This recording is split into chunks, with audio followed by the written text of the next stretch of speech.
Okay, good morning, everyone. The time being 10 o'clock, we'll get started. We have a lot on the agenda today. We're going to be hearing 7 bills, so I'm going to try to do the best I can to keep this on track. I already have several cards for this first bill, so I would ask people when you testify, if you've heard something that's already been said, please don't repeat it so that we can just focus on anything new that's brought up. And also welcome the committee back. This is our first meeting of 2026. Okay, that being said, invite Representative Stringham up, who's already seated. You may introduce yourself and start your testimony. Thank you very much. I am Representative Jerry Stringham. I'm from Woodstock, New Hampshire, and represent Lincoln, Woodstock, and Easton up in the throat of the White Mountains and part of the North Country. I am very pleased to be honored to introduce the first bill for the legislative session to this committee. As many of you know, I was on this committee from 2018 to 2020. And still feel like in many ways my heart is here. The work that's done in this committee is extremely important, and it's quite a challenge to know how to raise the amount of funds we need and do it in a way with the least amount of harms. With that spirit, I'm pleased to introduce House Bill 1596, which is called an act relative to the collection of certain healthcare program premiums, funding for the University System of New Hampshire, and raising the tobacco tax. I'm going to start by talking about the tobacco tax part of this, and I have provided a handout. The tobacco tax is a per pack fee applied to the sale of cigarettes. The current excise fee is $1.78 per pack in the state of New Hampshire. It's the same as it was in 2008. Many of the fees that we assessed auto adjust over time. For example, a hamburger, which is prepared and sold, it has an 8.5% tax applied to it in the form of the Meals and Rooms tax. As the price and inflation take a hold, that amount we collect actually goes up automatically. I call that an auto adjustment. That doesn't happen with tobacco. So unfortunately, it has to be considered periodically of whether the per pack fee is appropriate given inflation and other factors. The reason why it can't be a percentage is it just be miserable to administer a percent fee straight across the board on tobacco. So what is done is you get a little coupon is put on the pack of cigarettes. The funds are collected by the state. For that, they're applied to the cigarettes, and they're sold that way.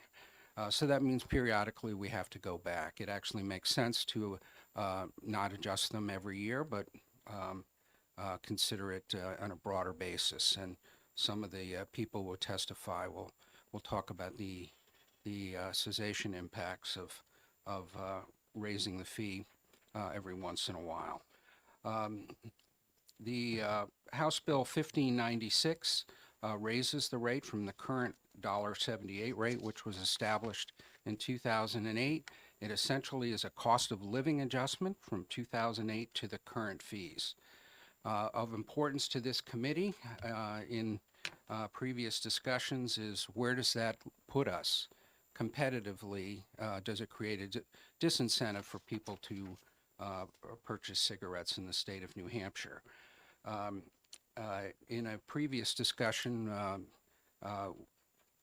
was presented that even with an adjustment of about this amount, we would have been the second lowest in New England, second only to Maine. Maine had a bill last year to raise the cigarette tax by $1 a pack. And I can report that they did not raise it by $1 a pack. They raised it by $1.50 a pack. In addition, most states also charge sales tax on top of the purchase price. So in the illustration, I just kind of said how that would work in the state of Massachusetts and how much total state tax there is in a pack of cigarettes. So with this $2 adjustment, basically a cost of living adjustment, bringing the excise fee up to $2.80 a pack, we would still easily be the lowest in New England. We would still have the favorable incentives for those who have an option of where to buy their cigarettes. So that's largely what this handout addresses. So I think it speaks well to the business interests of those who sell cigarettes to still do this. There is a fiscal note with this. Obviously, there is a cessation type effect of raising tobacco tax, even if it is only a portion of the total price paid. We may be looking at a 10% adjustment in the final purchase price. The fiscal note assumes that there's no deleterious effect on sales. Certainly it was a good thing that Maine, for our businesses, that Maine raised the price for those who have a choice of where to buy tobacco. We haven't seen that flow through in the financial projections yet, whether that makes a difference. I do think that if we don't adjust this, some of the other states in our region may consider bringing them back. So this is the right time to do it, to maintain our competitive advantage and not stimulate any further action. There's two other important aspects of this bill. In the recent budget, we applied a income-based premium tax to certain individuals who are in the Medicaid program. Some of them are in the CHIP program, the childhood program, and others are in Granted Advantage. So it's an income-based fee. It originally was specifically 5%, but it became kind of a fixed amount. But some people will have to pay up to $270 just for their coverage under Medicaid because their incomes are higher than the threshold, but still below the threshold where they have some eligibility. This has not been implemented yet. I think this income tax-based fee is going to have devastating effects, far worse than what any adverse economic impacts would be by raising a tobacco tax. You'll see many of the people, even if they want to stay in Medicaid, won't be able to afford the premium, and they'll drop out for failure to make payment. The providers will have increased bad debt. That will increase their need to charge more to those who are in the insurance program. We've seen some, just with the pending Medicaid cuts, some service providers go out of business in the North Country. I'm extremely concerned about the Medicaid changes, in particular this one that was put in our budget, and it's just our implementation.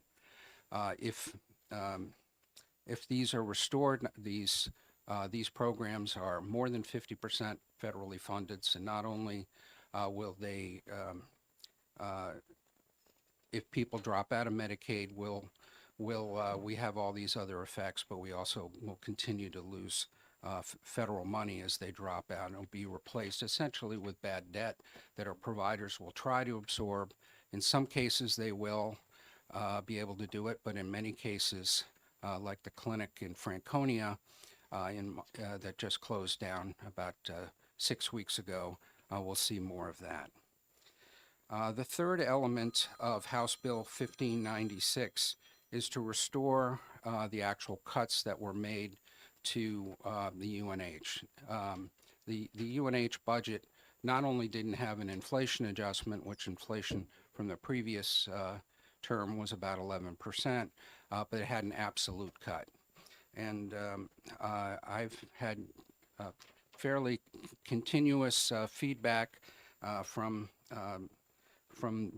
particularly the Plymouth State campus, which is part of the UNH system, affecting the North Country about canceled classes, majors being threatened to and be discontinued, and from local businesses that rely on Plymouth State students as labor, affecting all the way from Plymouth all the way up to Lincoln and points north, where many of the students live and then work part-time while they're getting their education, and certainly having a deleterious effect on the attractiveness of the Granite State to be a place to study and then ultimately settle.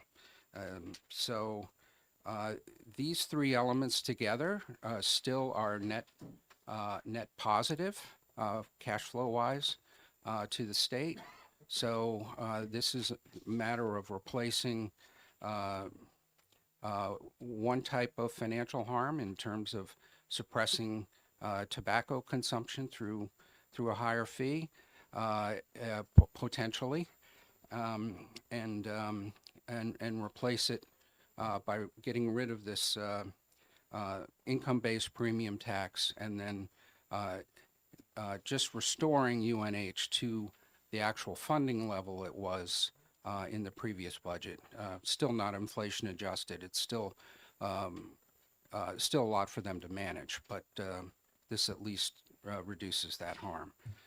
So with that, that's how I kick off the bill for this great committee to work with and put together the puzzle that is the New Hampshire state budget, and particularly the revenue side.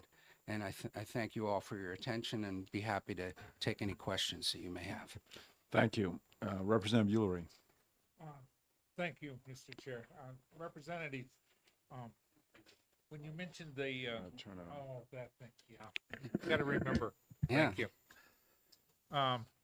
When you mentioned the reduction that took place in 2011, 2013, if I remember correctly, that was due to a timing of taxation where there was an excess of pre-tax stamps already applied to cigarettes that had not been sold. So I don't think, does that really apply to this bill, or is there reference to this bill? Well, I believe what the great representative from Hudson is referring to is in the rate was $1.78 and was reduced by 10 cents at one point, with the promise that that we would more than make up for it in added volume of tobacco sales, because the lower tax rate would stimulate greater sales. Those sales did not materialize, and the bill had a trigger in it to restore the level to the previous amount if the tobacco revenues didn't go up or go up by a certain amount. That did not happen. The rate went back to $1.78. So in theory, there was a 10-cent increase, but it was matched by a 10-cent decrease 2 years before. My understanding is that one of the reasons that the tobacco revenues and sales didn't go up is that the tobacco companies immediately raised the prices by 10 cents a pack when the tax cut came into effect, and there was no impact whatsoever on the retail price at that point. And I'm also personally very skeptical that a product like tobacco would be influenced by that level of change in the tax rate. Follow up? Thank you. Taking that argument, Mm-hmm. we're increasing this from up to 280. Yes. Would not then, based upon experience, the tobacco companies, in order to maintain their same level of profitability, merely tack on to something so that we would be more expensive or 10 cents difference with other states in the area. Well, the other states have higher tax rates, so than we do. So I understand. I guess I'm not understanding what you're asking. What We you think. increase our, yeah, follow up. Thank you, sir. Mhm. Apologize. Mhm. We're increasing our tax rates. When we decreased our tax rates, the tobacco companies increased their cost, their sale price, to maintain their sales volume. If we increase the tax, is it that's not also likely that the tobacco companies would increase their base price to maintain their sales price at the level they need to maintain their profitability, thus making the final price to New Hampshire residents and the thousands of people that come up from far away to buy loads of cancer sticks more expensive. I think they'd be more likely to reduce their base price than increase it, because they'll want to maintain volume as much as possible, and perhaps even try to do it in a way that eases the burden over several years. One of the reasons the American Heart Association, who I believe will testify, supports making a larger gain is that it has more of a cessation type effect if there's an actual increase that shows up on retail. So the tobacco industry's natural play would be to try to have it go up, like turning up the temperature of the water with a frog in the bucket. Just increase it slowly so you don't really notice it has gone up as much. By doing an adjustment only once every 15 or 20 years and doing it more this way, it'll have more of a positive health effect, which is, have a major impact on reducing Medicaid costs and other health insurance costs in the state. So it's not the main goal to be a health bill, but this is the best way to modify the tobacco taxes, to only do it periodically and to do it with a significant number when you do it. And it's also a lot easier to administer that, since you have to change the price of those coupons that you put on the cigarette pack. And Okay, thank you. I'm going to cut that off now. Anybody else have any other questions? Representative Breyer? Thank you. Thank you for taking my question. You had mentioned, I want to talk a little bit about the increase. Did you actually do a calculation looking at like the last time the tax rate was raised and how much inflation would occur? Like, did you look at consumer price indexes and actually take the base and do a calculation to come up with the 280? Yeah. Yeah, that's the way I did it, is I used the Bureau of Labor Statistics inflation rate from the last time, when the rate was originally set at $1.78, not when it was readjusted to $1.78. And I came out with $1.02 as being exactly a cost of living adjustment since the last time we put through the change. That's how I came up with that number. I was also somewhat satisfied that that's also kind of the number the American Heart Association and American Cancer Society thought would be helpful in meeting health policy goals. Thank you. Representative Ors? Thank you, Mr. Chairman. And I'm really glad you get to see me today. Thanks for taking my question. Would you consider amending that cigarette tax to 20 cents, 22 cents instead of $1.02? You might get a lot more support for it. You can think about that. Thank you. Thank you. Anybody else? Representative Almy?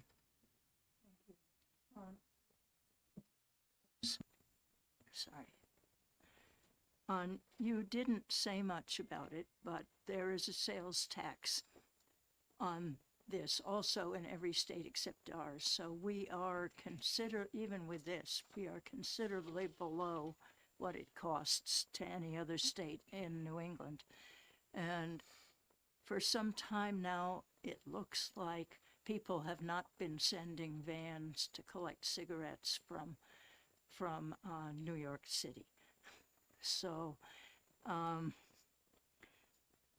do you, why don't you talk about the sales tax advantage? Sure. I mean, when you buy a pack of cigarettes in Massachusetts, Rhode Island, Connecticut, or Maine, not only do you pay for the pack of cigarettes, which includes the cigarette tax, you then pay state income tax or state sales tax on top of that. So I did include an example on here just in the state of Massachusetts. For example, if a pack of cigarettes sold for $10, there would be a 62-cent sales tax. So on top of the $3.51 in the cigarette tax, there's an additional 62 cents of state revenue generated for the state of Massachusetts, bringing the revenue to the state to $4.13 a pack. We don't have sales tax that applies here in the state of New Hampshire, so that would be an additional economic advantage, I guess, for the purchaser that they would not have in any other state in New England. Thank you for your question. Follow up? And the other thing I wanted to see if you could talk to us about is the fact that cigarettes kill people. Cigarettes, in the process of killing people, cost enormously to our health system and to our businesses who lose employees when they're 50. And on this, the long-term effect of this, which is long-term, and we will be dealing with what we've got now for quite some time. The long-term effect of this seems to me to be a major economic cost to the state and the businesses in the state. And I wonder if you could elucidate on that. Yeah, thank you for your question. I was quite persuaded as a member of the Ways and Means Committee in hearing a testimony from the American Heart Association and American Cancer Society of the health benefits to our citizens of adjusting the tobacco excise tax, enough so that I have continued to consider what's the right time and right amount to make those adjustments because of the substantial health effects. And I think one of the nice things is this bill not only, it's always a lot to burden residents with what they freely choose to do with a tax. And I don't bring this forward lightly, but we do have revenues to raise, and I would much rather make this adjustment at this time and get rid of the Medicaid premium, income-based premium tax that we have, and still have extra money left over by doing this. So, the American Heart Association's testimony, I think, will address how substantial the numbers might be and the positive effects. Thank you. Okay. I want members to keep in mind, we have 6 other people who want to testify on this. Representative. Thank you. Thank Malloy, you, Mr. Chair. Go ahead. Thank you, Representative, for taking my question. On the very last paragraph of the bill and the fiscal note, I just want to make sure I understand it. You're saying that with with decreasing the general fund expenditure or the premium, repealing the premiums for children health insurance, will increase expenditures on those people by 11 million on the folks who, and then if we institute this program, that cost then will only be 5 million. Yeah, so basically the premium in the current budget is kind of viewed as an offsetting expense or a revenue. So we're charging people, it's an income-based fee. Some of them are in the CHIPS program, the childhood program, and some of them are in Granted Health Advantage program. So these are the amounts of revenue associated with the Department of Medicaid Services estimate of how much they would collect. Okay. And so those would go away. They did call me this morning and say the 5 million number is actually 12 million in the budget for the biennium, and the 11 million is correct, but there's still a surplus in there overall on this bill as Okay. as laid out. Thank you. And I'm glad Greenland is still part of the United States. It's nice to see you. So far, yeah. Thank you. Okay, seeing no more questions, thank you very much. Thank you.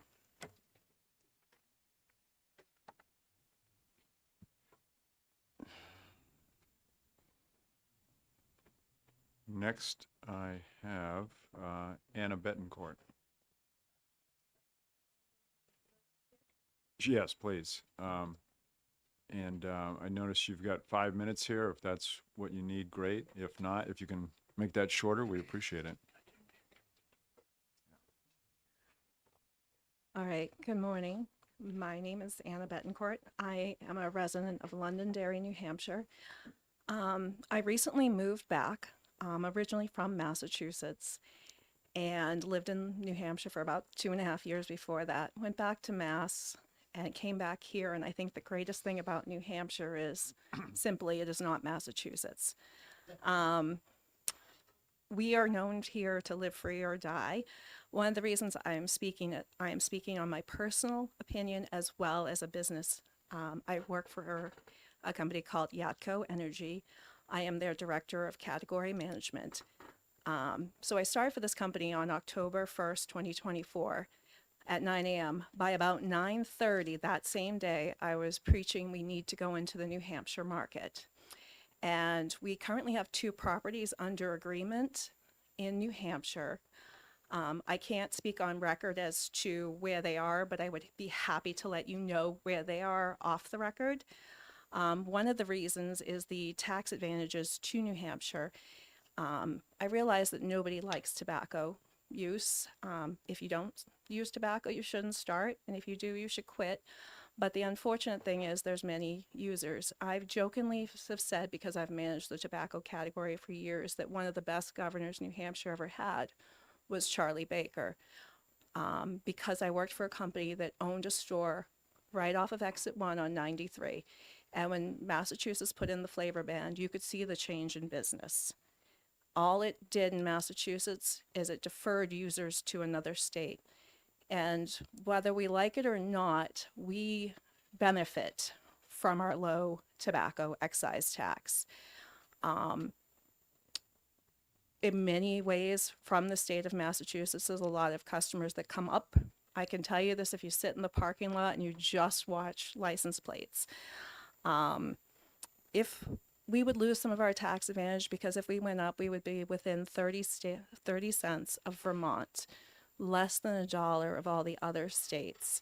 And unfortunately, this is an unfair increase to a certain group of people. I recognize that we have things that we need to do in the state and put towards healthcare costs, but it's not right to ask these folks to pay for it. We don't ask someone to pay more for eating a burger than we do a salad. The meals tax is the same. One of the things that was mentioned earlier is that the tobacco companies would reduce their price. I don't work for a tobacco company. I work for a company that sells tobacco, among many other things. I have managed the category or had parts to do with it for over 11 years. I can tell you they never decrease their price. No matter which company you're talking about, they take a price increase. So we're asking people to pay more on top of yours. They take price increases quarterly. So you're just adding to the problems.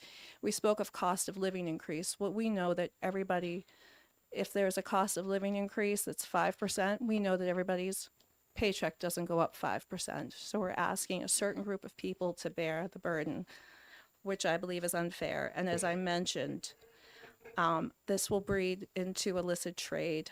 In Massachusetts, I will tell you, I lived there for about 35 years and then came to New Hampshire, and then I'm back and never leaving again. All you do is you just move the trade, and then you can't guarantee what is sold. If the Carolinas, Virginia are still on a much lower tax, there are groups of people that drive down there and sell stuff. And, streets, people that live in Massachusetts can still get Newport menthol cigarettes in, Massachusetts sold. So it just changes the trade. It doesn't change the habit, and it is an unfair tax. And as I mentioned previously, we do benefit from the excise tax decrease. I believe I covered anything. If you have any questions or would like me to elaborate more, I'm very nervous public speaking. I love to talk, but not when you give me a microphone. So hopefully I covered everything for you. Thank you. You did a good job. Representative Orrs. Thank you, Mr. Chairman. Yes, you did a great job. Thanks for taking my question. So do you think if the tobacco tax was raised only 22 cents, do you think that would make a difference in terms of hampering your business? Or do you think do you think it would be neutral, or do you still think it would be detrimental? I mean, it would obviously have a effect on the business, not as much as $1.02. I'm against a tobacco excise tax in general because it's asking a certain group to pay for something. I feel there are other ways to achieve the financial goals that we need to hit in the state. Again, I don't support it. I feel that would be more reasonable. Thank you. Follow up? Follow. Thank you. So you mentioned that menthol cigarettes were banned in Massachusetts, yet you can still buy them in Massachusetts. Go ahead. Yes. So there, one of the things is enforcement, obviously, in the state of Mass, but you see, especially in the larger cities, a lot of people running through. And so in Massachusetts, they are flavor banned across the board, whether you're talking menthol cigarettes or any flavored tobacco. Okay. Which people don't stop using it. And, they have a lot of restrictions on vapor products, and people just go and buy them. We have 5 stores in the city of Worcester. Worcester, you see a lot, and there's areas where you see people selling anything out of a backpack that maybe came off of a boat in China that is not regulated by the FDA. No, thank you. I got it. So just because they banned it or it's illegal, they can still buy it. Yeah. People will get what they want when they want. Thank you very much. Representative Elmy. Thank you. You seem to have forgotten that the sales tax exists in Massachusetts. If you add the sales tax on, it'd be something over $4 a pack. Do you really think that people would come from Massachusetts would not come to New Hampshire to buy when the difference is actually more like $1 something? Well, sales tax is different than excise tax. I have not forgotten. Believe me, we didn't get the nickname Taxachusetts for nothing. One of the things, though, that I would point out that has not been mentioned is the federal government already has $1 per pack tax. So that's not mentioned.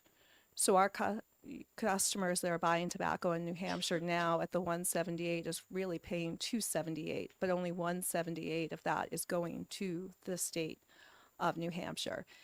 Again, I think it depends on how far they are.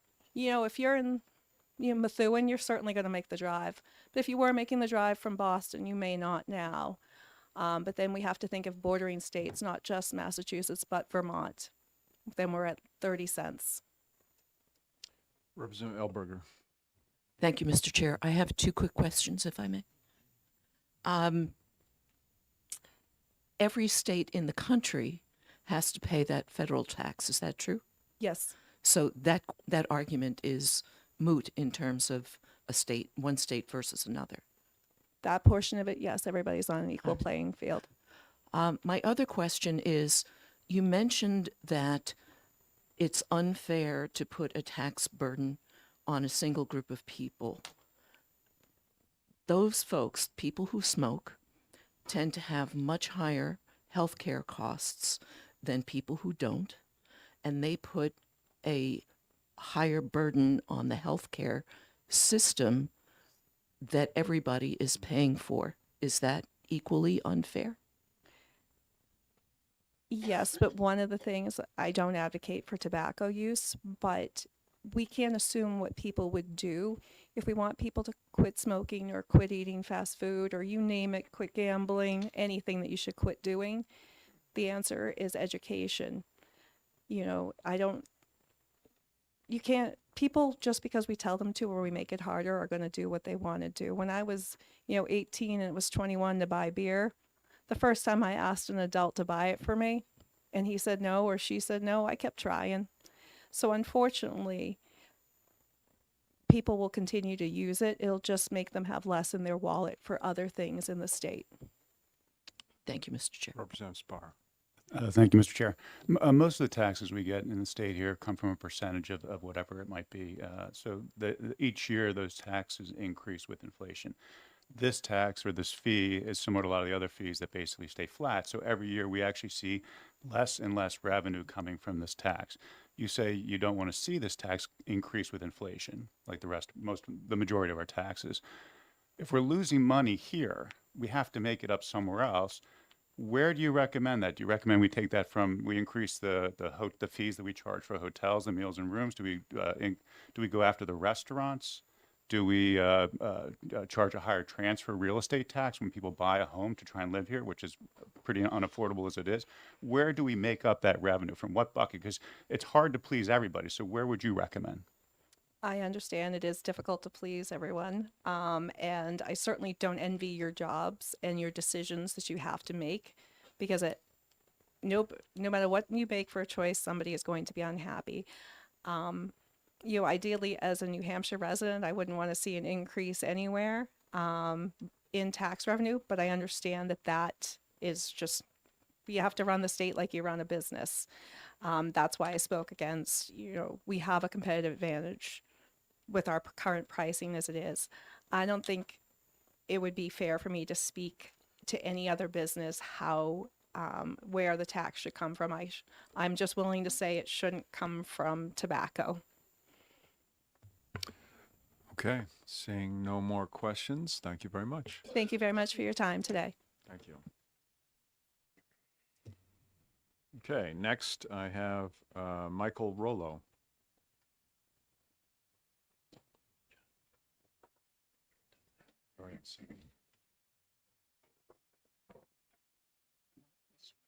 Okay.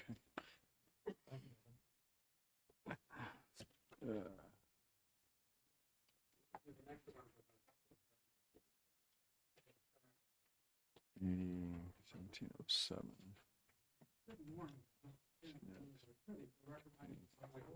We can't hear you. That's it. It's only been 15 years. Thank you, Mr. Chairman. For the record, my name is Michael Rollo. I'm the Director of Government Relations for the American Cancer Society, Cancer Action Network. And it was ironically 15 years ago that I started with this organization. And it was 15 years ago, the very first bill that I worked on was in this committee. And it was a bill to reduce the tobacco tax by 10 cents because it was going to be manna from heaven. We were going to make so much money. But guess what happened? We didn't make a lot of money. We lost $12 million. Tobacco industry raised their price 10 cents within days of the state of New Hampshire reducing their tax. It was negated. And a few months later, because of the good work with this committee, it would have been better if he hadn't done it to begin with, obviously, but there was a trigger. The tax went back up. So here we are. We have not raised the tobacco tax since in New Hampshire.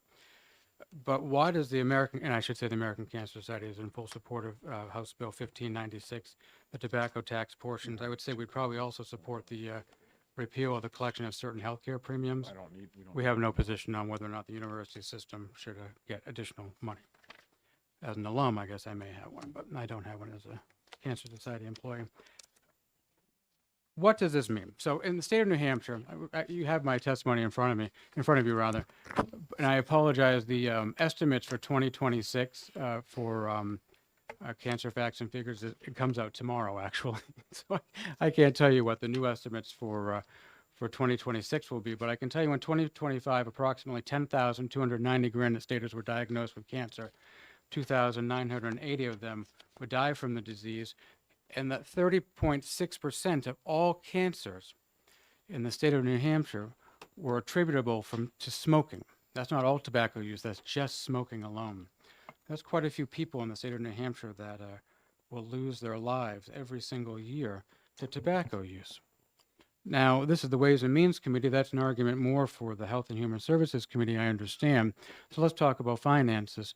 Smoking is estimated to cost the state of New Hampshire $847 million in direct health care costs annually. $847 million. Of that, $149.7 million is in direct Medicaid costs. So you ask why an excise tax on the previous speaker asked why an excise tax on these products, because it's costing the state of New Hampshire $847 million in healthcare costs. 149.7 of that is just in Medicaid costs. Additionally, for those of you that care about the businesses of New Hampshire, $1.5 billion in lost productivity every single year to the businesses of the state of New Hampshire are lost due to smoking. Estimated $1.5 billion. It's a lot of money businesses are losing because of smoking-related issues. So, why raise the tobacco tax? We will be at a disadvantage to our neighboring states. Well, unfortunately, that's just not true. We have the state of Maine, as it was mentioned, has raised their tax after 20 years to $3.50. Massachusetts is at $3.51. Vermont is at $3.08. And there is a bill that I cover Vermont also. On Wednesday, they're looking at increasing their tobacco tax, potentially by $1, but we'll see. More than likely, they're going to do it by a percentage on what type of nicotine it has. It's very convoluted. New Hampshire has much easier to understand tobacco taxes than the state of Vermont, for sure. And where we are in New Hampshire, we're at $1.78. And we don't have a sales tax, as it's been mentioned. So all those taxes in our three neighboring states, and of course, there's the province of Quebec to our very north, have much higher excise taxes, and they also have a sales tax, which Representative Olney has been kind enough to point out several times, which makes the price even higher. So we will still be at a financial advantage. However, you will have additional money to spend on other things.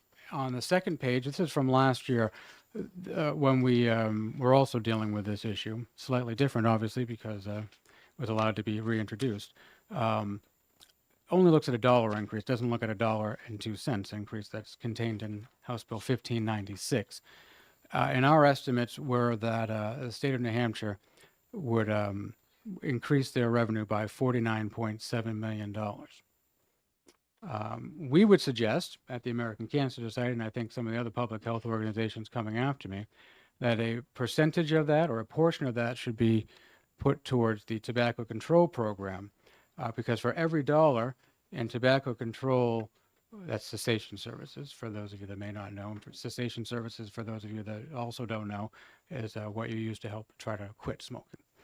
For every dollar you put into that, it's estimated that you will reap $55 in savings, healthcare cost savings. I can tell you what we'll save in New Hampshire next year. That's $55 because you only put $1 into the state budget for the tobacco control program. You stripped all the funding this past year. So every year that you don't fund the tobacco control program and that you don't increase the tobacco taxes, all you do is make it a lot better for the tobacco industry to sell cigarettes and other products. We're just talking about cigarettes here, because there are not the means for folks that don't have access through their healthcare programs to quit if they want to. And it's not quite simple to quit tobacco. In case any of you haven't used tobacco in the past, it's one of the most addictive substances on earth. So those of you that have smoked in the past, you know how hard, and you don't anymore, you know how hard it was to stop. It's not easy. And that's why cessation services are so important. I will say that there was a question was asked, although the vice chair has stepped out of the room.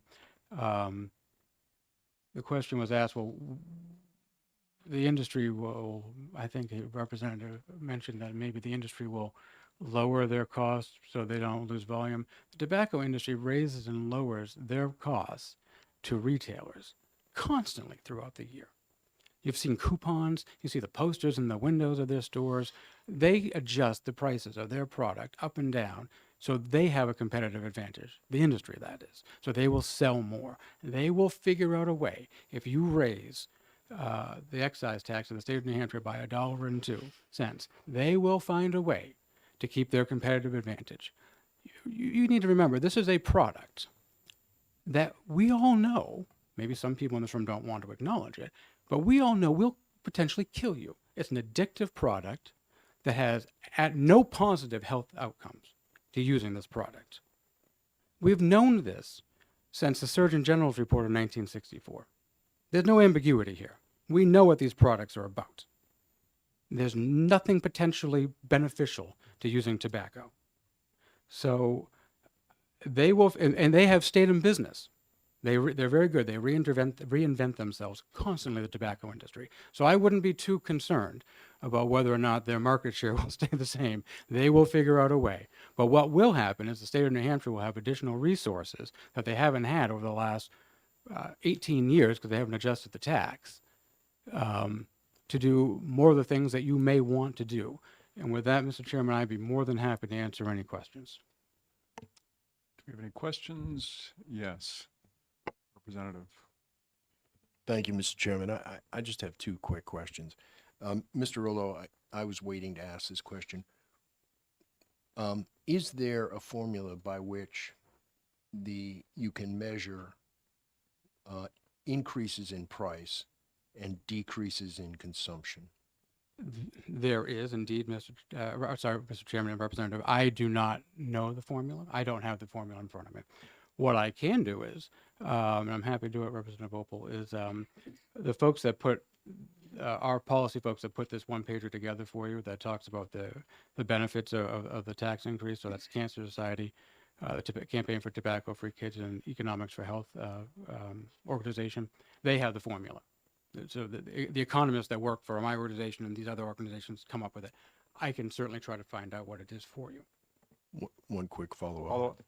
As part of that, Mr. Rollo, and thank you for your answer, I would appreciate similarly finding out what is the concurrent reduction in health costs. So in other words, when you stop smoking, Mhm. there is some reduction in health. Yeah. As a former smoker myself, I can testify as well. But I'm just curious if there is a formula for you raise the price a penny, you get so much of a decrease in consumption. Right. If you get that decrease in consumption, it results in a savings, a health savings, either to the individual or to the state. The individual, I don't know if we have that, Representative, but we do have to the state, and that's also part of. If you look at the back of this one pager here, there are some citations there where it has also additional resources. It may be on there. If not, I will try to get it for you. But it does talk about on the front of it what the 5-year health savings projections are for different populations and for the state as a whole. So there's clearly a formula. I don't personally, Mike Rollo doesn't have the formula for the best. Thank you. Thank you, Mr. Yeah, Chairman. All right, but I will thank try you. to get it for you. Thank you for your testimony. Of course, thank you. Okay, I have 4 more people who want to testify. Next is Nancy Vaughn. Oh, sorry.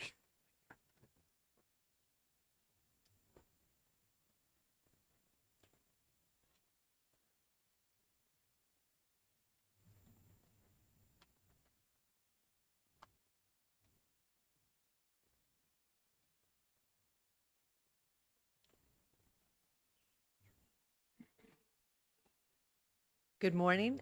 For the record, I am Nancy Vaughn, Government Relations Director for the American Heart Association in New Hampshire.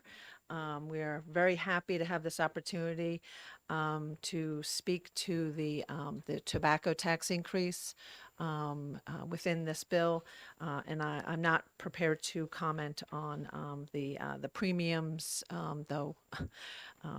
Reducing the cost of healthcare to people is very important, and obviously UNH is outside of our our lane. But again, so we're very much in support of substantial increases to the tobacco tax.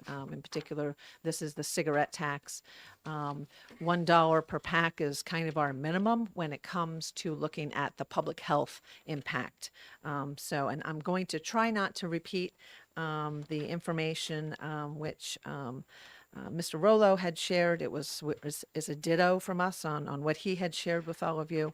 But what we're really looking at is that $1 per pack is really where we see the data on decreases in the use of cigarettes, and also the impact then therefore on savings for healthcare costs, and obviously tobacco-related illness. So the heart disease is the #2 killer in New Hampshire.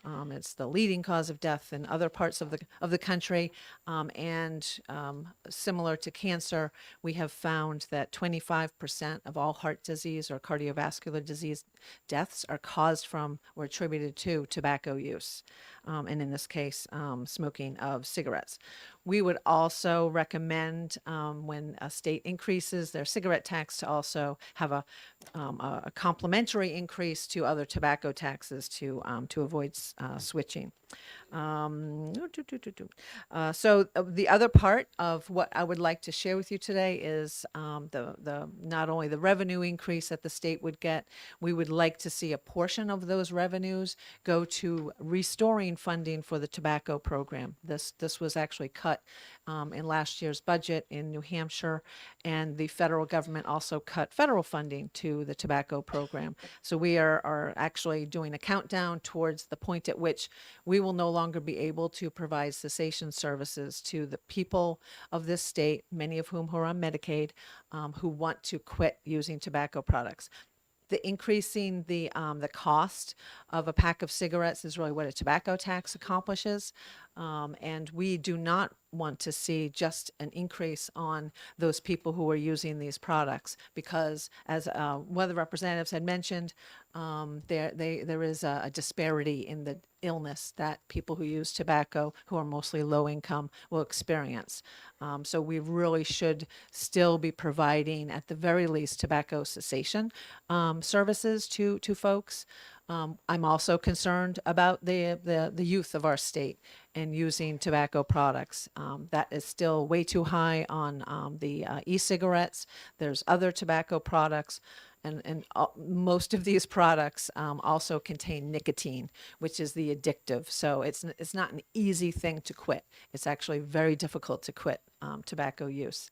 And it is the nicotine in these products that is the big impact on one's cardiovascular health. For those reasons, we would recommend, and again, this is probably more in the Finance Committee, but to ensure New Hampshire has at least $2.4 million for their tobacco program, so that it can help people quit and not use tobacco products. So in that, I think I will close. My written testimony that has been turned in has information again on that's already been mentioned by others, but I'm willing to take any questions. Thank you very much. Seeing no questions, thank you. Thank you very much. Next, I have Mark Hinckley.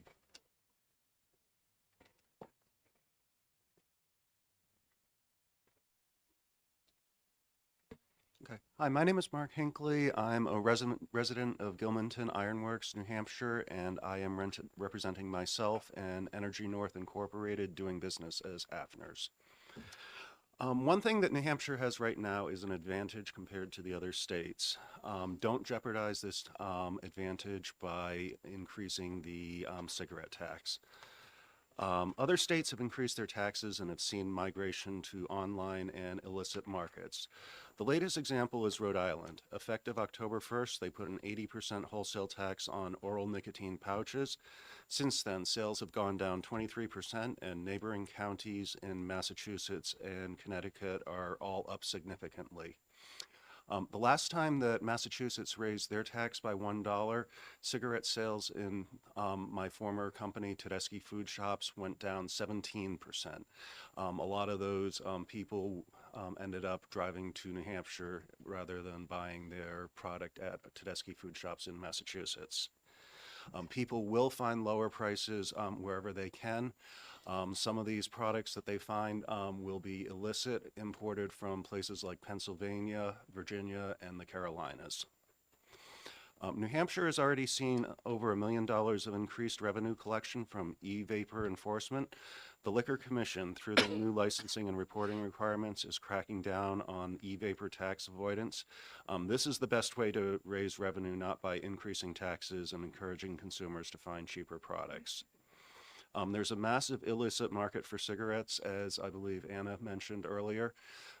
They will bring cigarettes from lower tax states and sell them illicitly here if we do raise the cigarette tax.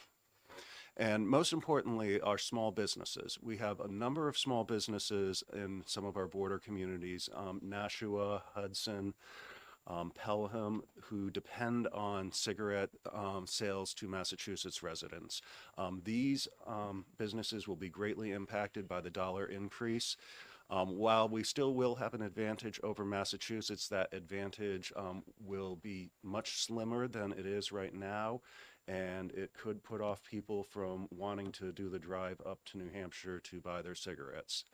When people do drive to New Hampshire to buy their cigarettes, a lot of them are shopping at grocery stores along the border. So not only are we gaining the revenue from the cigarette tax, we are gaining revenue, and our businesses are gaining revenue from out-of-state residents.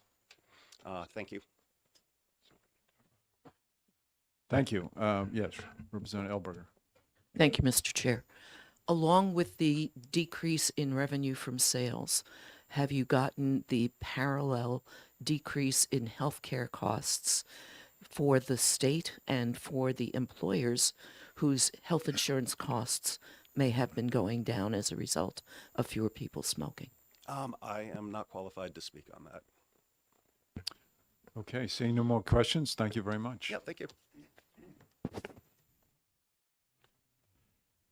Okay, next I have Drew Klein.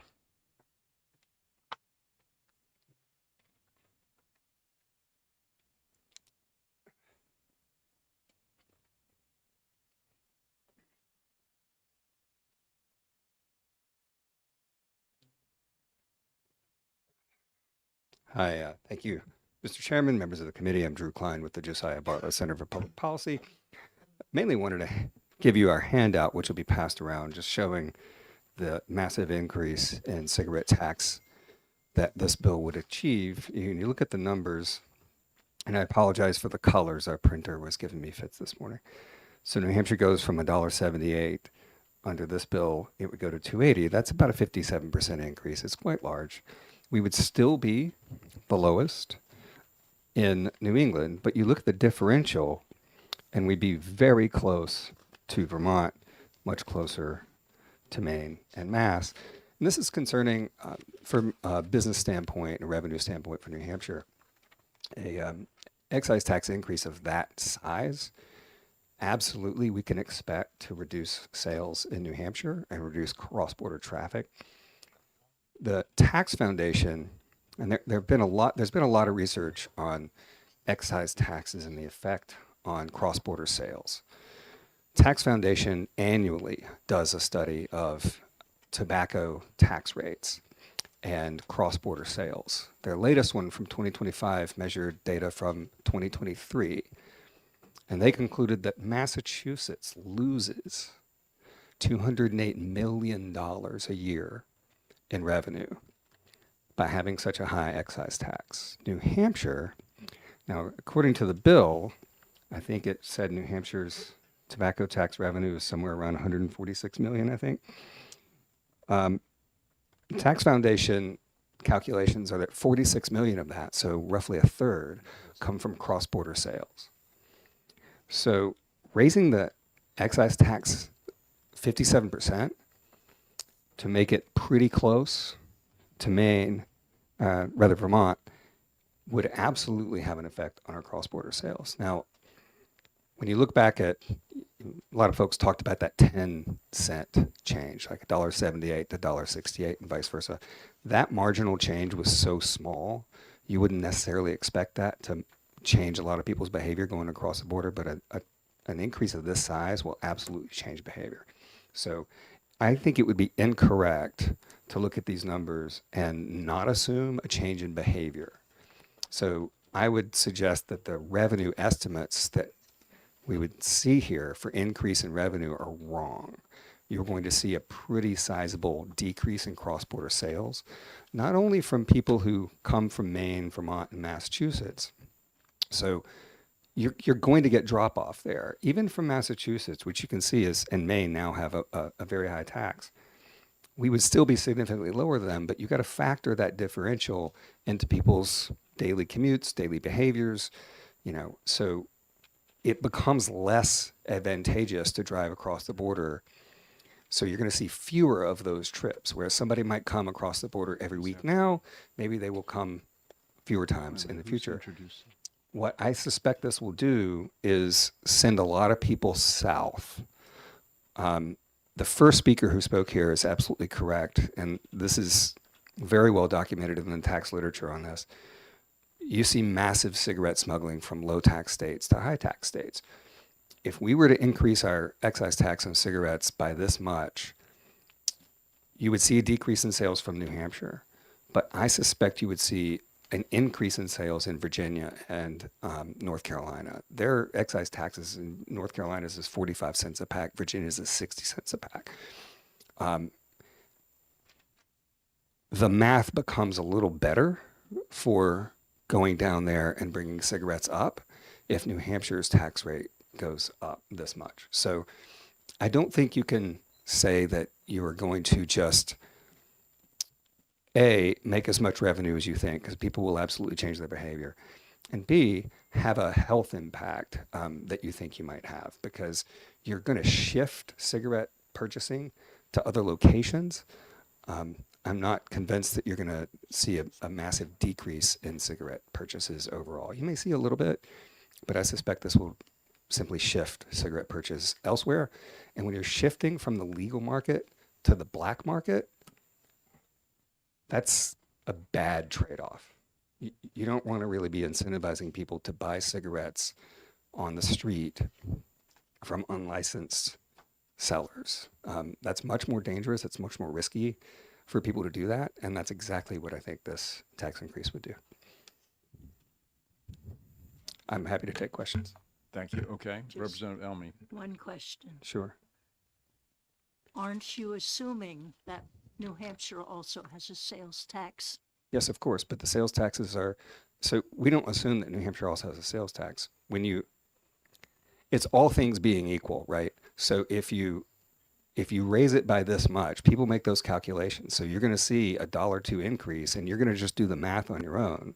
So yes, Massachusetts has a sales tax, but this large a jump will absolutely change people's behavior. And we see this every year. Again, the Tax Foundation has looked at this for decades.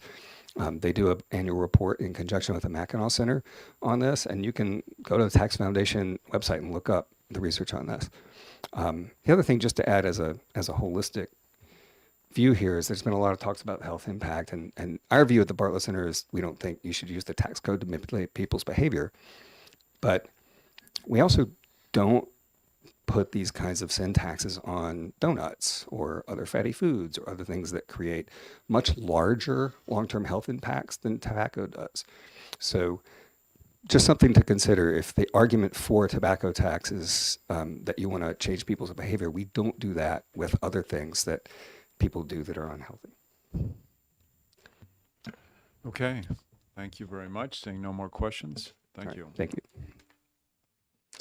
you. And for the record, I forgot to mention, we haven't done the math on this yet, but we will be doing a piece on the cost sharing for the healthcare portion of this as well, which we also think is a mistake. Okay, thank you. Last, I have Jennifer Ramsey from DRA.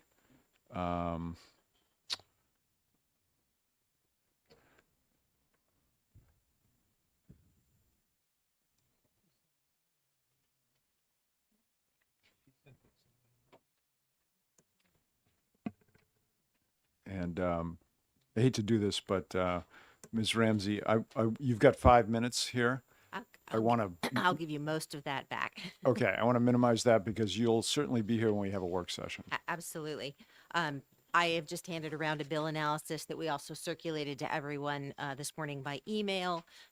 We have no position, obviously, on the policy in HB 1596. My interest in talking to you this morning is simply to talk to you about our role in administering the tobacco tax and how this bill would be implemented. This bill currently has an effective date of July 1 of 26. And we would not be able to implement the bill that quickly. Our agency administers the tobacco tax by selling stamps. We work with a vendor to have those printed and make those available to wholesalers. And then we also administer the tax with respect to other tobacco products by receiving tax returns from the distributors. With a simultaneous effective date and an implementation date of July 1, 26, we would have no time to make the changes that this bill would require. So I'm simply before you today respectfully suggesting that we put maybe 6 months between the effective date of the legislation and the date that the tax rate changes occur, July 1st of 2027 date for applicability distinct from the effective date would give us the time to implement the legislation. Great. Thank you. Thank you. Appreciate it. And we'll definitely have more questions for you later on. Oh, I'm sorry. I'm sorry. We do have one quick question from Representative Almy. Quick question. Notice how I Yes. added Well, the adjective. This is something that hasn't come up before. On the tax stamps that are put on the cigarettes, I believe are unique to New Hampshire, are they not?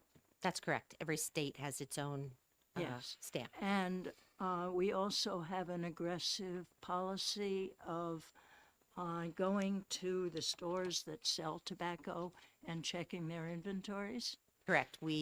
Our agency conducts those retail compliance checks for purposes of the master tobacco settlement, and the Department of the Liquor Commission has now also got jurisdiction to And police I the believe retails. that they also go online to search for people selling huge amounts of cigarettes from Pennsylvania. I'm not exactly sure what you're referring to with respect to Pennsylvania online. There was a program like that at one point. I'm not sure if it's, thank you. Okay, thank you very much. Okay, that concludes the public hearing on HB 1596. You get all these? 45 minutes, yeah. Yeah. Okay, next we'll get started right away with HB 1580, and I'll ask Representative Wheeler to come up.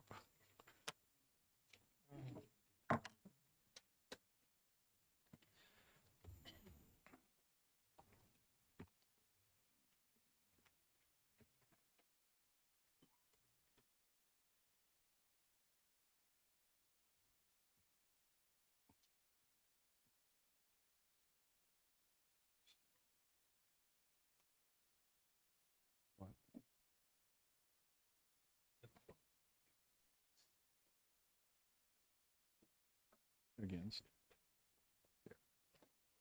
Okay, welcome. Thank you, Chairman Janesian and colleagues on the House Ways and Means Committee. I represent the towns of Peterborough and Sharon. My name is Representative Jonah Orion Wheeler, and I am here today before you to introduce House Bill 1580. House Bill 1580 is legislation which would impose a 0.75% surcharge tax on any non-primary residents valued over $500,000 in the state. That isn't, now non-primary residence is defined in statute as a residence that isn't occupied more than 180 days out of the year. So any home in this state that isn't occupied more than 180 days out of the year that's valued at over $500,000 would face a 0.75% surcharge tax. So a home at $500,000 would pay $37.50 in this additional surcharge tax. The reasoning behind this is, as I'm sure you will all hear a lot over the course of this next few months in this 2026 session, the rising property taxes. The rising property taxes in our state are pricing people out of their homes. I proposed this legislation after going around my district in the summertime and hearing pretty much that from constituents of mine across Peterborough and Sharon. People I think of specifically my neighbor from the house which I just moved away from, who had lived in that house since she was 1 year old, born and raised in that house, raised her children in that house, but is having to face the reality that she might have to leave because she cannot afford to live in New Hampshire any longer.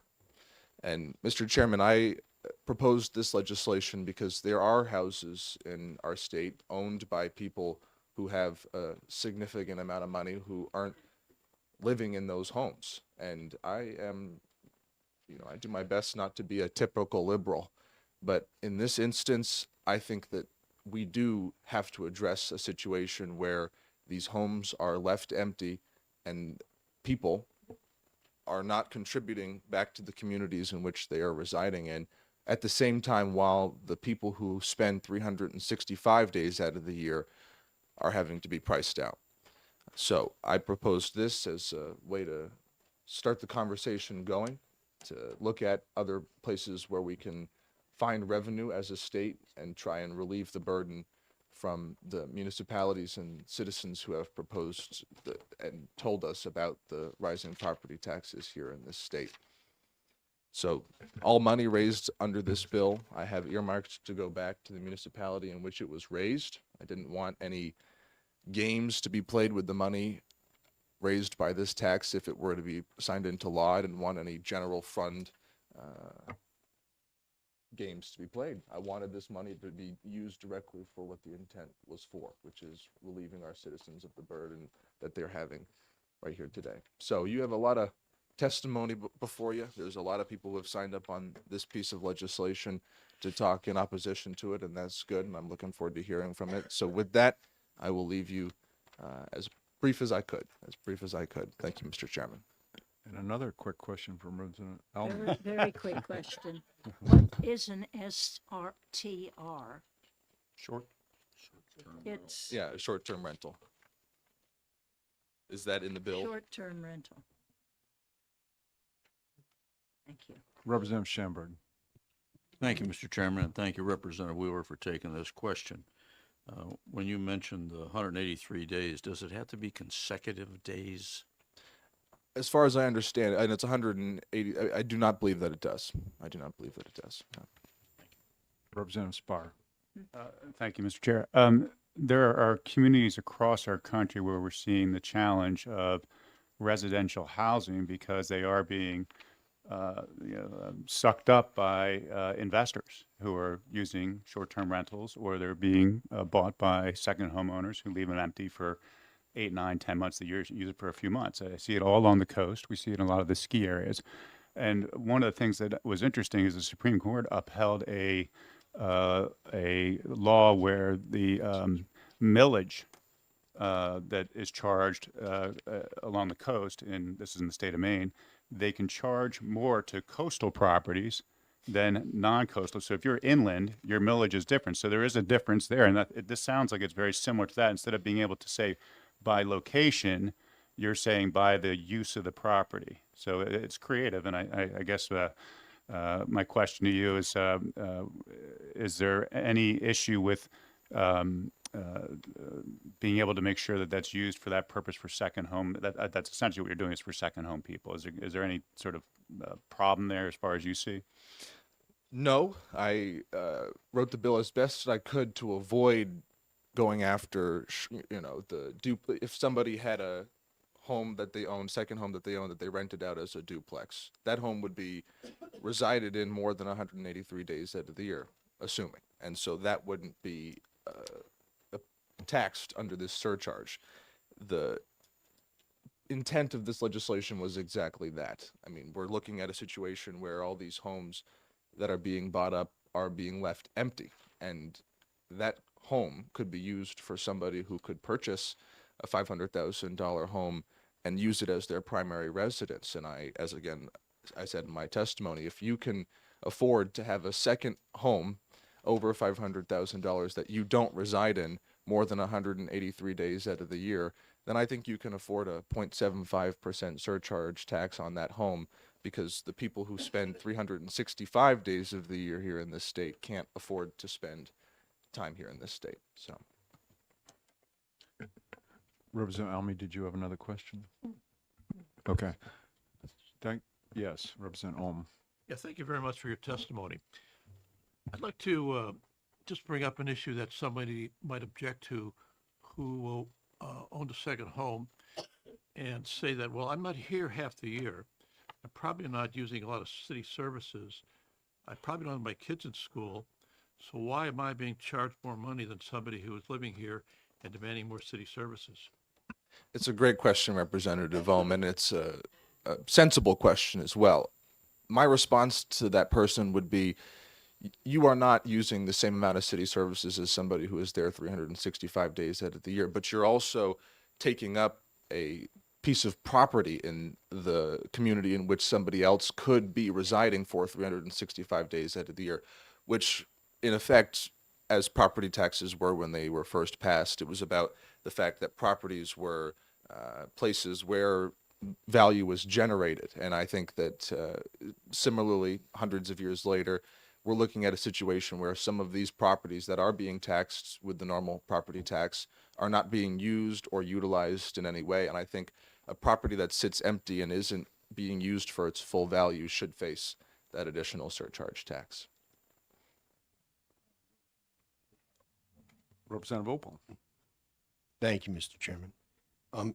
Just as a follow-up to that question, if I own a second home and I'm not living in it 183 days a year, I would still expect, I think, would you agree, that if the house caught on fire, that the local fire department would respond, that if there were an issue of a burglary, that the police department would respond, that some of these services are still going to be, my expectation is still that I'm going to receive those services. Is that your thinking as well, Representative? I would hope if the house was on fire that the fire people would come, that the fire department would come and the rest. So yes, absolutely, that would be my assumption. Just because a house isn't resided in doesn't mean that it doesn't get covered by the services which would protect that property.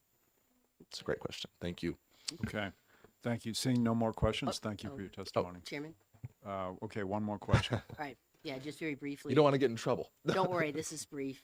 So thank you for taking my question, Representative. For these houses that are being rented, as you referenced, aren't they already paying more taxes because they're paying both property taxes and meals and rentals taxes?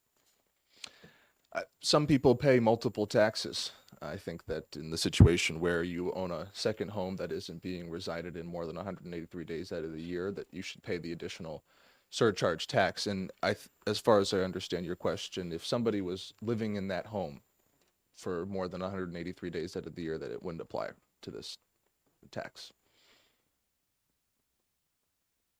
Thank you. Okay. Thank you, Representative Wheeler. Thank you, Chairman Janigian and members of the House Ways and Means Committee. Next, I have Representative Rung.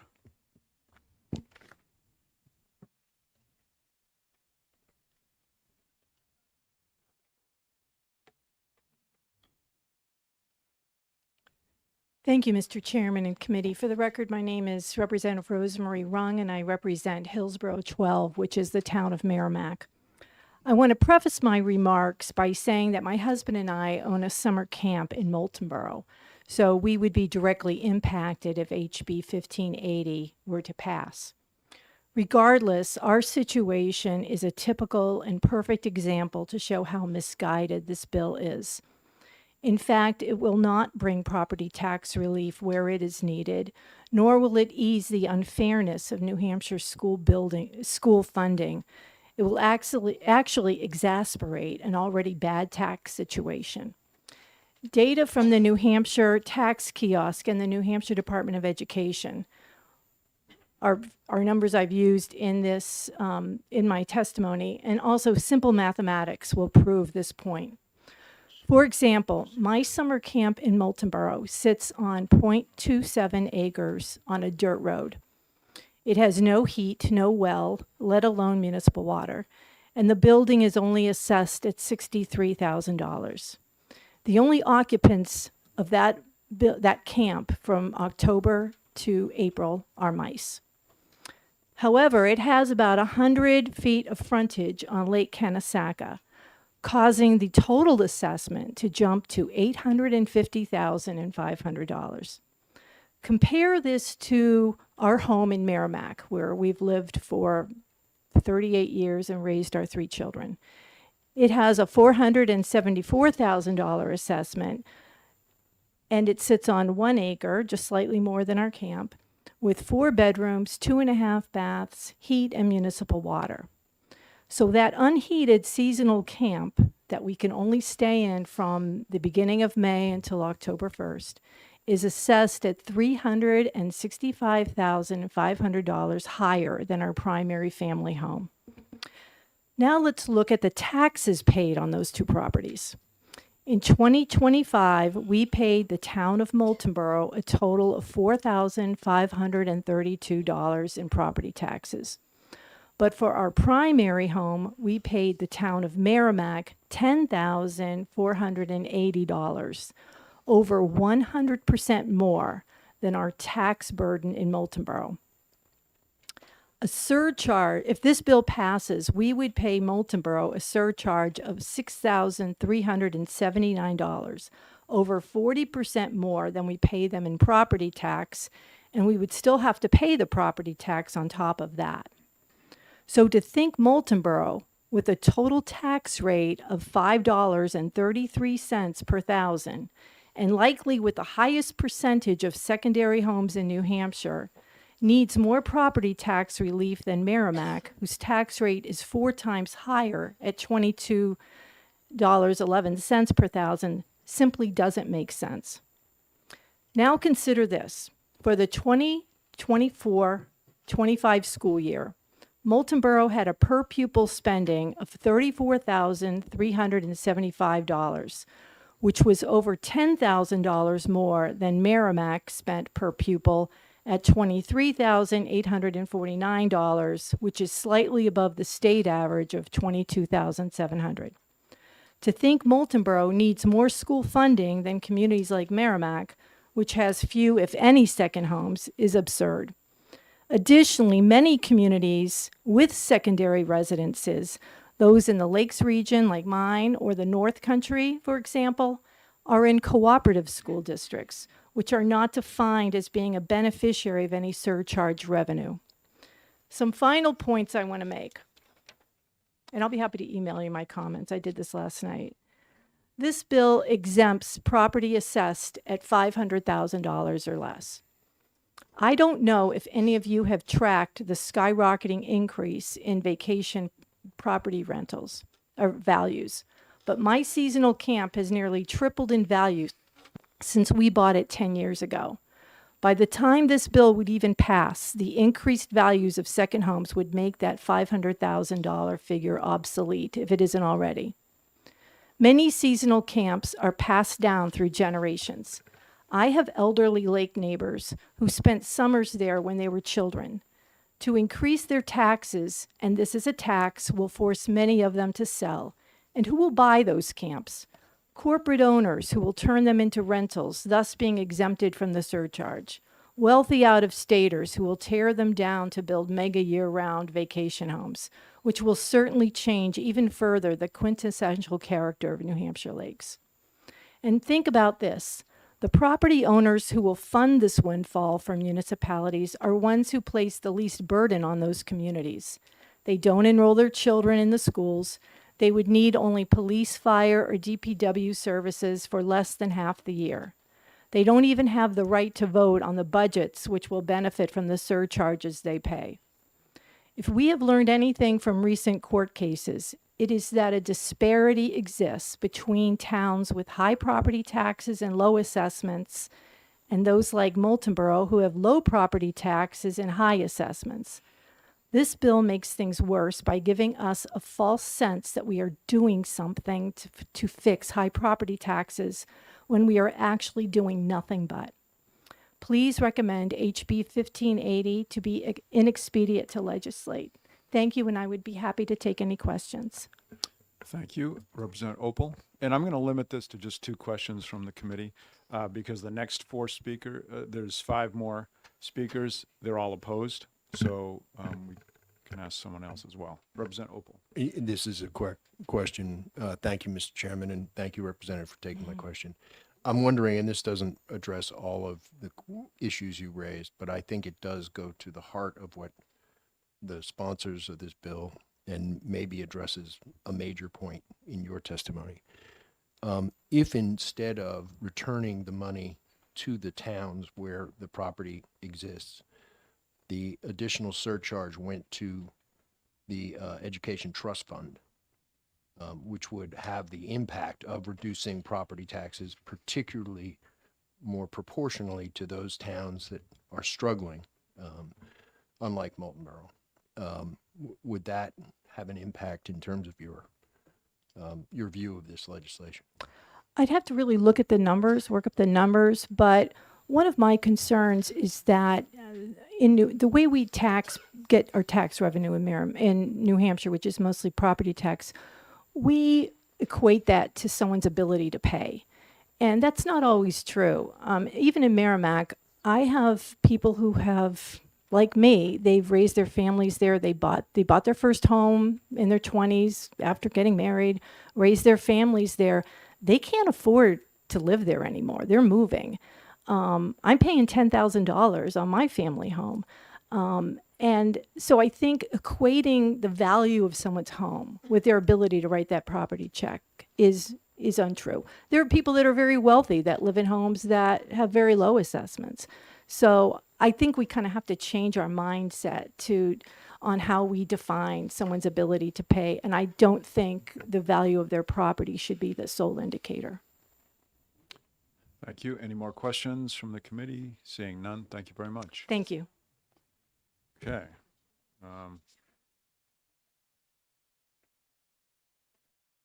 So I've got, it looks like 4 more testimonies, all opposed, all needing about 5 minutes to speak. I would ask you, okay, I would ask that you only add something new to this discussion because I think we get the idea of why people are for or against. And this is another opposed. Okay. Paul Hazelton. Mr. Chairman, I'll save you some effort here. I'll pass on this one. The testimony was very eloquent. If you would, excuse me, if you would just come up to the microphone and just introduce yourself and say what you're saying. My name is Paul Hazelton. I'm from Heber, New Hampshire. And I'll pass on this because I am also in for 1707. And the testimony on this would roughly parallel what I would say anyway. Thank you very much. Representative Ulrich. Yes, the reason we ask you to come up to the chair is this is being recorded and it doesn't cover that. It covers that. Thank you. Good point. Sarah Currid.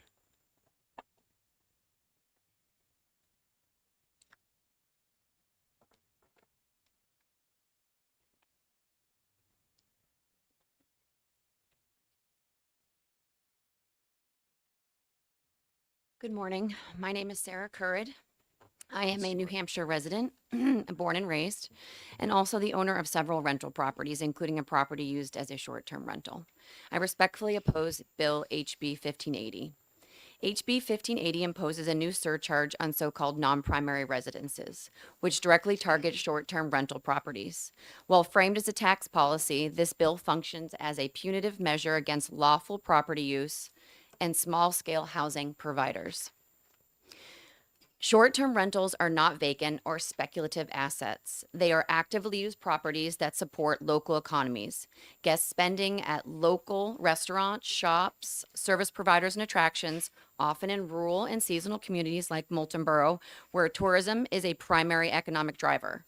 Penalizing these properties discourages tourism investment and reduces our local economic activity. This bill also disproportionately harms small local owners. Many short-term rentals in New Hampshire are not owned by corporations, but residents who rent out a second home, an inherited property, or seasonal home to offset our rising property taxes, insurance, and any maintenance costs. HB 1580 increases operating costs substantially and may force owners to sell or convert properties in ways that do not benefit our local housing supply. HB 1580 will not meaningfully improve housing availability. Short-term rentals are often located in seasonal, recreational, or rural areas where year-round workforce housing is limited. Converting these properties to long-term rentals is often impractical due to location, design, and seasonal access. For example, Moulton Borough and many places on the lake, those are all on islands. You can't access it when the lake is frozen. So that is something to consider as well. This bill risks reducing available lodging without producing the housing outcomes in proponents suggests. The bill also adds administrative burden and uncertainty. Annual certification requirements, unclear enforcement standards, and penalty provisions create compliance risks for owners and municipalities alike. This complexity invites disputes, uneven enforcement, and further discouraging responsible participation in short-term rental market. Finally, our state of New Hampshire has long valued property rights, local control, and predictable taxation. This bill moves away from those principles by singling out a lawful use of property for additional taxation based solely on how often an owner sleeps there. For these reasons, I respectfully urge this committee to find HB 1580 inexpedient to legislate, and I appreciate your time. Thank you. Will you take questions? Representative Almy? One quick question. I presume that as a property owner doing rentals, that you register with the Department of Revenue Administration and you pay rental taxes. Correct, yes. And I have long terms, but my sister-in-law, she has a small business and she has kids. And one reason she gets to spend more time with her children is because she's not working for a big company. She's managing small rentals. Thank you. Seeing no more questions, thank you very much. Thank you guys for your time.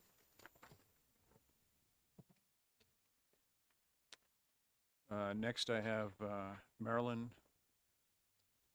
Curtin.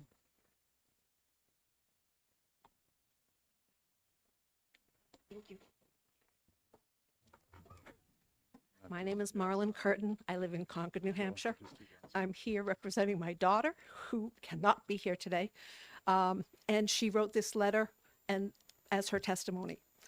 Let me just interrupt you for a second. Can you summarize in bullet points and then get us a copy of the letter, whether via email or? Yes. Okay, because just because of time constraints, I'm going to ask that people summarize. I will summarize. Thank you. Bottom line is, she purchased it as a single mom. She purchased a large property to start two businesses in 2021 to support herself, her teenage children, and her two horses. This year, March 1, will mark 5 years of keeping both businesses running. She also has a full-time job, a paying job. She doesn't get paid from running these two businesses. One of the points that was made that short-term rentals do not contribute to the community. Her short-term rental offers diverse accommodations for guests traveling with multi-generational families and groups looking for a communal family-style setting. Her guests have a unique demographic, not interested in hotel accommodations. They wake up and enjoy coffee on the back porch while watching the horses graze.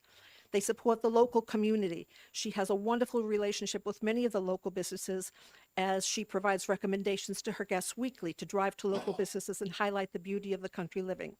She's also established strong relationships with all of her neighbors to ensure that her guests are welcome and respect their community. She was also able to purchase in '23 a small house on the current property, so that it's a shared driveway. She lives on the property to ensure everybody's needs are met. The point is, this is not a passive income business for her or the family. Creating Wind Hill Farm, the equine, the estate, the short-term rental, and the equine facility has been a lifeline for her family, created with over 5 years of financial and sweat equity. She is not a wealthy investor or a financial mogul. She's a hardworking mom who has created an agricultural oasis to offer the best of New Hampshire. So please, I ask that you do not support this bill. Thank you. Thank you.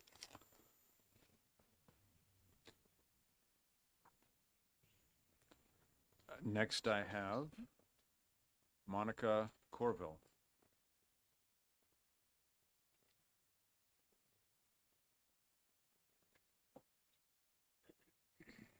Hi, my name is Monica Corville. I live in North Conway, New Hampshire. My husband is a police officer in Bartlett, New Hampshire. I have 2 degrees, as a bachelor degree and 2 master degrees. Since I moved to the U.S. and I was never able to get a job, my husband said, his wise words, if you work as hard as you work for Amway, which was the company I work in Costa Rica, you will be able to grow our business. It's just him and I. We don't have kids. He was in the military. He hasn't even finished his tenure as a police officer. He's considering leaving because his body at 45 is starting to pay the price. We have owned an Airbnb for now 4 years. We have a mortgage, and I net about $12,000 a year from that Airbnb. That Airbnb will be our retirement plan. If you put a 0.75 surcharge, you're gonna reduce my net income by 30%. Also, this surcharge is based on the assessed value of the property. We bought this property for $225,000. We haven't realized the gains that this surcharge is going to charge us for. Yes, the town says it is value close to $500,000. We're at $485,000. But very soon that will happen because North Conway and Bartlett prices are going through the roof. Yes, because a lot of big investors are buying, and our corporate investors are making a lot of money on this. But him and I, it's a mom and pop shop. The ones you're hurting are not the big investors, are people like me that own 1 or 2 Airbnbs, because this will wipe out 30% of our income. And because of this bill, we are like, what do we do? Do we sell now? Like, you are charging over a speculative income that hasn't been realized. So I understand the frustration of people that haven't found a house. I understand that because I've been there. I rented until I was able to own. But this isn't money that was given to us. We work for it. We pay for it. We pay income tax over this. We pay property taxes over this. This is my job. And I make $12,000 a year over this. You're going to take 30% out of that. And my second point is my mother-in-law also owns a property in North Conway that was bought by my father-in-law, rest in peace, more than 40 years ago for $40,000. That is where my sister-in-law goes on vacation. He passed away last year. She's already having a hard time seeing how much this house cost her a year because that one is valuing $500,000. It's not a big house. It's a small. It hasn't been renovated since they bought it. But it is valuing $500,000 because it's right on West Side Road and town considered a very expensive house. This is going to cost her another $3,000 a month. You are going to be taking, yes, it's a vacation home. I understand some people do not have that privilege, and I feel very blessed to have it. But the money that was used to buy that property had already paid income taxes to the state at a federal level, and I don't think it's fair to punish an old lady and her family to have to get rid of their vacation home because it's assessed for a value that was determined according to what is happening in the community and not the reality. They haven't capitalized, they haven't realized that gain, and they probably never will. The idea is that property stay in the house for generations. They have 2 kids. The idea is that North Conway is the place that our family can keep coming out and ski. So thank you for your time. I just want you to see the other side of the story. No, the fact that you own a second home doesn't mean you're a millionaire or that you're living like, I forgot the word in English, but this is my job and this is our vacation home. Thank you. Chris Christensen. No, I'm sorry. Is it Chris? Chelsea. Thank you. Sorry about that. No, and it's fine. I have awful handwriting, so I'm amazed you could even read it at all. So thank you. So I'll try to be brief because I think a lot of the people that are speaking have said a lot of my sentiments, but I kind of wanted to just let you know my story. I bought a property in Northampton. I'm also a resident of Northampton. I bought a property about 9 years. I'm going on my 9th year of owning this property. It sat on the market for a couple of years. The reason being it's a very unique property. It has a lot of land. It's a very large property. It's very old. It requires a lot of maintenance. It's unique in that I understand the argument that, you know, we're desperate for housing. I understand there's a housing crisis, which is why you passed the ADU law, which I'm very excited about, by the way. This house, I feel, doesn't really apply to that because it's on the expensive side of things. It's not an affordable house that I think we all need. This house, I don't believe, would have been sold any other way unless they were able to convert it to a short-term rental. I bought it as a short-term rental as the fact that I absolutely love this property. It's gorgeous. It is the only way I could have purchased this property. I also have many children. It enabled me to be able to, as she has said, spend more time with my children. I'm not some big conglomerate. I only own this one property. As it is right now, I don't know if a lot of people understand the burden of owning a short-term rental. On the other side of the business side of things is that the homeowner's insurance is skyrocketing. It's very, very hard to even get anyone that even wants to do a short-term rental insurance. My insurance has doubled. So now I'm looking at almost $1,000 a month in just insurance. I do pay property taxes. I also pay the meals and rooms tax. Between my property tax, the meals and rooms tax that I pay, I'm paying over $40,000 right now a year just in that. So utilities go up, everything goes up, guest expectations go up. There's a lot more competition. I can't raise my rates. So I'm holding on to this property by a thread as it is right now. The reason why I want this property is, as she had mentioned, this is also my retirement plan. You know, I am mostly staying at home with my children, so I don't have, you know, a 401k or any of this. So this was my way of doing it. And what I'd like to just kind of put out there is if this tax, which I view as almost like a penalty for having the ability to own a second property, which I feel like is a right. Anyone should be allowed to have a second home. And I feel like this is a penalty punishing us for having a second home. And I want you to consider that if we were burdened with additional taxes on top of all the other rising costs that we have as homeowners, it's going to put me in a position where I may have to sell it, where I'm already contemplating that right now just because of my insurance is going up, everything's going up. And would the state rather lose the meals and rooms tax it's already receiving, because I am paying about $15,000 a year in my meals and rooms tax to the state? Would you rather lose that or gain this penalty tax? And it's basically just burdening everyone, so it's becoming really impossible to own a second home. And I don't feel like that we should be punished for having a second home. I feel like it's something that, you know, at least I understand. I got to know Sununu pretty well, and his objective for the state was to help blossom and grow local business owners, that he wanted people to be proud of being a New Hampshire state business owner. And this is my business, and this is really going to put me in a position of being in jeopardy of losing my property, and it's my retirement plan. So I just want everyone to consider that, and that's all I have to say. Thank you. Do you have Thank you any very much. questions? Representative Opal. Thank you, Mr. Chairman, and thank you for taking my question. Just a quick question. If this bill were to change, were to be amended so that the first $500,000 of value, of assessed value, would not be taxed, would not fall under this tax at all, and that the additional tax would only be on the value of a home or a short-term rental over and above $500,000. So there'd be a $500,000 exemption to try and accommodate those folks who are not millionaires and not, Right. they're trying to get by Right. with their own business.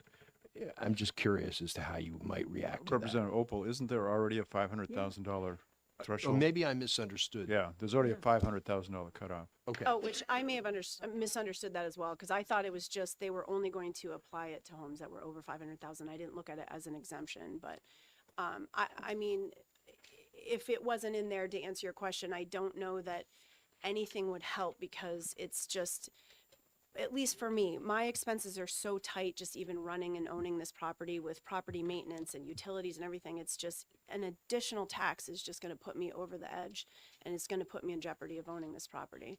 So I don't know that that would be helpful at all, because my property, as they've mentioned, I bought it for a very good price at the time, but it's now doubled in value. So that exposes me to a huge tax burden. Thank you, and I apologize to the committee. I missed one No problem. little word. No problem. And Representative Ohm has a quick question. Yeah, what is the assessed value of your property? My property, well, the town assessment and fair market value, because that's definitely two different things. Is it Representative the Ohm? town, or would you say the town value or assessed value? Yes. Assessed as So town. you were assessed by the town. at Yeah, a so the certain town assessment, value. I think it's maybe now 1.3 or 1.4 million dollars. I bought it for a lot less than that, but I think that's what the town is. And of course, our taxes in Northampton keep going up. So I don't know that, I know the point of the bill is to help burden that, but I don't foresee the towns not raising property taxes. I just think it's something that's always going to keep going, if that helps. Okay, thank you very Is much for that your it? Okay, testimony. thank you. Last but not least, I have Jennifer Ramsey from DRA. And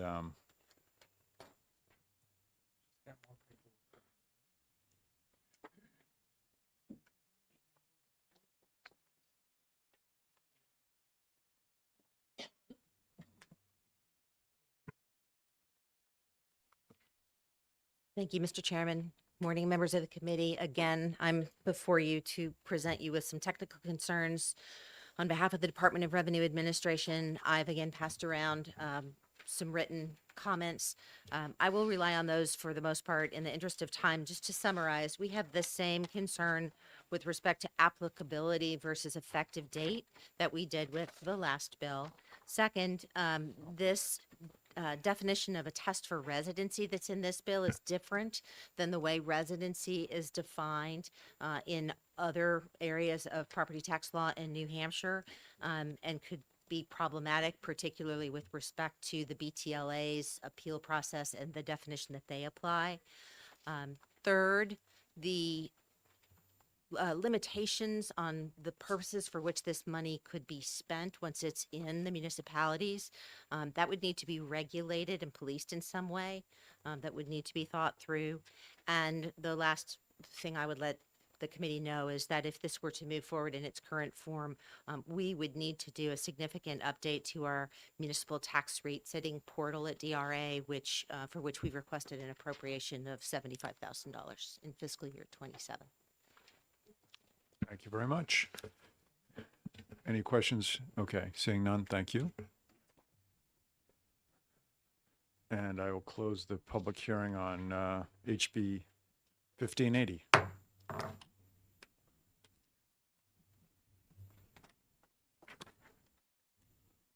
Let's see.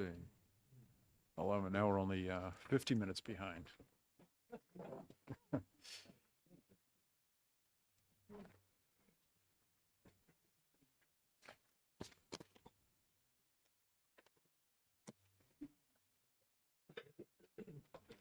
What is this? Oh. This is all for you.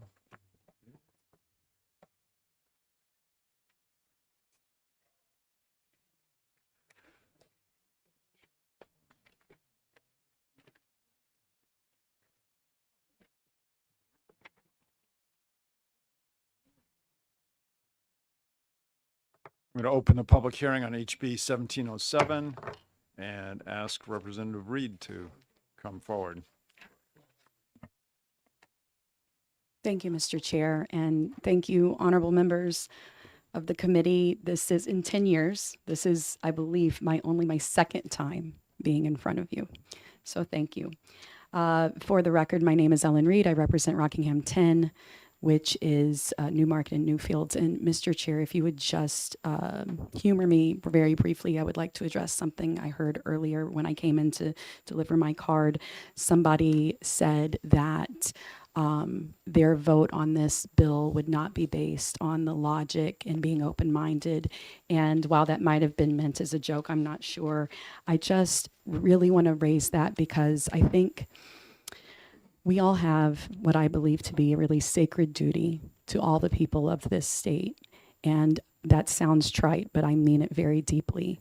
And it's easy for us to get desensitized here with the number of bills that pass through our hands and the machinations of people with their egos and the high school drama that sometimes happens. But it's really important to remember, in my opinion, that every single piece of legislation that passes through our hands has the potential to either benefit or deeply harm 1.3 million people. So thank you, Mr. Chair, for humoring me. I just wanted to kind of address that because I take my duty to serve very seriously. And if people think it's okay to vote because they don't like the sponsor or they do like the sponsor, or, maybe some leadership member is telling them how to vote, I find that to be deeply unserious for our duty. So now onto the bill. As you know, we're in a housing crisis. I don't want to, because I know that you know that we are, but I'm going to go over just how bad of a housing crisis we are in. And there's a lot of themes that are going to be similar to the previous bill, but there are some major differences I want to highlight. The vacancy rate right now is around 0.6%. In order to have a healthy market, we need about 10 times that, about 5% to be considered a healthy market. We also have the fastest rising homelessness rate in the country. With the exception of 2023, where we experienced a very slight decline, we've experienced about 50% increase every year since 2019. We have quadrupled the number of homeless people that we had in 2019. So in addition, when I first came to the body, we would talk a lot about the crisis of the graying of New Hampshire, which is in fact the housing crisis. We just called it by a different name because we have a very rapidly aging populace.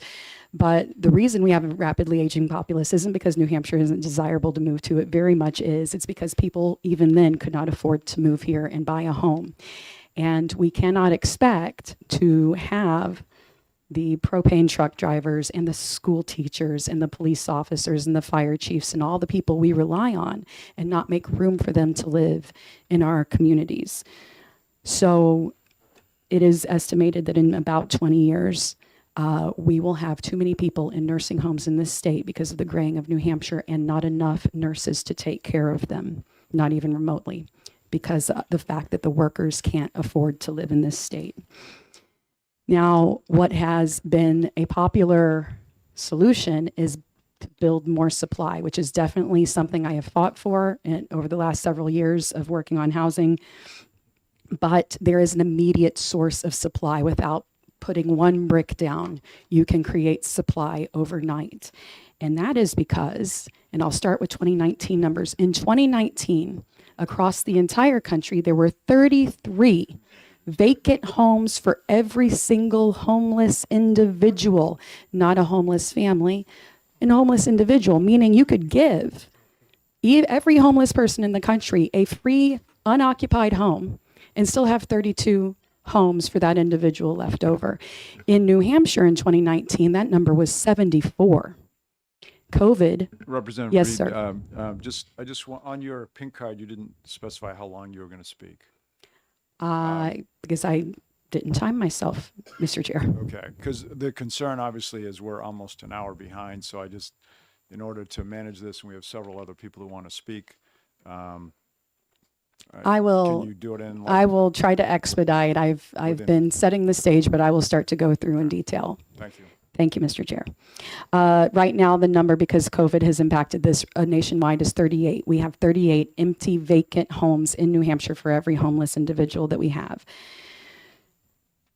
So why aren't these homes, since we have so many vacant homes, being considered when we say we have a 0.6% vacancy rate? And that's because they are not in supply. They are seasonal or short-term rental vacation homes. They are not considered on the rental market. So my bill consists of two parts. The reason these two parts are joined is because one is taking away revenue, one is increasing revenue far more substantially than the revenue that was taken away. So I'm going to deal with each piece of the bill separately. The first is an exemption for low to moderate income people on the state transfer tax. The state transfer tax is the 3% tax that you have to pay when you purchase a home. It makes closing costs prohibitively expensive. This provides a one-time, and I will clarify, it's one of the things the DRA once clarified, that one-time here is intended to mean per year, not per individual. I do want to also clarify that while it's my intention in having it drafted, and we all know that OLS was running against deadlines and we were running against deadlines, but it was supposed to be for the household size, so the income for the household size according to HUD is the qualifier. So it is essentially giving low to moderate income people a transfer tax exemption so they can more easily buy a home. It also is giving it to the seller if the seller sells to a qualified individual, meaning a low to moderate income individual. So that incentivizes sellers to sell to people who need the homes most. This is language, by the way, that exists in Maine as well. The second part to the bill is what's similar to the previous bill you heard, but there's a couple really important changes or differences between the two bills. And this is the tax on property, residential property. That's another clarification DRA needs. It shouldn't be property, it should be specifically residential property. Any residential property that sits vacant or in short-term rental, meaning short-term rental qualifies as vacant for more than half the year or for half the year, would then get, and in this bill, it is an amount to the state that is equal to the municipal tax burden for that property. That is pretty steep.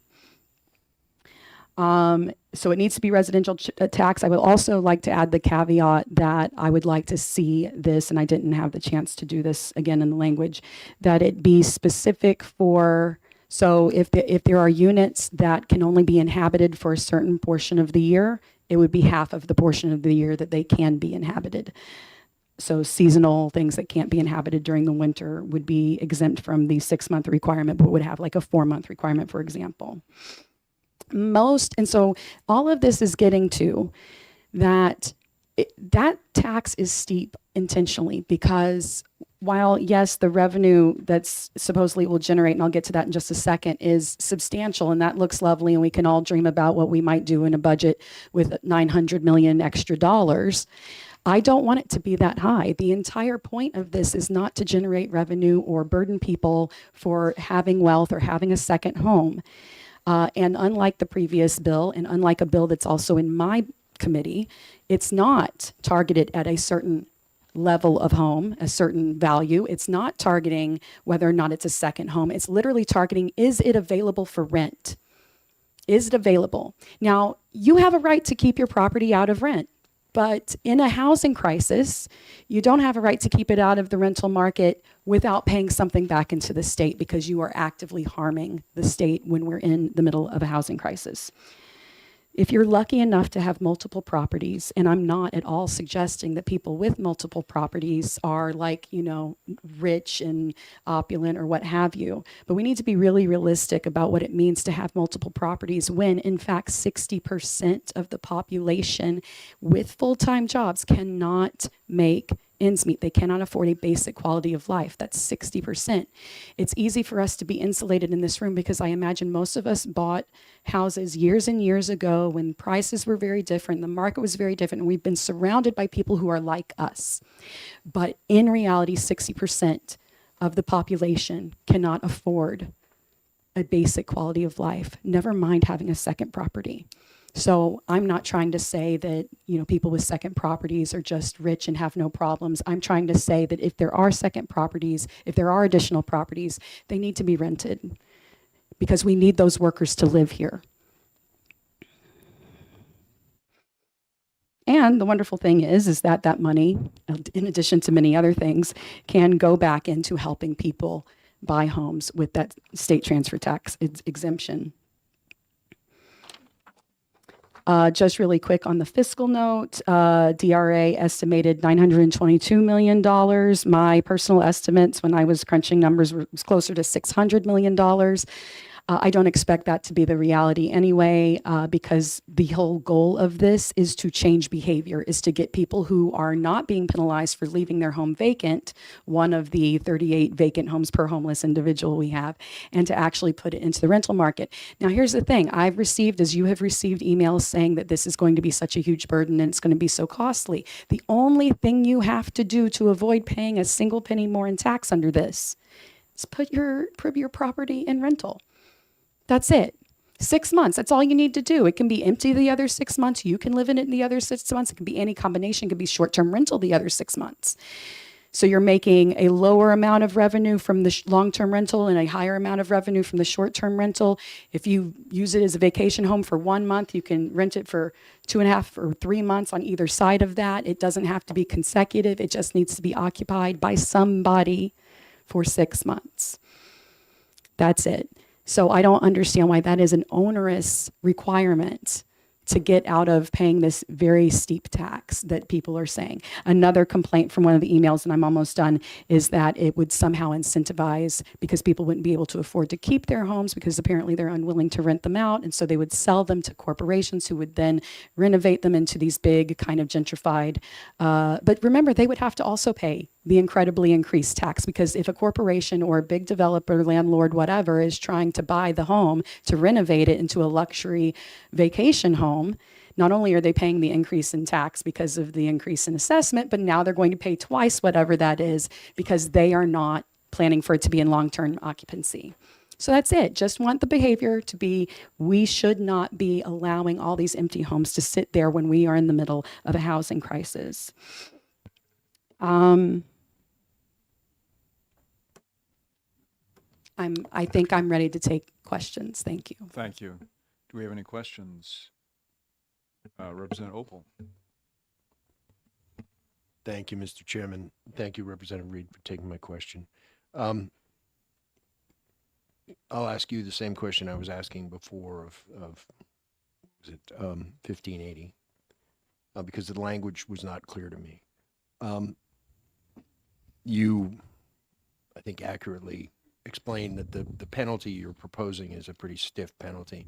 And I'm wondering how you would feel about proposing an exemption for the first, say, $500,000 of value. We've heard some testimony from folks who are, so that hopefully that would still contribute to the change in behavior that you're seeking, but would also ease the penalty on those folks who are sort of smaller business owners, if you will.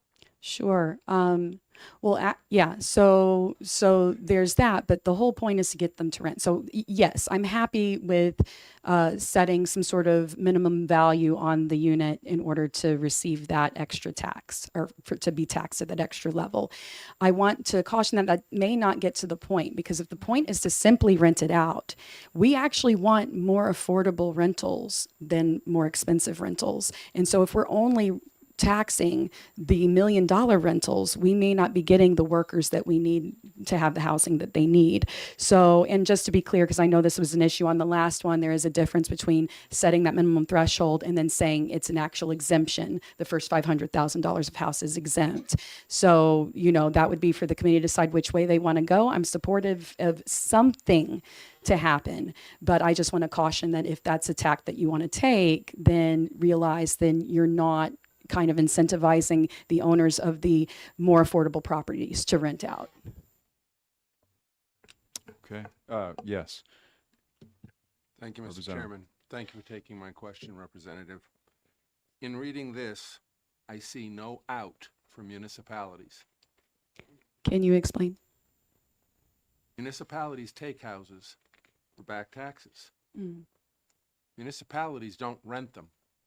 Why? Because they do not want the liability for tenants in there.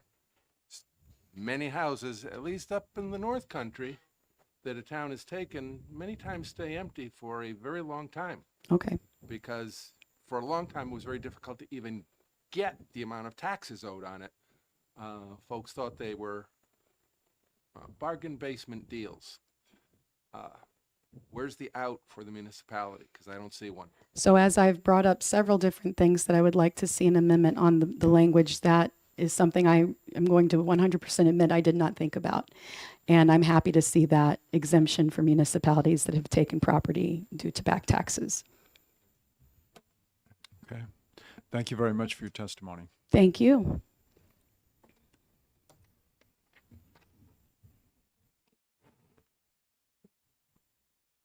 Paul Hazelton.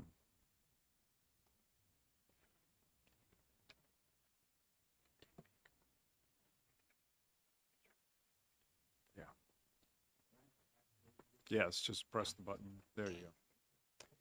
I'm Paul Hazelton from Heber, New Hampshire. I'm initially more concerned addressing the possible impact on Airbnbs, so I would like to talk about the positive aspect of Airbnbs. It's a different experience from the commoditized hotel room and stay. It has been a evolution in the market, adding value and economic activity where it did not exist before. This is what the free market is supposed to do. It brings tourists and visitors into small towns and venues that hotels do not serve. In my family's case, it made it possible the preservation of 300 acres of land and a 1700s family farm. Samuel Hazelton had deeds from King George III when he settled in 1771 along the Dartmouth College Road and advertised that he would take in travelers. I've often wondered whether he ever got any travelers. His peers would be horrified that the government would in any way interfere with that activity. He later fought in the Revolution. Airbnb has made possible the preservation of the farmhouse and the complex of buildings, which includes the barn residence that I reside in, that comprise the farm. It is a space for family and friends to gather on occasion, and in the interims, the revenue from the Airbnb help put roofs on barns, repair foundations, mow fields, and in general keep the place from sharing the fate that so many farms have had. This testimony applies equally to HB 17707 and HB 1508 in different aspects. It is unclear whether they are a sop to the hotel lobby, a misplaced attempt at unconstitutional double taxation, or poorly thought out attempt to improve housing inventory. They fail on all accounts, inexpedient to legislate. And I would just add that it boggles my mind that I sat in earlier where we were looking at revenues from cigarette smoking and were hesitant to tax it for fear of a drop off in revenues. And then we look at a good to the community and think we want to tax it. It just simply doesn't compute in my mind. Thank you very much.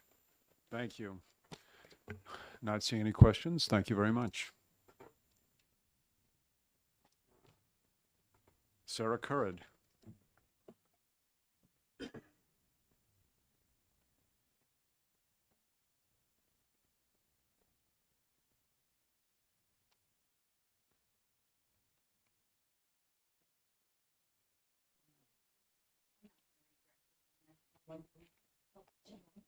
Hi, sorry about that. My name is Sarah Currid. I'm from Amherst, New Hampshire. I'm not going to read directly from that. Just reading over the bill, there's just like so many things that is wrong with this. One of them that really is scary to me, let alone just the impact to a lot of families and small business owners who, again, have decided to purchase another home to help care for a property that's been in their family forever, is the administrative cost of this bill. I mean, the Department of Revenue Administration estimates a one-time cost of $300,000 to implement this new system, but the money is not currently allocated in the bill. That scares me a little bit. Overall, it doesn't make sense. I mean, I understand we have a housing crisis, but a lot of these properties that people are renting out, especially short-term rentals, there's no ability for workforce housing to be in them. So what I think we're trying to solve will not be solved with this bill, unfortunately. Thank you. Thank you. Seeing no questions, thank you very much. Okay, next I have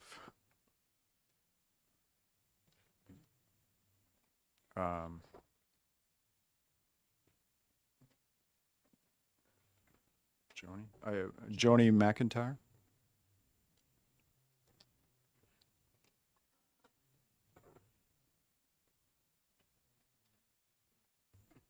So I guess it's good afternoon now. Hi, I'm Joni McIntyre. I'm a realtor here in the city of Concord, and I'm speaking to you on behalf of the New Hampshire Association of Realtors. I have something to read, but I'll try to go over it quickly. This bill is looking to, well, first of all, the overall tax burden for any second home would double. If this goes into effect. And this would work to limit what the value of that property is. And I'll give you a really good example. This summer, I sold a property for two women from out of state who had a second home on Lake Rolfe Pond in Hopkinton. Their taxes there went from $1,500 to $6,000 when the town did their reassessment. And what this means is then this home on a quarter of an acre with no sewer, no water, no heat on Rolfe Pond would go to $12,000 a year. No. Yes, it went from $15,000 to $6,000, so that would bring it to $12,000. I would have had, there's no way we could have sold that piece of property. It was assessed at $318. They went into an abatement, got it to $288, and we only could sell it for $230, partially because of the taxes. And at $12,000, I don't know that we could have sold it.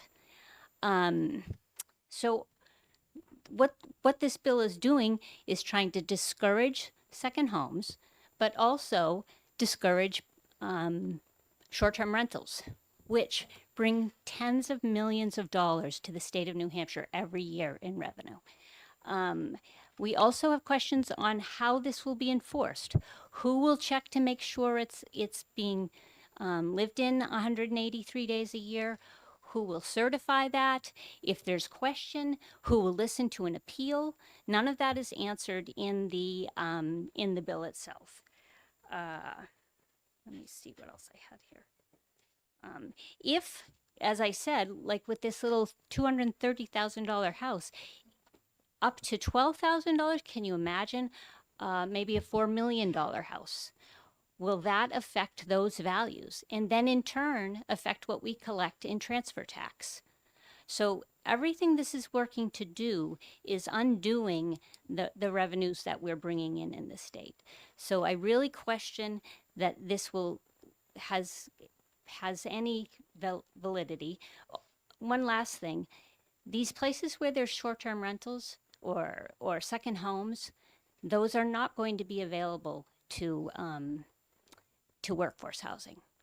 The rental costs will be just too high, or the people will just not rent them out. I mean, they don't, how much for say a $4 million house on Lake Sunapee, if you're only there half the time, how much are you going to rent that out full time for 6 months?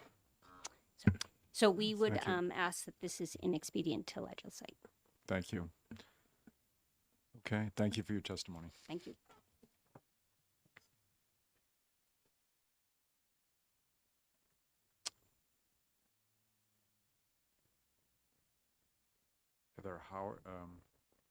Heather Howard, or Heath Howard, I'm sorry, or, I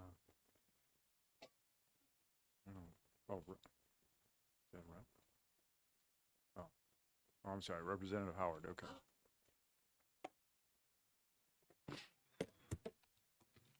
Fine. Advanced printing.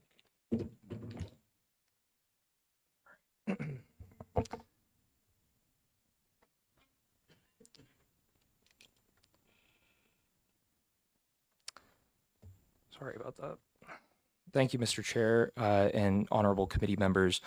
Before I start with my testimony, to introduce myself, my name is State Representative Heath Howard. I represent the towns of Stratford and Barrington in Stratford District 4. And before I start with my testimony, the prime sponsor told me that she intended to suggest that the state transfer tax exemption could be delayed 1 year while receiving the unoccupied residence tax. And this would prevent the need to upfront any money. The revenue coming to the state rather than the municipalities could be used for education, direct disbursements to municipalities in exchange for reducing property tax rates, used for home loans funds, or a number of other things. Property taxes are crushing working class people here in New Hampshire, and every year residents who live here have asked us, or live here full time, have shouldered the burden to fund our schools, roads, local services, while a growing number of homes are sitting empty every year. HB 1707 is about fairness. This bill creates a supplemental tax on residential properties that are unoccupied or used as short-term rentals for at least 6 months of the year, requiring these owners to pay an amount equal to the property taxes already owed on the property. In other words, if somebody benefits from owning a property in New Hampshire without contributing to our communities year-round, they should help carry their fair share of the cost. We are already seeing private equity firms and large corporations purchasing these single-family homes just to leave them empty to artificially decrease supply. Just last week, President Trump stated that he believes that we should ban that practice. This legislation doesn't ban them, it incentivizes them to fill those vacancies. At the same time, HB 1707 provides a one-time real estate transfer tax exemption for first-time low and moderate income home buyers, making it easier for New Hampshire residents to actually buy and live in homes in the communities where they work. This bill does not punish primary homeowners. It does not raise taxes on people who live here full-time. It asks those who treat housing as an investment rather than as a home to contribute appropriately, while giving relief to the residents who are being priced out. If we are serious about addressing rising property taxes and the housing crisis, we must be willing to shift the burden off of working class families and onto speculative and underutilized properties. Thank you. I'm open to any questions. Seeing none, thank you very much. Thank you. Andrew Horn.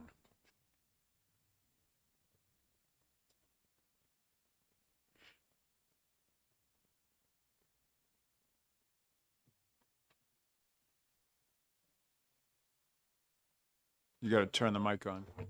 Thank you. I think it's fixed. Hi, my name is Andrew Horn. I live in Amherst. Mr. Chairman and members of the committee, I come before you as someone who believes every decision must be weighed on both dollars and decency.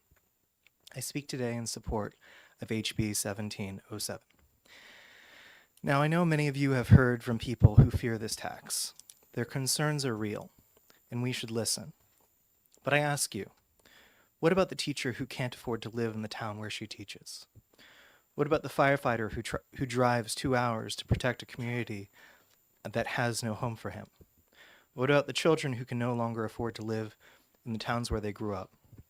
What about the grandparents who want to downsize and stay near their grandchildren but can't? These are our neighbors, and they are suffering. The opposition calls this double taxation. I call it something else, a tax on dead wood. These empty homes, unoccupied for 6 months or more, are dead wood choking the living forest of our towns. They are houses that do not breathe.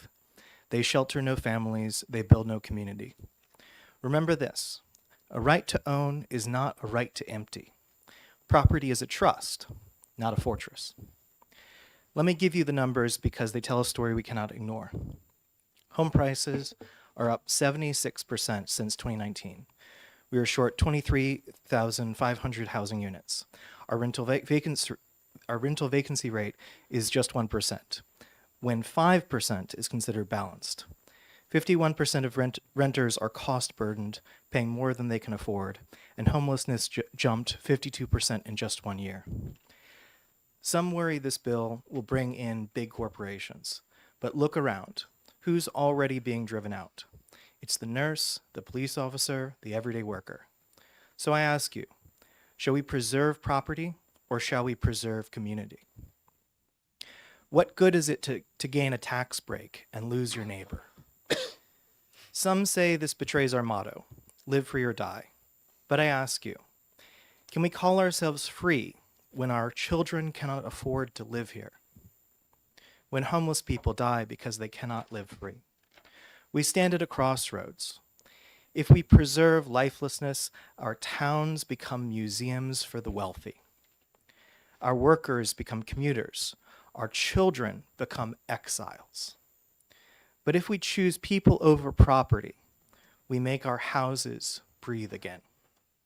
The choice is clear. You can vote with those saying, "Don't touch my second home," or you can vote with the young couple who can't afford their first. You can preserve property values, or you can preserve community. You can protect the right to own a lifeless house, or you can protect the right to live in a breathing one. We cannot escape history. The suffering of our neighbors will mark us. So I ask you, members of this committee, are we a state of homes or a state of merely houses? Let us be remembered as the generation that chose people over property. I urge you, vote ought to pass on HB 1707. Let our houses breathe again. Thank you. Thank you. Seeing no questions, thank you very much. Thank you. Chelsea Christensen. Me again. I'll be quick. I just have a comment on this bill. I absolutely agree that there is a housing crisis in New Hampshire. I agree that we need more affordable housing. The answer is not to go after the vacation homes. And the reason why is, and she touched on my reasoning, and I'm just going to reiterate it quickly, that most of the vacation rentals are in resort areas, seacoast, mountains, ski resorts, things like that. Those homes, in order to rent them long-term, the cost monthly would be cost prohibitive for your entry-level homeowner. Just look at the rentals in, I'm on the seacoast, so I know what the costs are for just even a 1-bedroom, 2-bedroom home. The rentals are $2,000, $3,000. That's still too expensive. If I had to be forced to rent my house long term, I would have to charge about $10,000 a month. That's just the facts.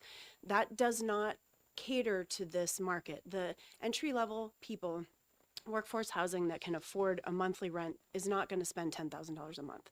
So my opinion is that's not the answer. The answer is, let's look at more, I personally have a lot of ideas for affordable housing. I love this ADU law. I think it's fantastic. I think if people were to build a, 900 square foot little home on their property and rent that, that's fantastic.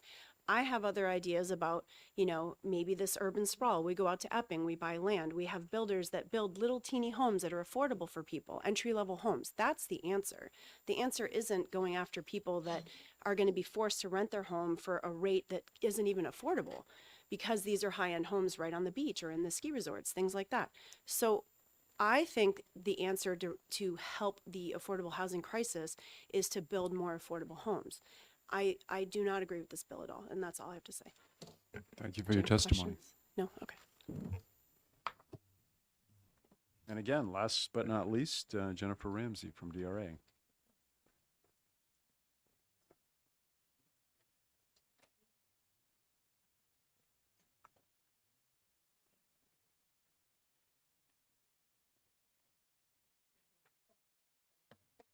Thank you, Mr. Chairman. Actually, everything I had intended to say has already been said by another witness on my behalf. Thank you to Representative Reed for actually reading my bill analysis and mentioning many of the technical concerns that I had with this bill. We are looking at a requested appropriation of $300,000 in order to implement this to modify RIMS. And I would look forward to working with the sponsor and all of you all at the work session to address these technical issues that we have with this one. Thank you. Appreciate, There are two here that didn't get. Do we need a couple more copies? Okay. no, I got one. Representative Opal. Yeah, thank you, Mr. Chairman. I just have a quick question. And I'm trying to go through this as I'm getting it, so I may have missed something. But it looked to me like in the fiscal analysis on 1580 that that DRA was saying they couldn't estimate the number of second homes. And then it looked like on 1707 that there was an estimate on second homes. And maybe I'm missing something, I'm confused, but as I said, I'm trying to go through this as quickly as I get it, but Right. We cannot know for certain the second homes with, and I don't have both of them in front of me right now, but we did for some of the legislation this season look at some data that the Fiscal Policy Institute actually published, summarizing some census data with respect to second homes by town. This bill, if I'm remembering correctly, does not really speak to second homes so much as unoccupied properties. It could be short-term rentals, but it could also just be vacant properties. So it may be that we didn't think that using that same economic data was appropriate with respect to this bill. if I, one quick follow-up. Sure. All I would ask is when we get out of this hearing, I'm going to go back through and read it over more thoroughly and see where maybe the confusion is on my part. I would just ask if DRA could go back and look and make sure that Absolutely. your response on 1580 and your response on 1707 was, if I'm missing something, happy to be corrected. I will look at them and happy to speak with you more about it. Thank you. Thank you, Sounds Mr. good. Chair. Thank you very much. Appreciate it. Okay, we'll close the hearing on HB 1707. Okay, now we have a decision to make. I was going to make the decision for you all, but I'll take your input. So basically, we have one more bill that we were trying to do before lunch, which is HB 1810. So what I was thinking is either we go to lunch now for just half an hour and come back at 1 and do that, or we try to get 1810 done in half an hour. And then at 1 o'clock, we take a half-hour lunch, come back at 1:30, and then we're only half an hour behind. So the question is, do you want to take lunch right now for half an hour, or do you want to finish 1810, given that we've got people here who thought it was starting at 11:30? Yes.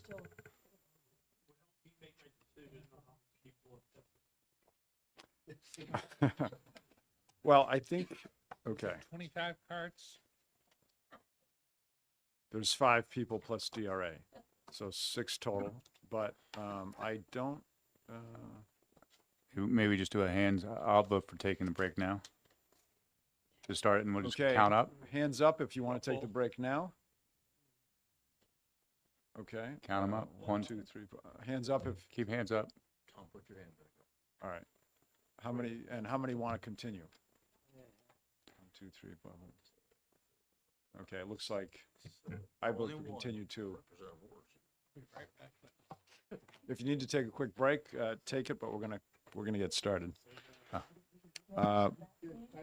What's that? We're gonna do 1810. Well, that's a good point. I'm trying to do all right, why don't we take a 3-minute break and we will start with 1810 at 12:34. So that gives it a 12:33. I hate to tell you, I'm gonna have to leave about 1:50. Okay. I just let you know, sorry about that. No, it is what it is. I'll listen to it on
If there's anybody who has materials to distribute for this, for 1810, you can distribute it now.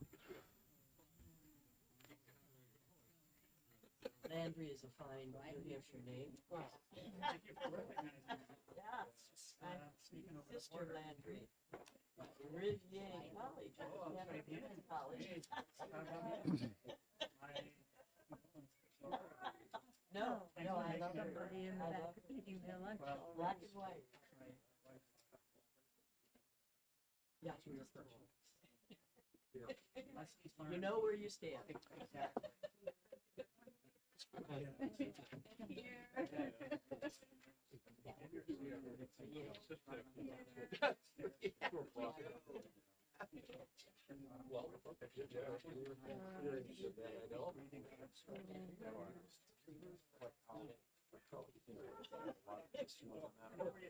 I had to stand. Yeah. Shade. Needless to say, they have to get. Hi there, thank you very much.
Thank you for allowing me to introduce House Bill 1810. For the record, my name is Representative Will Darby. I represent Hillsborough District 11, which is Nashua Ward 8. It's winter, and we all rely on plowed roads to travel safely.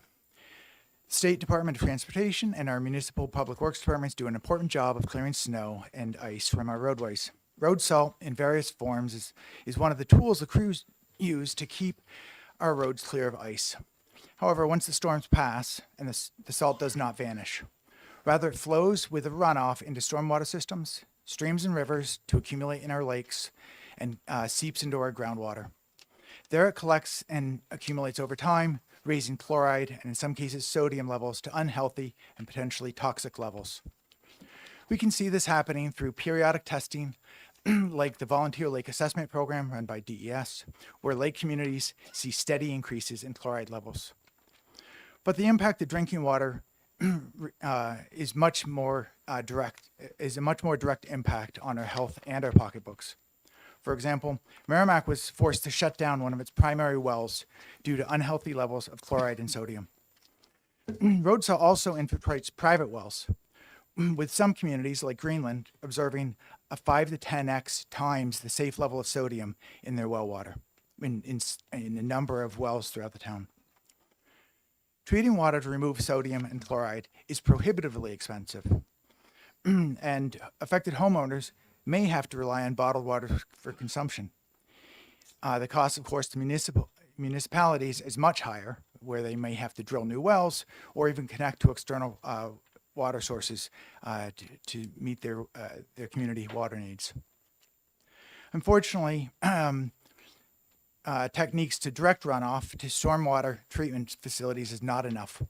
One study by the U.S. Geological Survey observed a tripling of sodium in New Hampshire lakes, where 53% of the salt entering the stream where 53% of the salt that entered the lake came from a small stream, which only contributed 3% of the water flow into the lake. And this was in spite of a diversion beam that was intended to redirect the runoff to stormwater treatment. The only solution to reducing salt pollution is to reduce salt usage. DES determined a reduction of 25 to 45% in salt use is required to maintain water quality standards. The good news is New Hampshire DES has been aware of this problem for years and has developed programs to help educate the public and best management practices for treating roadways. The Green Snow Pro is one such program with options available for both commercial and municipal operators. These are opt-in, optional initiatives to encourage best practices for road treatment and salt storage.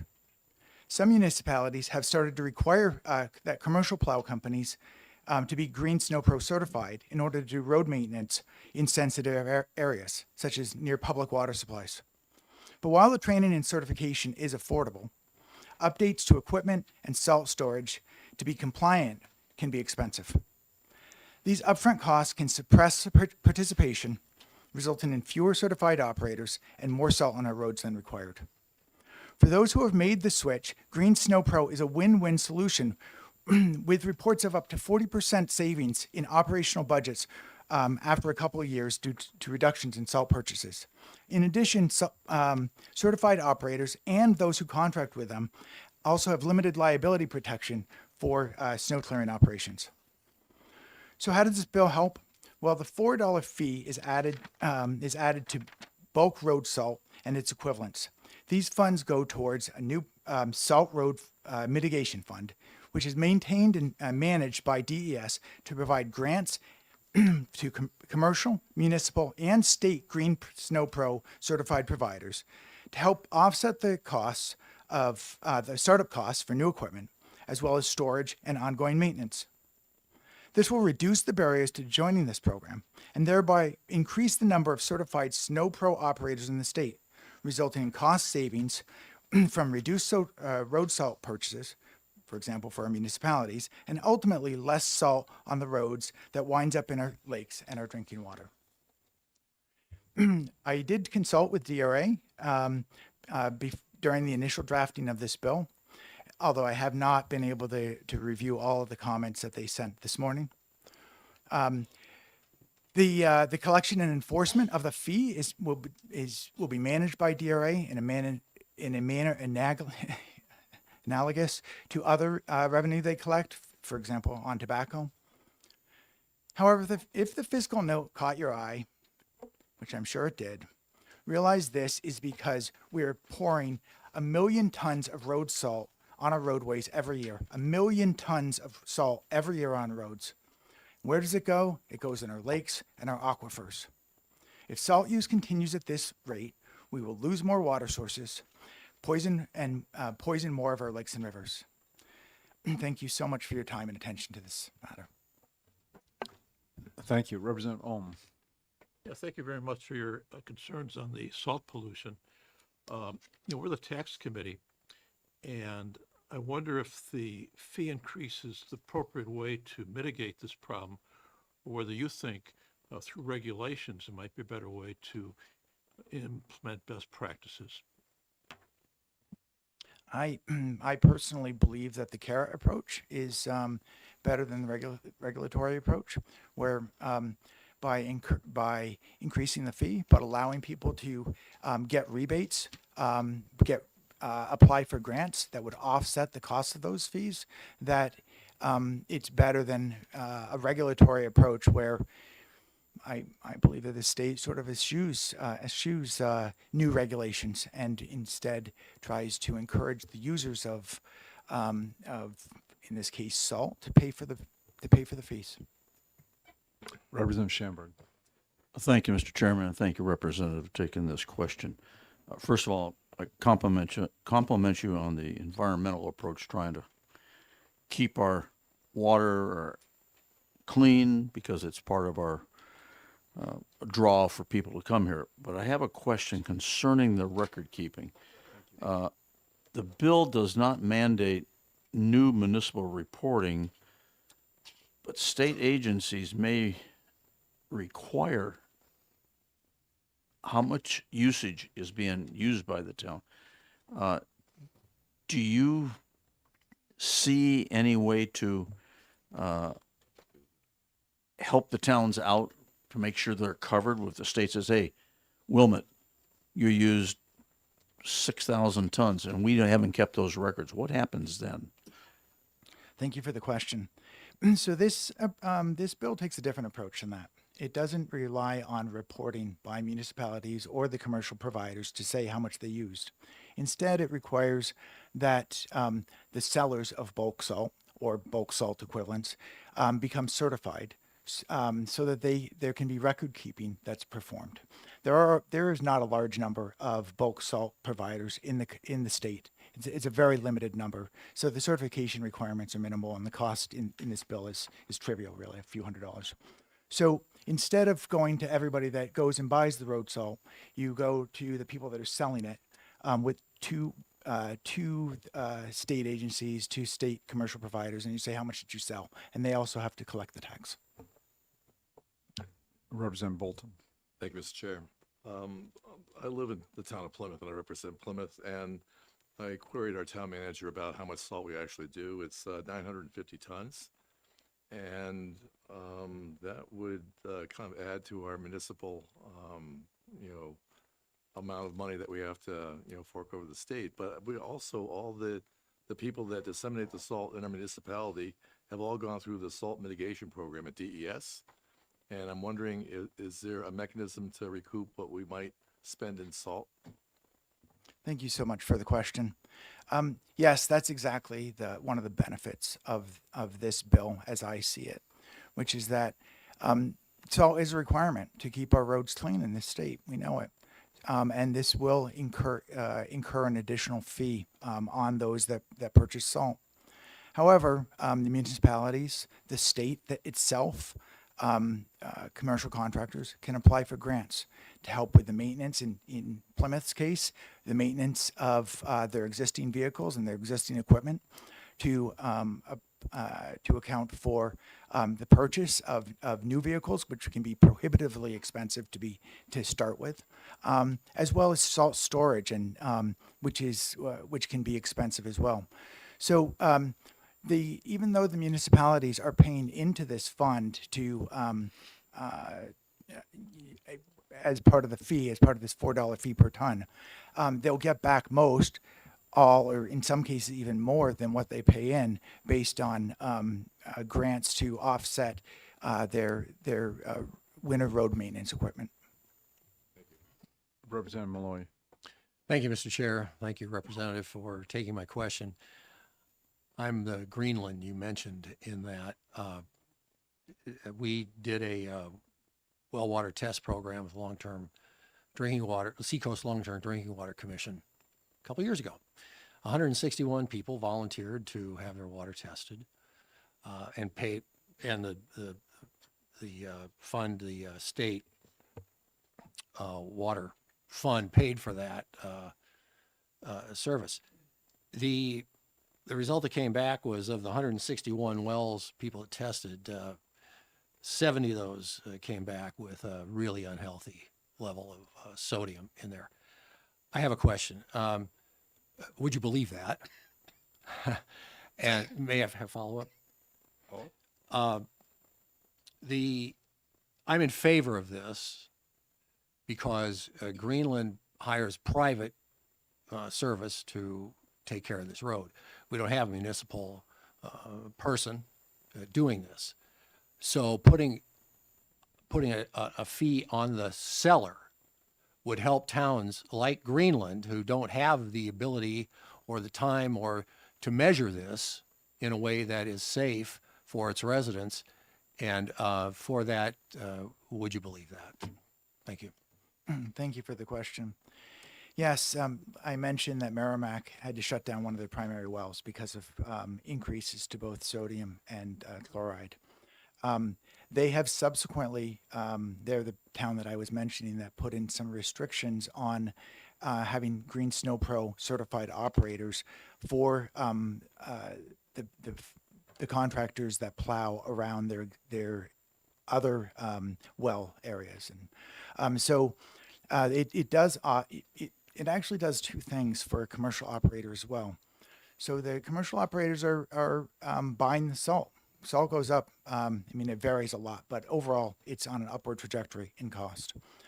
You heard me talk about 40% operational savings, which really comes from the salt, reductions in the amount of salt they have to buy. So ultimately, a town like Greenland, who uses commercial providers to do their salt maintenance, should get lower bids because the commercial providers are able to save 40% of their of their operating costs. Thank you. Representative Lurie. Thank you. Thank you for taking my question, Representative. The way you explained it, yes, on the bulk seller, the same way that we do beer, the same way that we do cigarettes, makes eminent sense. However, the fact that we already have the Green Snow program, and you said that being a GSP provides that entity with business advantages such as reduced liability, etc., which is all well and good, but I'm glad we have that program. So why are we taxing everybody to give a business advantage to a few? That's the first question. Second question, if we were to mandate that a person gets certified certified GSP, would then not the same result be achieved with no tax, no administration of tax, no requirement to add to a tax bill here, to take it back here, to bureaucratically shuffle monies around, when the purpose is to reduce salt application, and that is done only when the person's applying salt know what the hell they're doing. Thank you very much for the question. So I think mandates in this state don't go over very well. It's a great question. Why would, since only a portion of the commercial providers and the municipalities are part of the Green Snow program today, why should they get the benefits? The great thing, of course, is everybody can apply, and the costs for certification, for training and certification are very small. The thing that's inhibiting people from these companies and these municipalities from being part of the program is how they afford the equipment to be compliant. If we mandate compliance, we're actually putting an unfounded mandate on the municipalities to upgrade their equipment. So I'd say that we want to encourage compliance, encourage people to participate in this program by having a carrot approach rather than a stick approach. Thank you. Representative Spar. Thank you, Mr. Speaker. Are you familiar with what other states have done? This is a sort of a newer issue that's cropping up. Both, I understand, these elevated, chloride levels are not good for people's health, especially people who have liver, kidney, and have blood pressure issues. But I also understand there's additional costs to municipalities and states when it comes to infrastructure, vehicles, the rust and the corrosion, from what I understand, is pretty bad, and it accelerates those things on infrastructure. I'm not aware of any, I haven't done a deep enough dive, but I'm not aware of any studies that said is the cost of having to accelerate the repairs and replacement of this infrastructure would be greater than or is less than the cost that we're using as far as the benefits that we're getting from the cost of using salt. Thank you for the question. I think you're suggesting that using some of the equipment that is recommended by the Green Snow Pro can accelerate the wear and tear on the vehicles. Is that what? No, I'm talking about just the use of salt mhm. and its destructive qualities on vehicles, on infrastructure, on roads, on bridges. I've read that's a real challenge, and it's accelerating the cost of those things for municipalities and states. And I'm wondering if the cost of that is greater than, I need to do more studies on this, but I'd like to see if the costs are greater than the actual use of the salt and or the benefit that we get from it, which is clearer roads, which helps with fewer accidents, I would assume. Thanks very much for the question. I do think that DES, who I believe is going to be testifying, may have other insight into that because they, I know some members of DES have talked to other states about their approach since salt usage in northern states is a nationwide problem. But very much to your point that the benefits of reducing salt go beyond, reducing a reduction in expenditure on the salt itself. In that your equipment lasts longer, you don't have to do repairs on, other infrastructure as often. So I imagine, I'm not an expert there, I haven't researched it myself, but I imagine that there would be other tangible benefits to the municipalities. Thank you. Okay, thank you for your testimony. Representative Brung.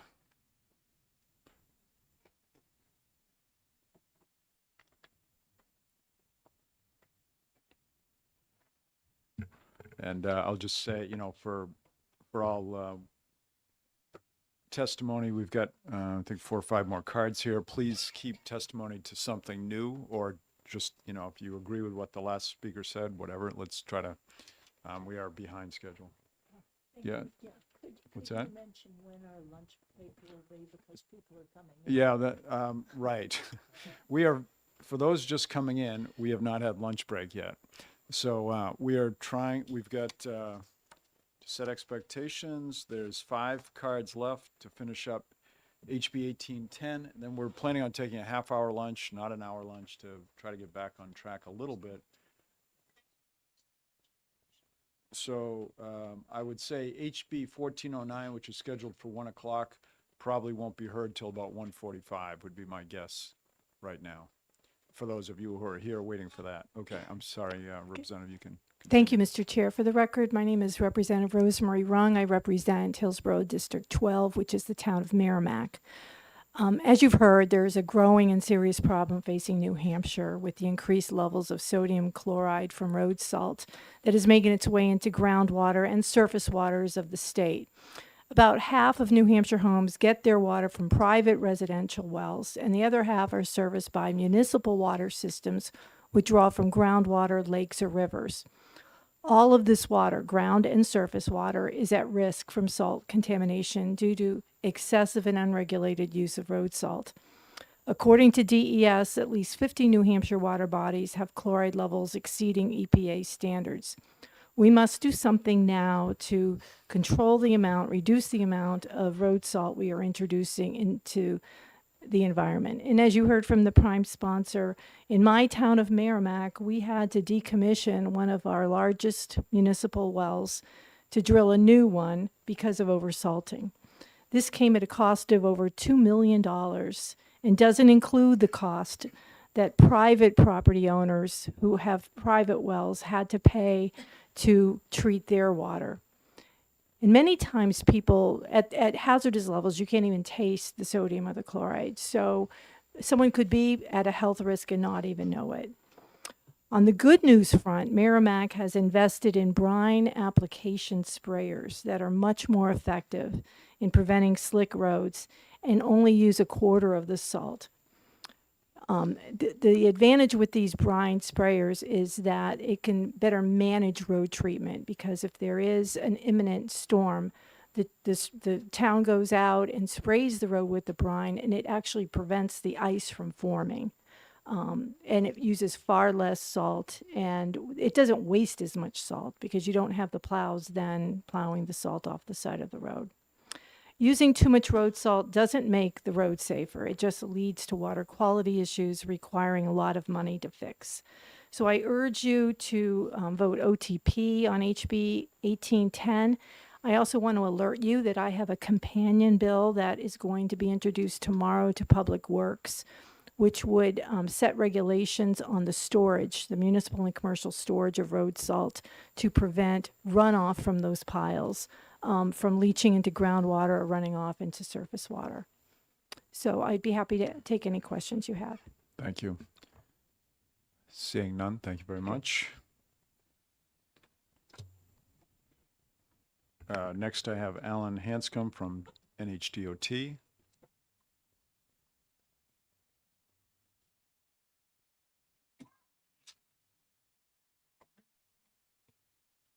Hi, good afternoon. My name is Alan Hanscom. I'm the State Highway Maintenance Engineer for the Department of Transportation. I just wanted briefly, from a financial point of view, that the impact of this bill could be in the order of $785,000 or $800,000 a year for the winter maintenance effort that is done on state highways. The cost of our salt on average per ton is about $82 a ton delivered in statewide. The $4 amount would amount to about a 5% increase in the cost per ton, and a 2% or so increase in the cost of our winter maintenance line, which historically is underfunded from the start. And requires additional transfers during the winter.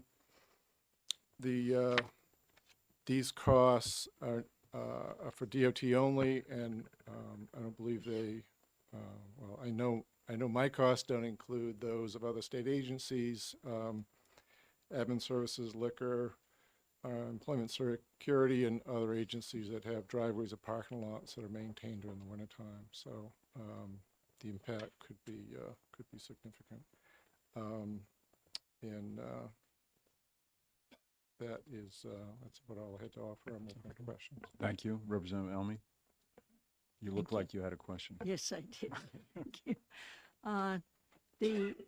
The bill provides for funds back out of the funds that went into it as grants. And I was a little confused about how this worked, particularly considering that most of these costs are for the state government. If you look at the breakdown that was in the bill. Mm-hmm. Do the state government, do you know if the state government also can get grants from this program? Thank you. I do not know a lot of detail about how the grant program would work. I think we may qualify for some amount, but probably not $800,000 worth. Representative Ulrich. To DOT, since they would be the ones collecting and then distributing, presumably under this scheme, what would be the cost to administer this in addition to the tax? I'm confused. I'm a consumer of salt. I'm not on the collection side of it. I believe that was another agency was going to collect the $4. Yeah, okay. I'm on the paying out side of it. I'm not on the receiving inside of it. Well, you're involved in it. I'd separate that. What would be the cost to administer the distribution of funds if rules were set up to allow for a distribution of funds? If DOT was a receiver of grants, the cost would be minimal. It'd just be a portion of our day job to allocate the funding. Okay, seeing no more questions, thank you.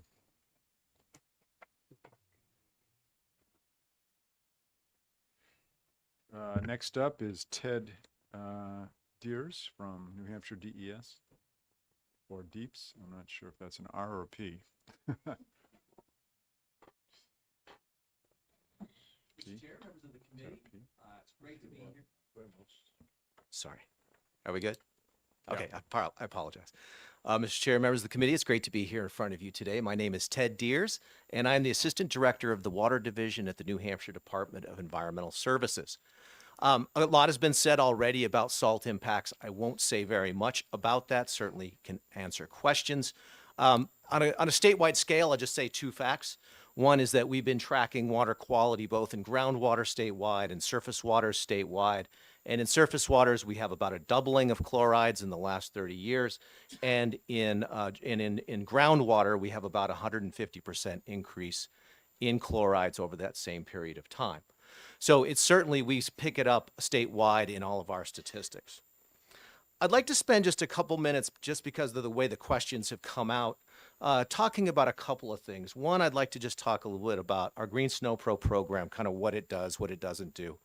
And then I'd like to just say a little bit about if these dollars were to come to DES to distribute, how we would go about doing that, and sort of what, I guess, how we would kind of manage that system.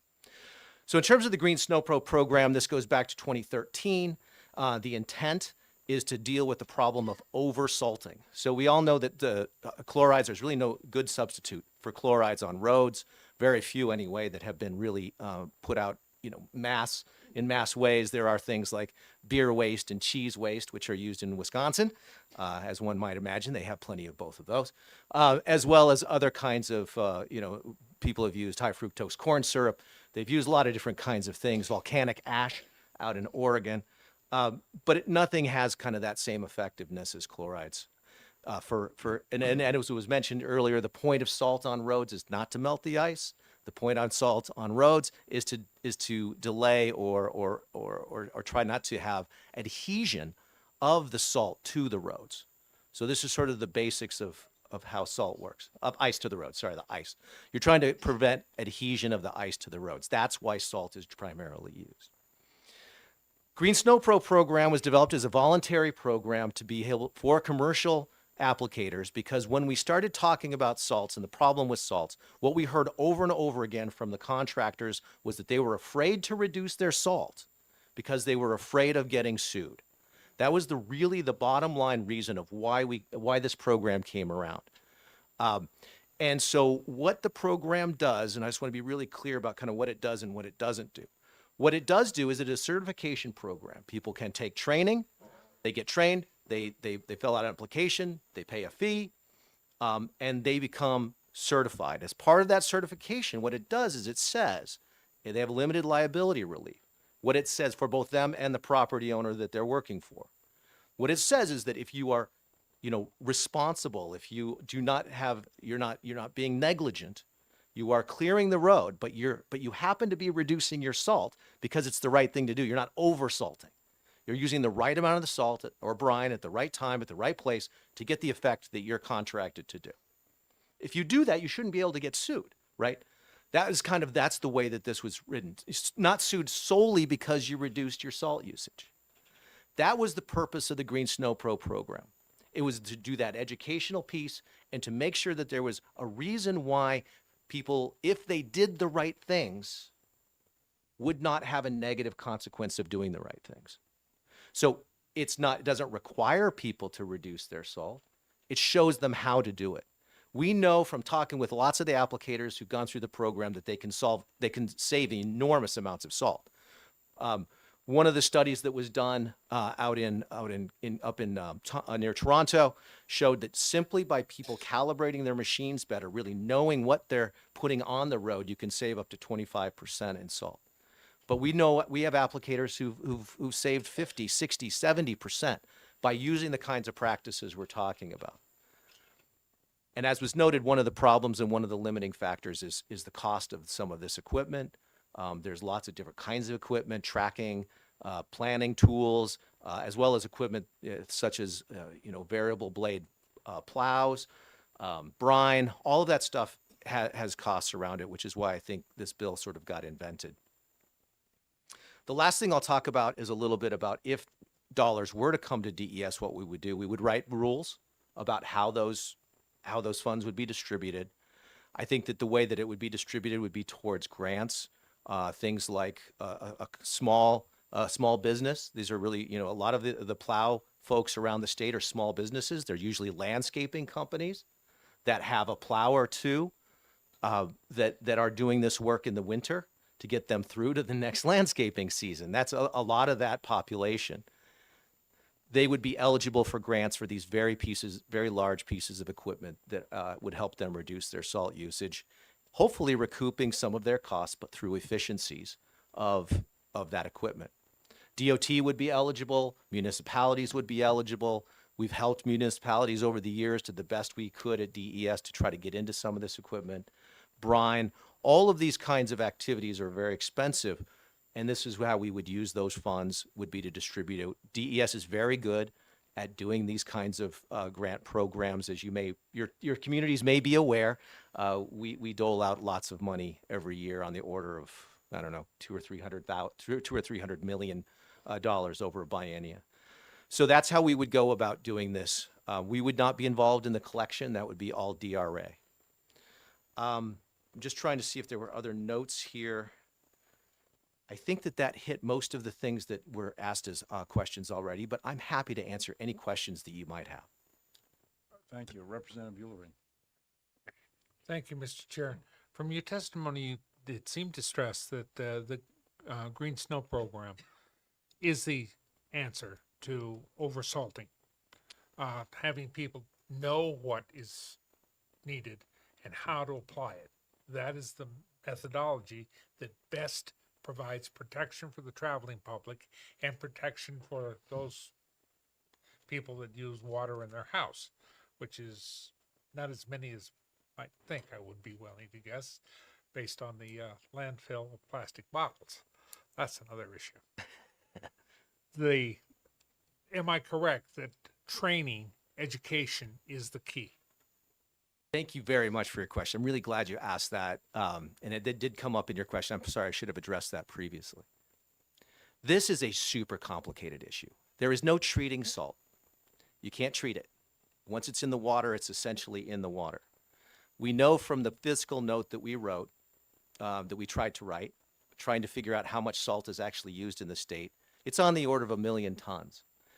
So I tried to look at what would 1 million tons look like. If the Empire State Building was a giant salt shaker, 1 million tons would fill it 2/3 full. That's how much salt goes onto our roads and parking lots and driveways in the state. Using less salt is extraordinarily complicated. I talked about the issue related to liability. That's one piece. The other piece is that there's expectation of the public. We've come to expect that when we walk into a building in the wintertime, we're now accustomed to our feet crunching as we go through. If your feet are crunching, that salt actually isn't doing anything. It's just more salt than was needed in order to treat that surface. That's a societal issue, not a best management practice issue. Best management practices also, you actually have to implement them. And then the final part is that we also have fluctuating weather more and more each year. So we have more storms that sit right at that freezing, thawing. And so there's a lot of noise in trying to understand what to do and how to do it. So this is a societal problem, and can be, but the way that the tools that we've had to address have been training, have been looking at what are the best management practices, creating documents that can help people to understand what those might look like, and then attempting to control people to reduce their salt use. Does that answer your question, sir? Representative Almy. Thank you. I've been here for a long time. It's good to see you again, by the way. Yeah. And until fairly recently, when I drove to Concord in the winter, I would be going a half speed sometimes because DOT had stuck a truck in front of me that stopped all of us from going more than 1/10 speed. But now, I and everybody else are driving above 70 miles an hour on the same roads. And I'm wondering, what is DOT doing if it is not already using the brine program? Well, I would let DOT answer that. But my understanding, and I can be corrected by Alan, certainly, is that they are using brine on certain sections of the highways where they have that ability. Most of the state does not get brine. But the other thing I think you're just noting is that DOT has become extremely good at clearing our roads. And that's in response to the public expectation. This gets back to this culture issue, is that there's a high expectation that you will be able to drive no matter what speed you want, no matter what time of day, to be able, under whatever conditions are out there. And I think that's part of the nature of this challenge. And if I could also, part of the problem is not the education, but as you said, the money for small businesses and the money for the very large businesses like DOT. Well, and changing the machinery. Somebody did ask a question about other states. I think it was you, Representative Spar, that no state has figured this out totally. New Hampshire is unique in our Green Snow Pro program. That is unique in the nation. Maine has some interesting programs that they're doing up around Portland. Minnesota has had a long-standing training program. In fact, we stole their training program. That's how we started in this business. Ohio now has a grant and loan program that they use through their Small Business Administration for this very kind of purpose.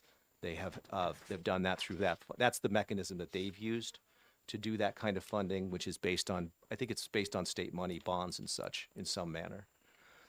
So each state is kind of taking a very different approach. Ontario, Canada has yet a whole different set of approaches that they're taking. Representative Ohm.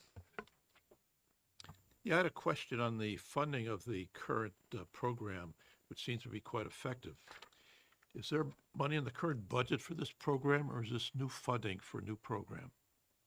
Thank you for asking that question. This would be new funding for a new program. The funding that we currently have really just supports the administration of the Green Snow Pro program. And in fact, it's a 3/4 person program. It's not even a full, we don't even have funding for a full person in that program.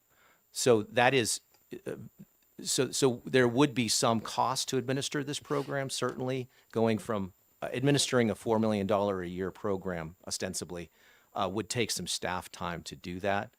And so there would be some staff required to be able to do that. But again, DES passes through a lot of money. We're pretty efficient at it. So I think those staff costs are relatively minimal. I think that was what you were asking. I'm sorry. Okay, thank you. Seeing no more questions, thank you very much. Thank you. Got 2 cards left, and then Jennifer Ramsey. So next is Andrea Lamoureux.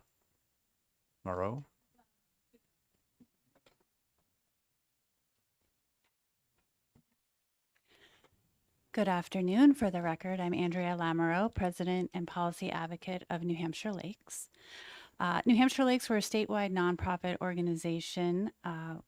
Our mission is to restore and preserve the health of our lakes, and we're here today in support of this bill, in support of all the water quality issues that you've heard all of the presenters before us present.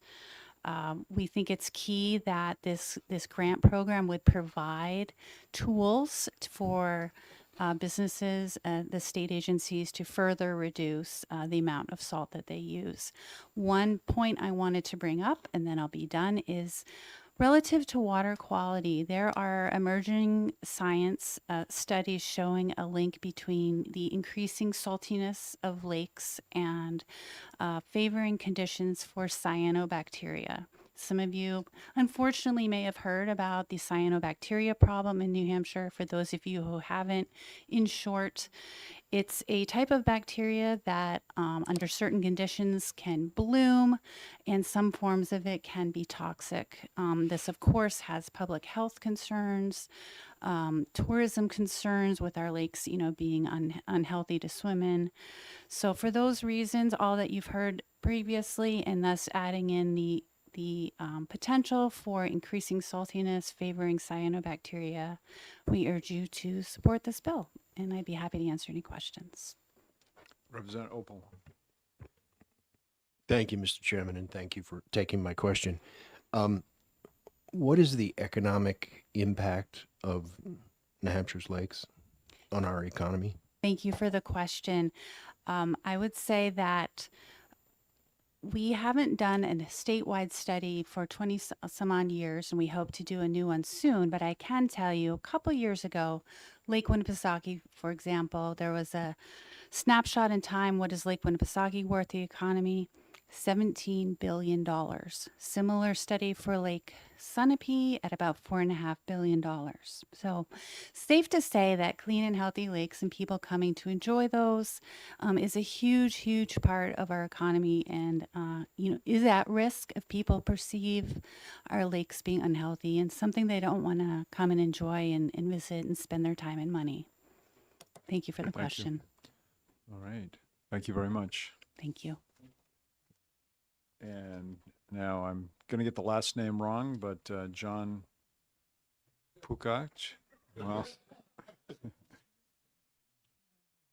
My name is John Buchak, and I'm grateful for the opportunity for my wife and I to be Yeah. here before you to express our you, sir, if you turn your mic on. Thank you. and 5 others that will appear before you this week. They all indirectly concern cyanobacteria. We own some cabins on Duncan Lake in Ossipee, New Hampshire.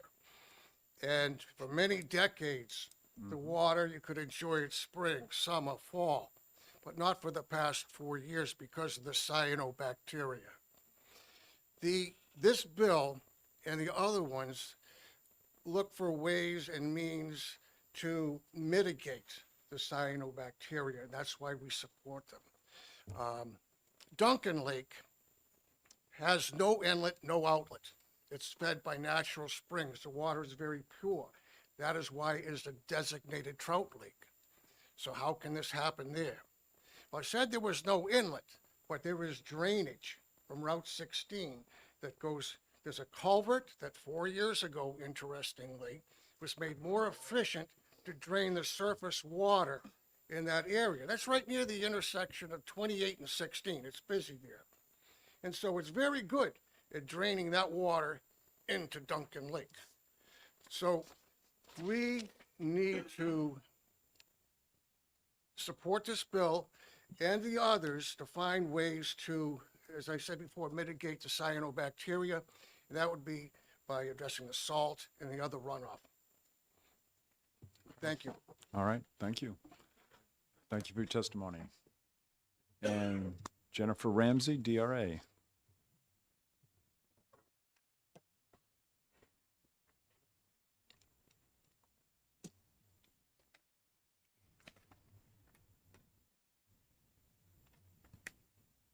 Good afternoon and hello again. Jennifer Ramsey, Tax Policy Counsel, Department of Revenue Administration. Thank you to Representative Darby for the dialogue during the time that he was drafting this bill. This bill represents a new tax that is basically administrable by DRA. We had lots of opportunity to have input on the mechanics of how this would work and are generally able to implement this legislation as drafted. The bill analysis that you have before you has a handful of small technical concerns about the language that we realized when we saw the final draft of the bill.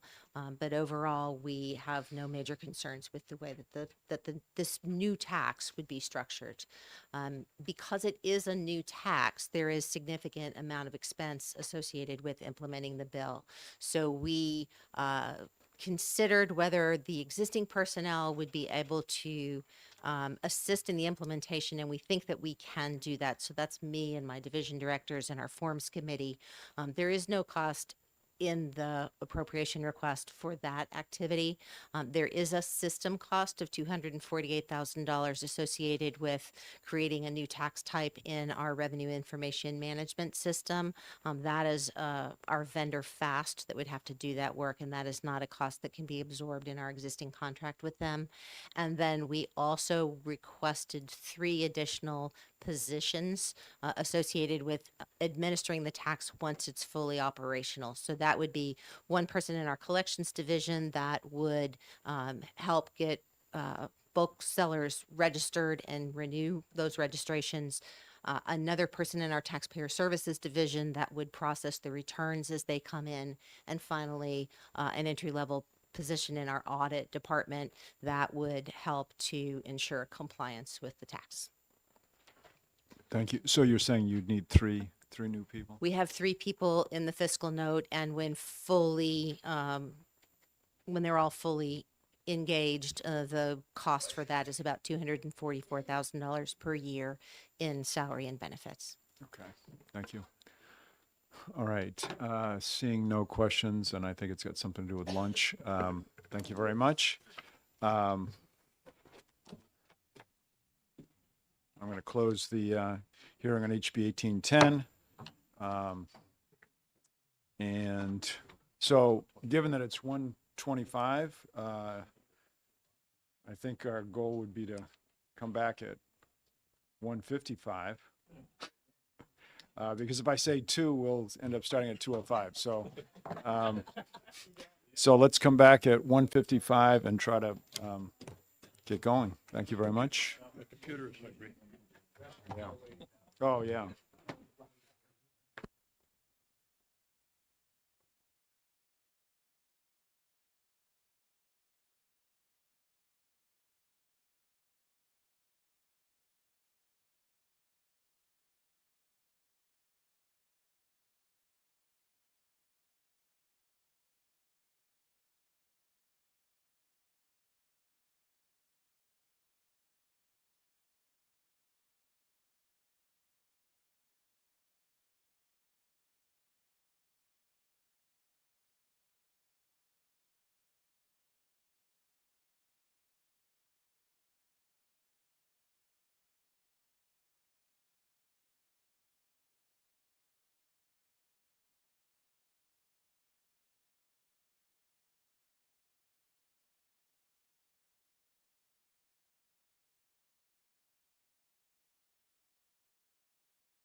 Okay, the time being 2:02.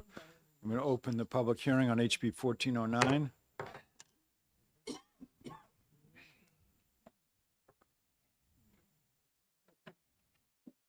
And invite Representative Ames to come up. So do I just? Representative Ames, did you fill out a pink card? Oh, I did not.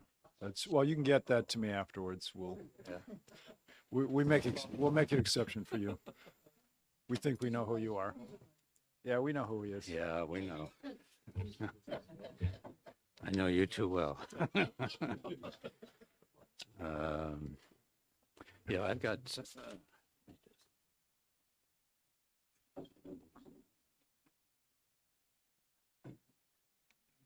AQ.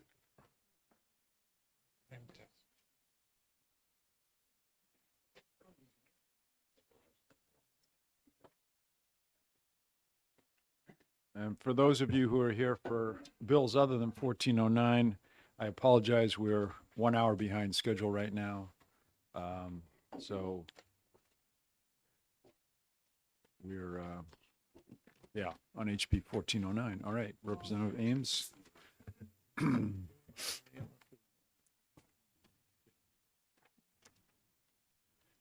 all set? You get three.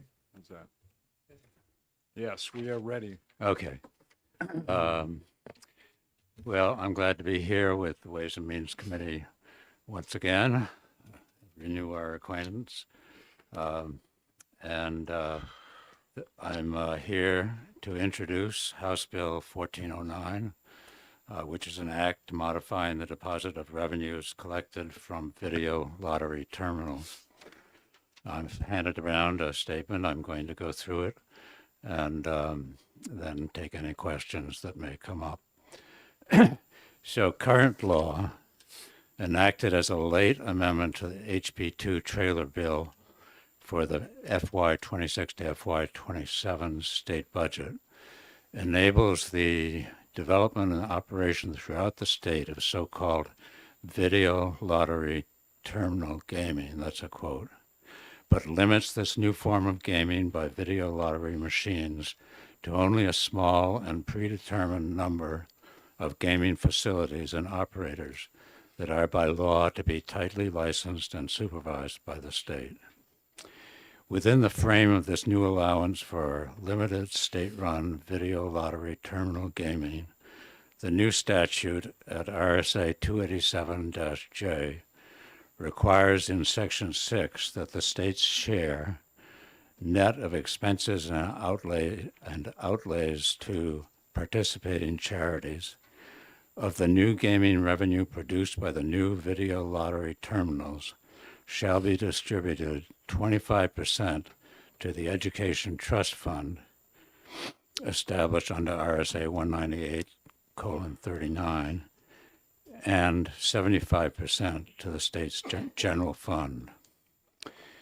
Our state constitution at Part 2nd, Article 6B, in direct conflict with the new video lottery statute's 25%, 75% revenue allocation formula, requires that 100% of state-run lottery revenue, net of administrative costs, quote, shall be appropriated and used exclusively for the school districts of the state.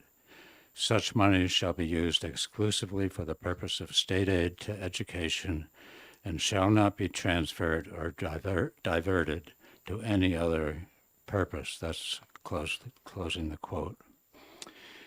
HB 1409 seeks to resolve this constitutional conflict by amending the gaming statute to require deposit of 100% of the net video lottery terminal gaming revenue to the state's Education Trust Fund.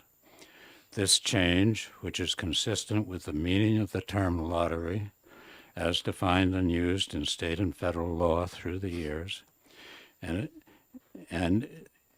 it is also consistent with the long tradition and widely advertised practice by which all New Hampshire state-run lottery-generated revenues have been deposited into the state's Education Trust Fund, where the funds are reserved and allocated for state aid to education. So all of this will immediately conform the statutory net revenue allocation formula to the constitutional 100% for education rule. The fiscal note attached to this bill estimates a shift in fiscal year 2027, if the bill is enacted in the current session, of $93.9 million. Yeah, that's right, $93.9 million from the general fund to the Education Trust Fund. That will certainly be helpful as we all work to reduce the current overdependence on local property taxes while ensuring sufficient state aid to meet our constitutional obligation to provide sufficient funding for our public schools. On the backside of the printed version of this statement are a few explanatory definitions of the term lottery, which may be helpful. I ask for your support of this bill. Thank you. Representative Ulrich. Thank you, Mr. Chair. Representative, you said you just made a blanket statement regarding the constitutionality, and that's going to be the gist of the discussion. Is your assertion based upon the term lottery, or lottery as it was meant at the time when the amendment to the Constitution was put in place? It really embraces both. The term lottery is, in fact, a very general term about games that involve chance and putting your money at risk into a pot, essentially, and getting back a lot or a little, depending on the roll of the dice or the roll of the machine. And these days, we're more into machines than dice, and so we now have in New Hampshire a video lottery terminal called Lottery for Good Reason, using the same language as was put into the Constitution not so long ago. I think it was 1990. You and I may not think 1990 was a long time. I'm sorry, I didn't get that. I You and I got may lousy hearing. I should tell you all. So You and I may not think 1990 was so long ago, but it's just a small fraction, right, of the whole. no, to just not to put too, if I may, not to put too fine of a point on it though. The roll of the dice, if you were talking about to roll up a number for the lottery as it was as the term was originally intended, is far different than a machine operation, whether the machine deals cards or plays horse races or is a slot machine. I need to see that in my mind. I see them as two different things. Why should I not see them as two different things? Right. I share that concern and that effort to understand the, and that's on the back of this. You'll see 3 different definitions of lottery, discussions of the term lottery, Yeah. and maybe they'll help you in thinking about this. It's worth a hard think, I believe, and I encourage you to do that. And it's a very fair question. I do think that the term has embraced the larger evolution of the term. You know, we now use machines in ways we never did before. We are online all the time, and this way of gaming was around probably with more primitive machines back then. I'm sure it was. As a kid, I remember stopping in Reno. So slot machines were there. But now we're here in the present day, and we're still talking about video lottery terminals. We've renamed them a little bit, but it's still a lottery. Representative Ohm. Thank you, Representative Ames. I have a question on if there's any court cases that have tried to resolve this question of whether lottery money going to education is defined. Well, I don't believe so. If there has been, I haven't found it. What I will say is that there hasn't been any reason from the education side to complain, because the lottery commission has been steadfast in ensuring that all money that's beyond expenditures gets deposited and is used for education. And if you follow, and maybe you can not avoid following the lottery's reporting on the amount of money that has gone to education over the years, and every year it's grown some more.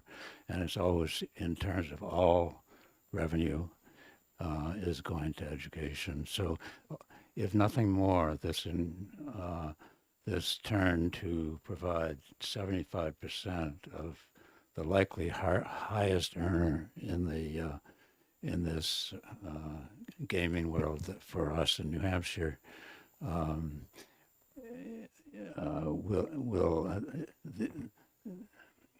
really lost my train of thought there, but the likelihood is that this very high earning machine money will be significant, and it should definitely continue to go into education, in my opinion. Representative Ulrich. Thank you, Mr. Chair. Then the next question that'll come up in the work session is, I'm sure you're well aware, is if we increase the amount of money going into the Educational Trust Fund, what will that effect be on the statewide property tax? Those are two independent variables and sources of revenue. So I really can't answer that. The legislature can send the statewide property tax revenue in any number of directions, one of which could be to education, other directions it could go to. It's totally within the discretion of the legislature going forward. Ed, thank you. I tend to agree with you on that, because SWEPT is set up just merely as a property tax going to the state. Currently, it is going to the Educational Trust Fund. However, if the amount of money raised from SWEPT is offset in any portion by monies raised from the video lottery terminal, there's no reason to expect that government, with its appetite, will reduce property taxes. Yeah, there's a big difference between the lottery, which has a constitutional clause directing it, in my opinion, in a certain direction, and raising money through this tax or that tax and directing it to go somewhere. The discretionary, the reach of the legislature's discretion is much greater with any tax that's not by constitutional fiat directed in a certain direction. Representative Schamberg. Thank you, Mr. Chairman. Thank you, Representative Amos, for taking this question. In your opinion, do you see this creating a stable, predictable revenue stream for schools so that they can maybe budget more reliably on what they have to do for education? Well, I would hope that would be true. That's a prediction as much as anything about the success or failure of gaming and its ability to address a myriad of problems that arise as gaming explodes, including the problem gaming. So I can't predict that, but I believe that one of the reasons that the New Hampshire finally went into the traditional lottery, I'll put it that way, that Representative Ulrich was referring to, is to try to find a stable source of funding for education. That was back when, I think, Pickles, somebody who was, there was a guy who was very determined to get lottery going in New Hampshire, and that's what led to the constitutional amendment. Okay, seeing no more questions, thank you, Representative. And if you'd fill Thank out a you. pink card for me and send it up, that'd be good. I have no other pink cards for HB 1409. Is there anyone else who would like to speak on HB 1409? Okay. Seeing none, I will close the public hearing on HB 1409. And that was the first hearing that was shorter than planned.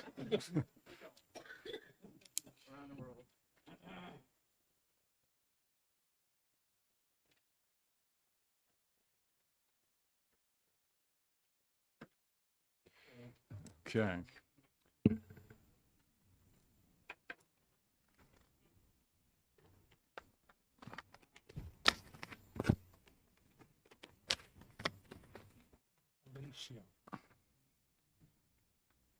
Okay.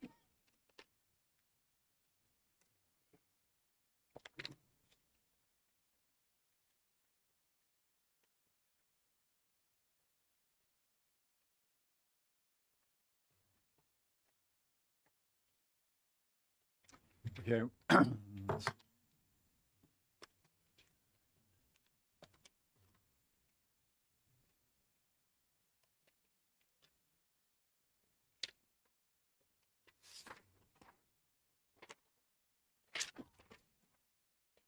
Okay, we'll open the hearing on HB 1559.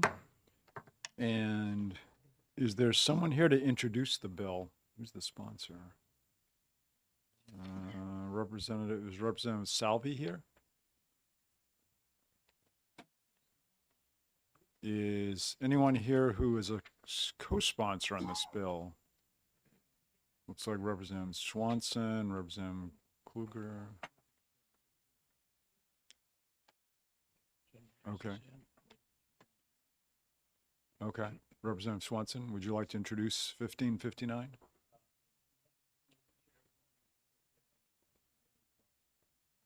Yeah. Sure. Yeah. Well, that's, And then if you just fill out a pink card afterwards, or or we have it? no, that's. Oh, no, that's something, okay. That's all set.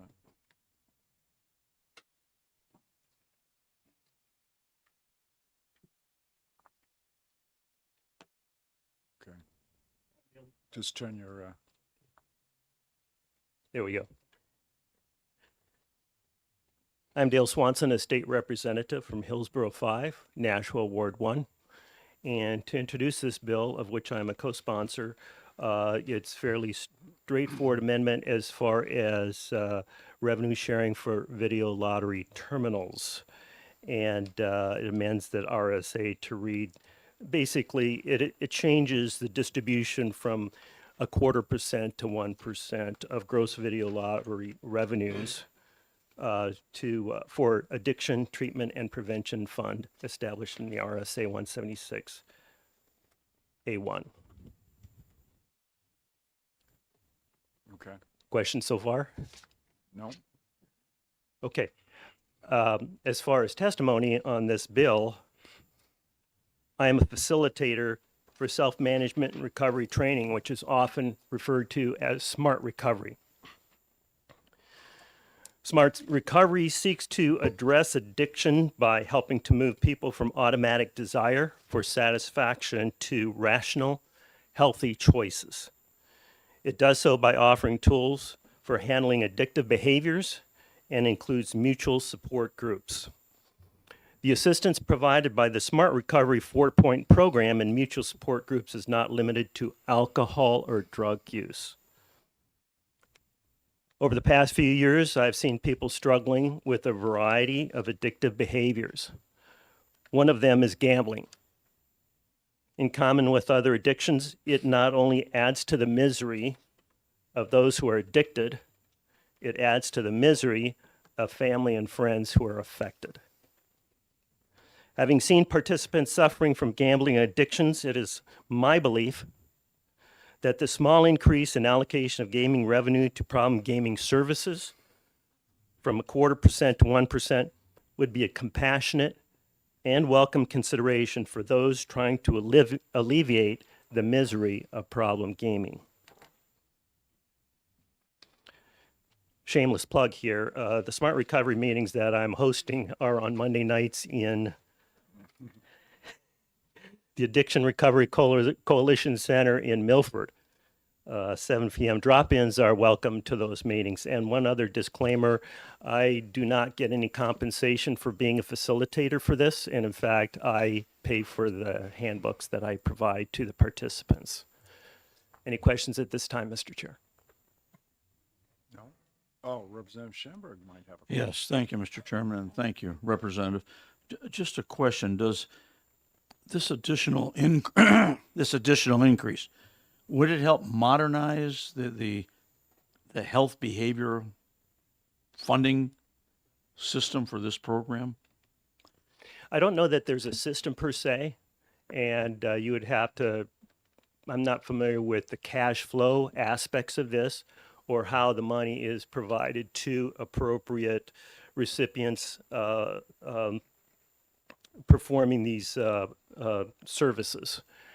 SMART itself is a nonprofit. There are a number of nonprofits involved, but I am aware that there are other more medically oriented facilities that could benefit. But and someone would have to do a separate analysis of where the money flows to as far. I don't even know if changing this would benefit Smart Recovery. I do know that there are people with problem gambling, and anything that would benefit addressing that problem gambling is a positive outcome.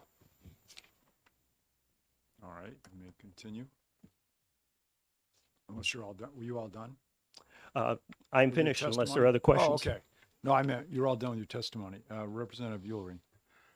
Well, considering the answer that was given to the good representative, I don't know if you can answer this or not, and it's one that's been bothering me.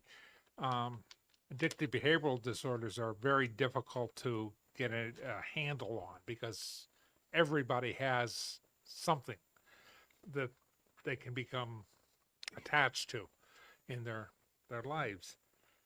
But do you have any statistics, any costs, any cost benefit analysis, any recovery rate data that can show that by adding extra money into the account, it actually has a, for lack of a better term, per capita benefit to society, either individually or in general? And I say that having individuals that have suffered within my immediate family that have suffered from behavioral disorders. And my oldest granddaughter is now working on Canal Street. So specific numbers, I'm afraid I don't have those. I could provide anecdotal evidence, and I'd have to refer back to the framers of the bill, and I assume there's familiarity with the person who put it forth. I would speak the following. It sounds like, what's the benefit to society for doing this? And my anecdote is this. I lost my pilot's license 3 years ago and was no longer qualified to fly. And I went through a fairly rigorous self and FAA-directed program voluntarily at my own expense to go into recovery. And so I think that from the standpoint of the fact that I received a special issuance and I'm now flying again, and also I'm well aware of the risks associated with substance use disorder, and make sure that that recovery is monitored. I think that overall that, from my point of view, is a positive benefit to society. And I believe that funding programs, and once again, I couldn't tell you if they're overfunded or underfunded, but there would be no harm in ensuring that they're adequately funded, would be a net benefit to society. Thank you, sir. I guess I have a question. So the 0.25% tax was instituted in HB2 recently. And it's only been a few months. So wouldn't it be better to kind of see how the 0.25% tax pans out, and then maybe, next year determine whether an increase is necessary? Right now, it seems like if we don't know if the 0.25% is enough, how do we, I guess the struggle of the committee is going to be, how do we know that 1% is the right number? Thank you, Mr. Chair. That's a great question. In fact, what are the metrics associated with success or failure of any of the monies going to any of the charities associated with recipients of these monies? That's a question perhaps for somebody else to answer. And as far as increasing it from 0.25% to 1% after just such a short period of time, I would say that intuitively, if there are many beneficiaries of this, I would call it a tithing, if you will. And I think that the fact that gambling is in itself a bit, it's to make money for certain purposes, but it induces behavior and creates dependency and addictive behavior. And there's no reason that we shouldn't take a little bit more to ensure that the system that's created is addressing those who become problem gamblers as a consequence. Yes, I don't disagree with that, except if we don't know if 0.25% is, I guess it's more a question of we need a stake in the ground somewhere because we're increasing something not knowing, where that stake is. That would be my only concern. I agree in general what you're saying, but Representative Elmy, did you have a? Yes, I hate really to say this, but the legislature has had a commission for 5 years or something like that already, trying to figure out the best way to tackle problem gaming. And at the same time, this does not say that the money has to be used for problem gaming. It only says that it's coming from there. It could be used for any of the other behavioral problems that are listed. And we in our committee, we've been talking about this for some time also, and waiting for that commission, which is now a second commission, to come up with something rational that we can use, because it is a huge problem. In my community, we have a poverty agency that does not want to take money from the gambling activities because they are seeing so many people who show up with having lost enough money that they cannot survive without help to gambling. And we had just one small poker parlor with horse racing machines in it at the time, until they allowed the expansion, and now we have a very large place at the bottom of my road, because I've been fighting gambling for a long time. So the question is, if we don't know what we can spend this money on yet, and every year we hope that the commission will come up with something more useful that we can do. Is this bill too early? It sounds like a question for me. I would say that if already 0.25% has been allocated to the Addiction Treatment and Prevention Fund, I would presume that there is a fund somewhere, and hopefully there was a recipients plan for that fund. And that would be, and I kind of was specific to gambling, but once again, as pointed out, there are many types of addiction. And if this is a general fund for addiction treatment and prevention, for alcohol, drugs, whatever, if they can include gambling, that's terrific. But I thought it was, since this was lottery, it seemed to be the thrust of this. Yeah, I mean, as someone who's on the Charitable Gaming Commission, in the last session, we determined that we had a consultant, Spectrum was the consultant, and they, there were some recommendations made on what that problem gambling amount should be. However, it's a percentage of the VLT revenue, which is something new and increasing. So VLT revenue is increasing. We don't really know what the total dollar amount will be yet because that's still increasing. So it's, I just want to, I guess, state the fact that the Charitable Gaming Commission probably isn't going to come out anytime soon and say, here's the correct percent, because this just got instituted in HB2. As I said, VLT revenue is just getting going and increasing, so it's going to be a little while longer till we know. There's a lot of moving parts right now, I guess. Representative Ohm and then Opal. Yeah, thank you. And thank you, Representative Swanson, for your voluntary service to the Smart Recovery Program. As a fellow resident of Nashua, I need to suggest to you that the charity in Nashua is currently writing $200,000 checks to charitable nonprofit. The casino is writing checks of $200,000 to charities. And I'd encourage your organization and other organizations that you might want to qualify as a charitable nonprofit and be qualified to get some of those funds for programs like yours. And perhaps you may be aware of other charities that do this work and could help you out. Would that be something you might consider? Thank you, Representative Ohm. I think that is a great suggestion.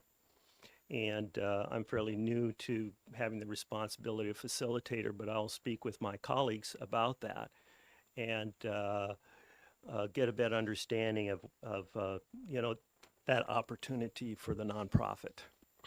Representative Opal.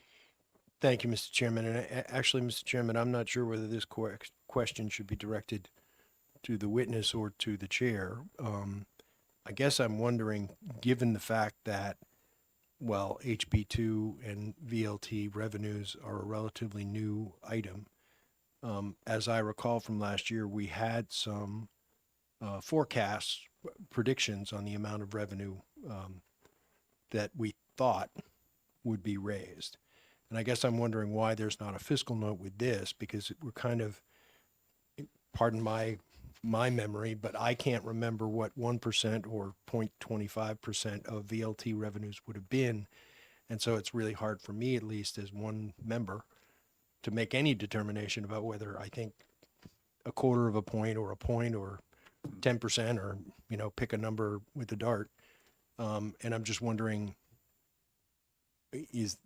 why we wouldn't have a fiscal note on this. I don't know why there's not a fiscal note. We might be able to ask DRA if they know why. Is the DRA rep still here? No. She's not here. Okay. Yeah, we certainly could ask DRA about a fiscal note. So I think it'd be helpful for the Yeah, committee 'cause to have, and probably for the witness to have some idea of the scope of dollars we're talking about. But Right. anyway, Yeah. Okay. Not seeing any other questions. Thank you very much. Thank you for your time, Mr. Chair. Thank you, members of the committee. And Alicia Preston.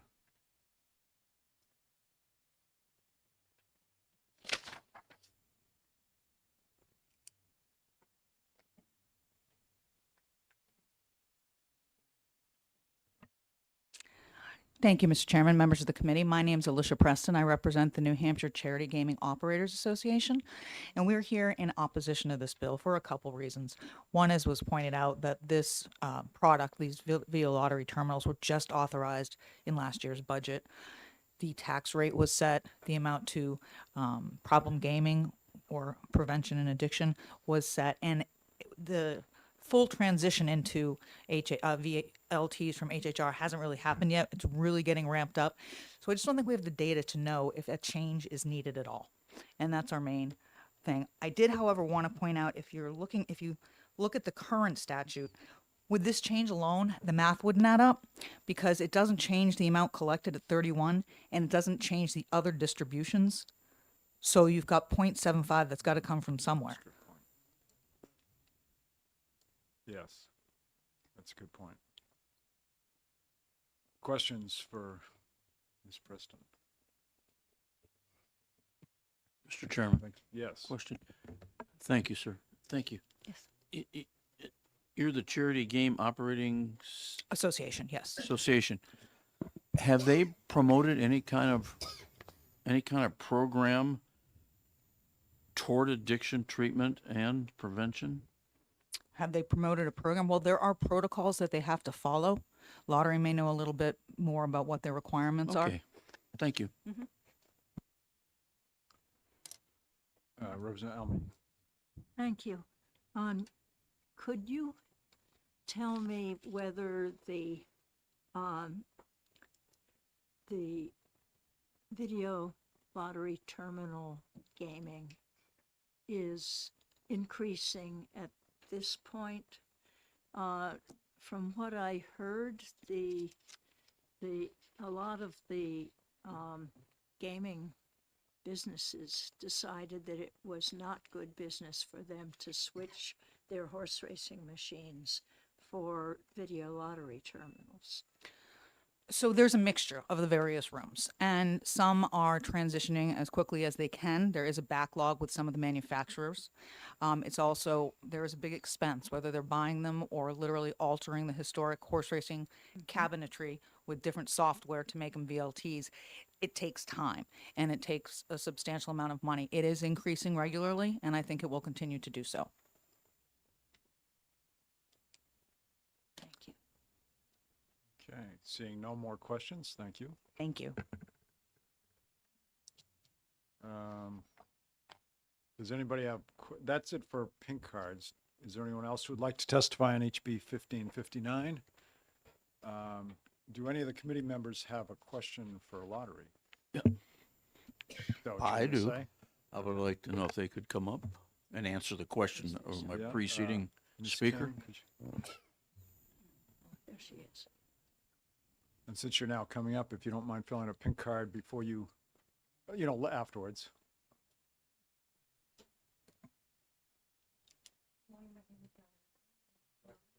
Wow. My name's Valerie King with New Hampshire Lottery. Question. Thank you, Mr. Chairman. Thank you. When I asked the preceding speaker, are there any programs that the lottery funds for addiction treatment prevention with lottery monies, whether it's VTL or whatever? VLT. VLT. VLT, alphabet. That lottery funds or that uh, the game operators are required to do? What I'm trying to find out is we've gone from 0 to 0.25. What does lottery see? I see advertisements on TV. Lottery puts it on there, and the little script that runs across the bottom talks about if you have problems, contact da-da-da-da-da-da. I'm just wondering if you have any idea how much you're putting into that advertisement program, or No, we don't supply money to the game rooms to do advertisement. I think one thing you may want to know is that the regulations require them to have a responsible gaming plan, which is things that they need to put in place to make sure that their players are being protected. Okay. Rosa Elmy? Oh, sorry. I could say something, but I can't ask. Okay. I could give you the history. Anybody else? Any other questions for Ms. King? Seeing none, thank you very much. And if you don't mind just filling out a pink card for us. Okay, that's it. I will close the public hearing on HB 1559. And now we're only 42 minutes behind schedule.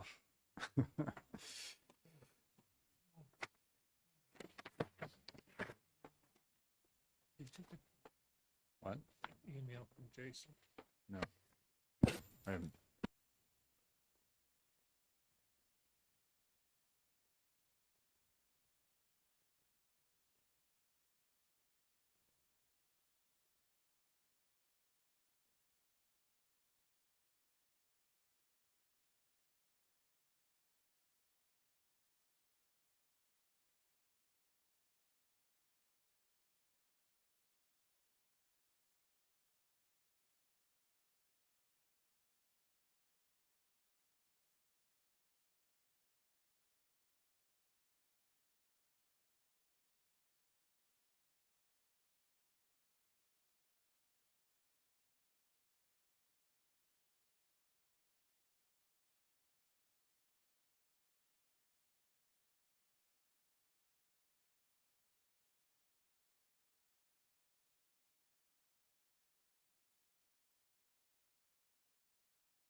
Okay, the time being 2:43, I'm going to open the public hearing on HB 1338. Mr. Chairman, And- Yes, before we start testimony, I have a Yeah. question. yes. I'm trying to understand why this bill is coming before us. There is no fiscal note that's attached to it. It will have no impact on revenue to the state or expenses to the state. So I'm trying to figure out why what looks to be like a policy issue is coming to I us. was trying to figure out the same thing, Representative. I don't understand why it's in this committee either, except that I was told that we deal with all lottery-based bills. So, yes, Representative Ulary. One thing that I think we should be aware of is that if we can regulate or deregulate any specific charity, we can regulate or deregulate all other charities. Oh, I didn't Well, say that. that's- That's, yeah. that's, Yeah, okay. So that's my answer. I don't have much more to, May I ask follow-up of you? sure. If we wanted, as a committee, to say that we do not want to take action on this bill, if I were to make a motion to that effect, what would happen to this bill afterward? I'm not sure, Representative Elmy? Yeah, I'd just like to say something. We got this bill. We scheduled this bill. The sponsor of the bill is in front of us. We are not allowed to back out. Okay. And I guess the answer to your question would be, in the future, we have three options for this, right? Ought to pass, inexpedient to legislate, interim study. So, one of those, or ought to pass as amended. Anyways, with that, Representative Sellers, would you like to introduce yourself and introduce the bill? Thank you, Mr. Chair. Thank you, committee members, for allowing me a few minutes to speak today. This is on HB 1338, and I was asked by some constituents to bring this forward because of the controversy with the charity, in this case, or in any cases, that accept money or can do gaming and for providing abortions. All right, and therefore, there's the controversy. Some of us don't want to see abortions happen. Some of us don't want that choice. I get it. So I wanted to say that, this talks about, around consent, and the bill itself, as you can see, is basically one sentence that's been added, and it shall not include an abortion provider. That's, and that's in the definitions portion here of charitable. So I'm just bringing this forward because it has been happening in the past that an abortion clinic, which says they're charitable, is able to raise money. All right. And as far as I'm concerned, I don't consent to it. And therefore, I don't think our government should have anything to be doing with it. And if you go back and start looking at our Constitution, and if you really look, Part 1, Article 1, 2, and 3, for that matter, in each section of those, we have to consent. I don't consent, and I know a lot of other people don't consent to this type of gaming going on to allow this clinic or any clinic that provides abortions to be able to raise money this way. And if you look also, at the Constitution, you could look at just different parts and say, what good is this for society? If they're providing abortions, tell me what good that has for society. I mean, that's killing an unborn child. I mean, we won't have a society if that keeps going on. I mean, so I can't see how this aligns with our Constitution at all. And I'm not going to go into the details of that at all, but at this point here, I really believe that we really need to look at our Constitution, especially Part 1, Articles 1, 2, and 3, and just really reread those three and just say, does this really, really align with society and what we want for New Hampshire? Is this right? Does it go along with our Constitution? Because I don't believe it does. Because I'm telling you right now, I don't consent, and I don't see how it helps society. That's what I have. Thank you. Okay, questions? Representative Schamberg? Thank you, Mr. Chairman, and thank you, Representative, for taking this question. Does this or do these organizations provide any other service besides abortion that they would be eligible for to receive money as a nonprofit? Thank you for that question, sir. Short answer is yes. Longer answer is initially this one company I'm referring to was came into business for the sole purpose of providing abortions. Now they've expanded. They do other things. They absolutely do. I'm not saying they don't. But if they weren't doing abortions anymore, I'd say they could stay charitable. But they're providing abortions, which is very controversial, and that's what I'm getting at. Representative Elberger, followed by Opal. Thank you, Mr. Chairman. Thank you for taking my question. You said that you don't want funding to go to medical providers that are providing a legally permissible activity. We have no abortion ban in this state before 24 weeks. So this is a legally permissible medical procedure. Is it your belief that what you believe should override what the state laws currently state? Thank you for the question. So doesn't matter really what I believe. What I'm saying here is that we're changing I'd like to see the definition change, that this type of business is not a charitable business. And that's what I'm getting at. Excuse me, may I follow up? Can you please tell me what your definition of charitable is? Well, that's something I just looked up as well, because I'm saying, what is the definition of charitable? And it is those that actually give and help the poor in that aspect, and you can continue on with that for that even more. But I'm saying providing an abortion is not charitable. That's killing a life. One more follow-up, please. So what I think you're saying is that any organization that receives funds should be providing services that help the poor. Assuming that the New Hampshire State Police Bagpipe Band is a recipient of funds, how is that providing services to the poor? And at what point do we intervene and say, we should be going in and making decisions when there is this gaming commission that's supposedly been working on this for several years and we're still waiting for a report from them? I'm just trying to understand how you determine what's providing services to the poor and what programs are not. Thank you again.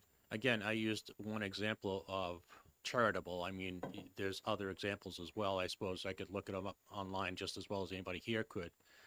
I'm just getting at, as a charitable organization that wants to use gaming to raise their own money, I don't think the state should have any part in any business in. That's all. Representative Spar. Thank you, Mr. Chair. The Secretary of State and the IRS determine what organizations qualify for nonprofit status. It's not, our purview. The New Hampshire Lottery Commission, when a nonprofit is interested in receiving funds from the charitable gaming, they have to apply to the Lottery Commission. Are you stating that with this bill that you feel there should also be moral regulations in determining that eligibility? I'm looking just at this one part of the RSA where it identifies and puts in the definitions what is charitable, right? And then right here, I'm asking for them to not allow any business that provides abortions to even if it's qualified as a charity. That is correct. Okay, so may I ask a follow-up question? Do you believe then that we should apply such qualifications to other issues that may or may not align with the legislator's beliefs, like like homosexuality or LGBTQ matters or climate change, or even how about religious affiliations like Catholicism? Because there are numerous nonprofits in New Hampshire that all focus on those moral issues too, and religious issues. Point of order, Mr. Chair. Yes. one of the instructions that we receive on the floor, and one of the instructions that has been given to the committees by our esteemed House Clerk, is we do not engage in argumentative contact with a testifier and the board or individuals on the board. I appreciate this. I'm just asking if there are other, these other organizations that do those types of things, should they be morally disqualified as well? I appreciate the question. I'm not focused on them. I'm focused on this winter here about abortions. All right. That's what's in front of me, and that's what I was asked by constituents to bring forward. And you guys are in charge of the gaming and what definition should be or shouldn't be there. Representative Ors. Thank you, Mr. Chairman. Thanks for taking my question. I was hoping to avoid this question, but seeing as how we've had a variety of questions, are there any other charities in New Hampshire that are involved or have participated in the 73 million abortions in this country that you can think of?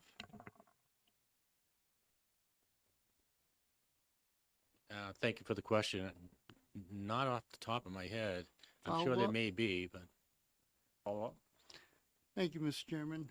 Follow-up question, are there any other charities in New Hampshire that rip children out of the womb, one arm, one leg, one spine, Representative. one head at a time? Representative, I think we can stay away from the graphic descriptions.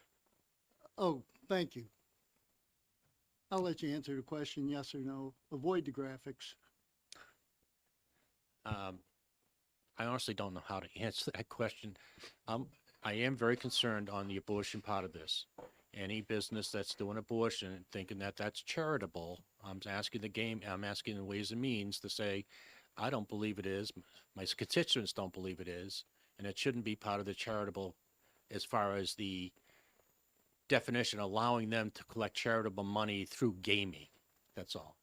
Thank you. Representative Opal.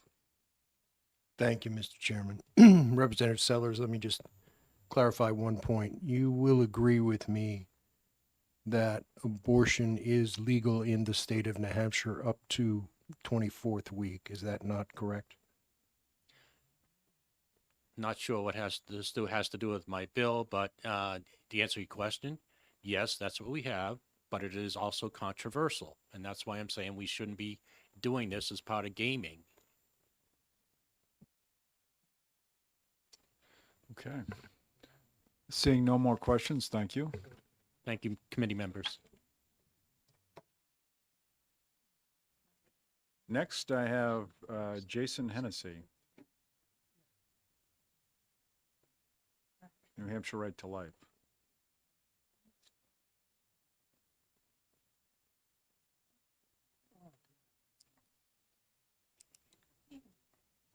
I do, yeah.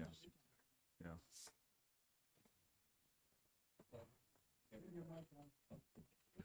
Whenever you're ready, Mr. Chair. Yes, I'm ready. Mr. Chair, honorable members of the committee, thank you for hearing my testimony. My name is Jason Hennessy. I am privileged to serve as the president of New Hampshire Right to Life, New Hampshire's largest pro-life organization. And I'm here to enthusiastically support HB 1338. As you know, abortion is controversial, as we just heard with the last speaker. Some people claim it's healthcare. Other people claim it's intentionally ending the life of a child. Abortion has historically been viewed as immoral or illegal in many or most civilizations and for Orthodox practitioners of most religions. So the age that we live in, where there's a number of people who agree with it, is kind of an anomaly.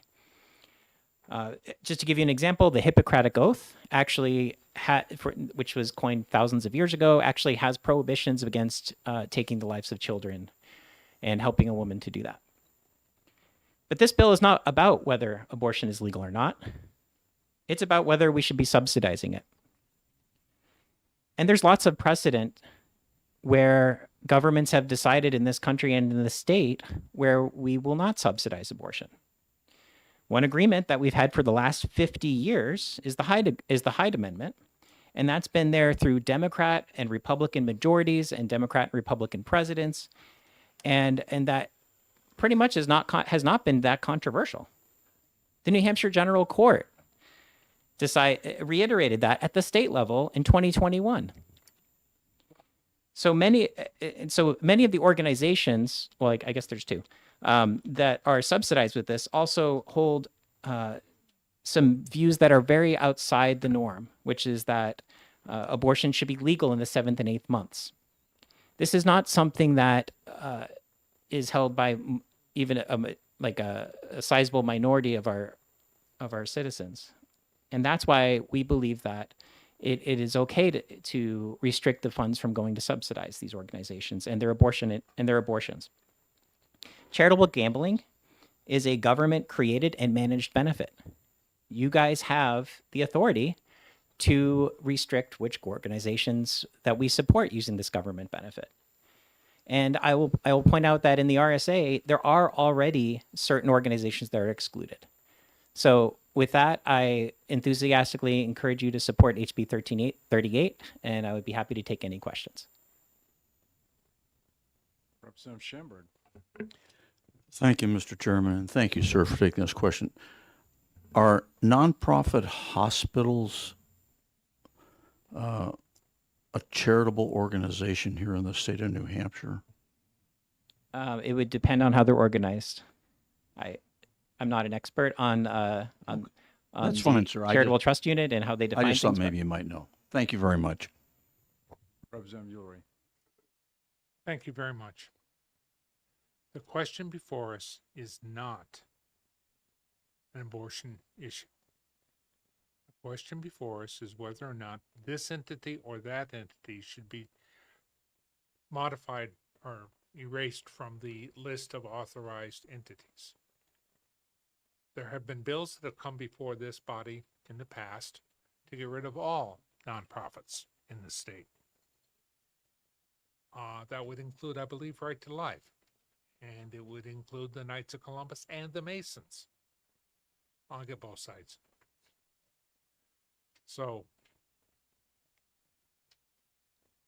if a legislature of any type starts picking winners and losers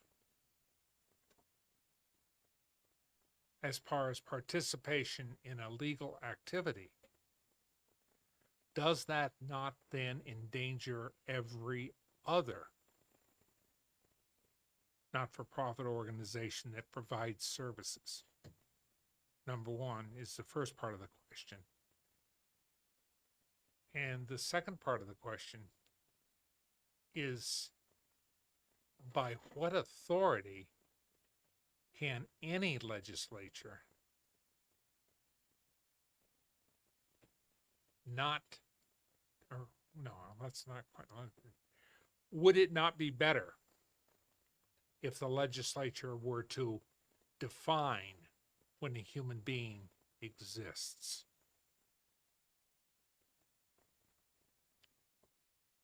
Thank you for the questions. I'll try to remember and with each one. For the first one, if I can just paraphrase and check with you, were you asking if it's the legislature's place to say which charitable organizations are preferred or not preferred?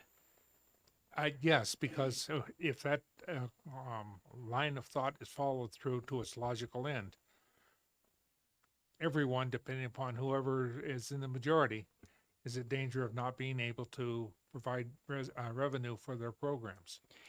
Thank you for the question. So this bill is not about whether we allow certain charities to exist or not exist. This is whether we want to subsidize them using government allocated and managed funds. And I would say that those are two very different aspects. Follow-up? Yeah, it's not government. That's, the money is taken from individuals. It's merely managed, and the management is done by the casino operators, not by the, according to a formula. There's no real government involvement in the distribution of funds. It's done by formula and then verified by audit.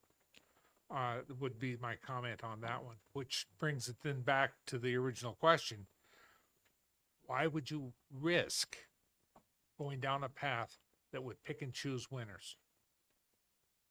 I would say there are certain things that are so far outside the norm that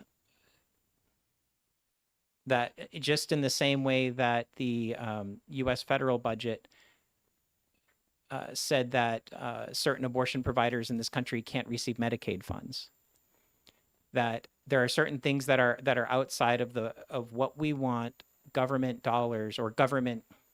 You're right. They aren't government dollars, but it's a government program. I mean, this charitable gambling program doesn't exist without RSA to allow it. And then there's a commission that manages it.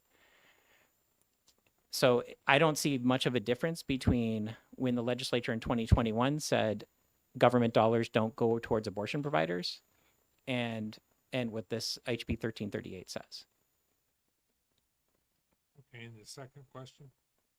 I'm sorry, could you remind me? I And apologize. The second question was whether or not it would be a better use of time or a more effective political approach to declare, or for the legislature to declare when life begins. Well, we certainly support adding rights to unborn humans, and we would support recognize them as well. Thank you for the question. Representative Malloy. Thank you, Mr. Chair, and thank you for taking my question. I'd like to follow up on Representative Ullery's question in this way. The people who decide where this money's going are the gamblers and the gaming organizations. It's not us. So the casino operators decide. the casino? Yeah, right. The casino They decide what charities. Right. That's what I'm getting at. Yeah. Yeah. So I'm sorry if I wasn't clear on that. So wouldn't you want to be talking to the casino operators about this? Thank you for the question, Representative. My understanding of the RSA is that there already are certain charities that are prohibited from receiving these dollars that are in the RSA. All this bill would do is add some, and I can read you the RSA. I've got it in front of me if you'd like.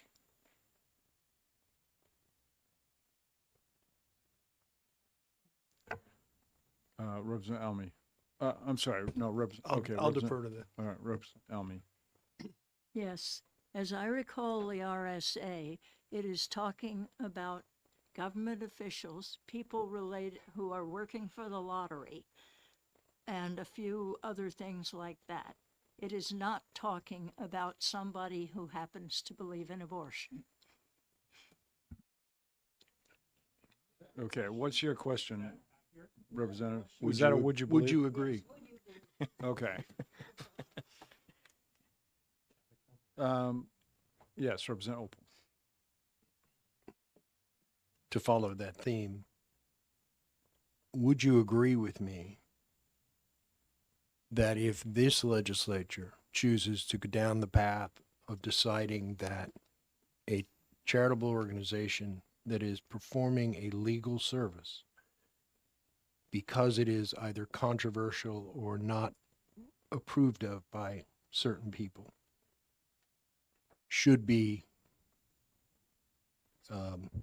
disqualified from accepting charitable gaming funds, that we then go down the potential path of, should a future legislature have a different view, that organizations such as your own might find themselves excluded for no good reason other than a majority of the legislature disagreed with your position, even though what you're doing is perfectly legal and certainly within your First Amendment and various other constitutional rights.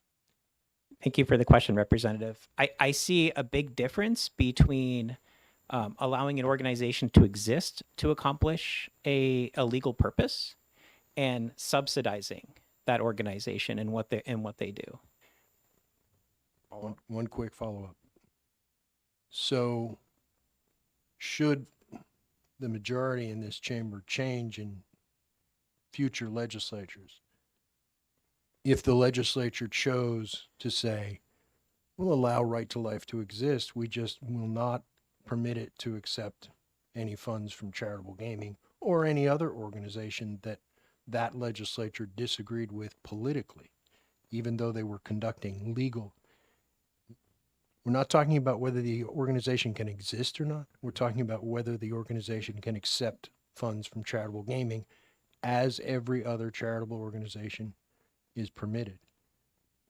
You don't find that a dangerous overreach of government authority? Thank you for the question. I mean, when you have certain organizations that are holding views that are and promoting things that are very far outside of the norm, but legal. For instance, in 2021, this legislature decided to cut off certain government funds from abortion providers.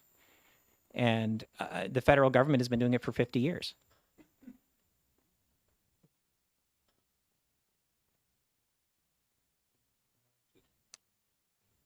Representative Ors. Thank you, Mr. Chairman.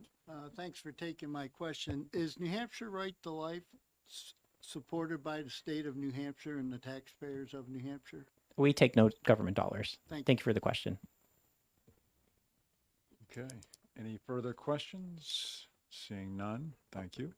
Thank you.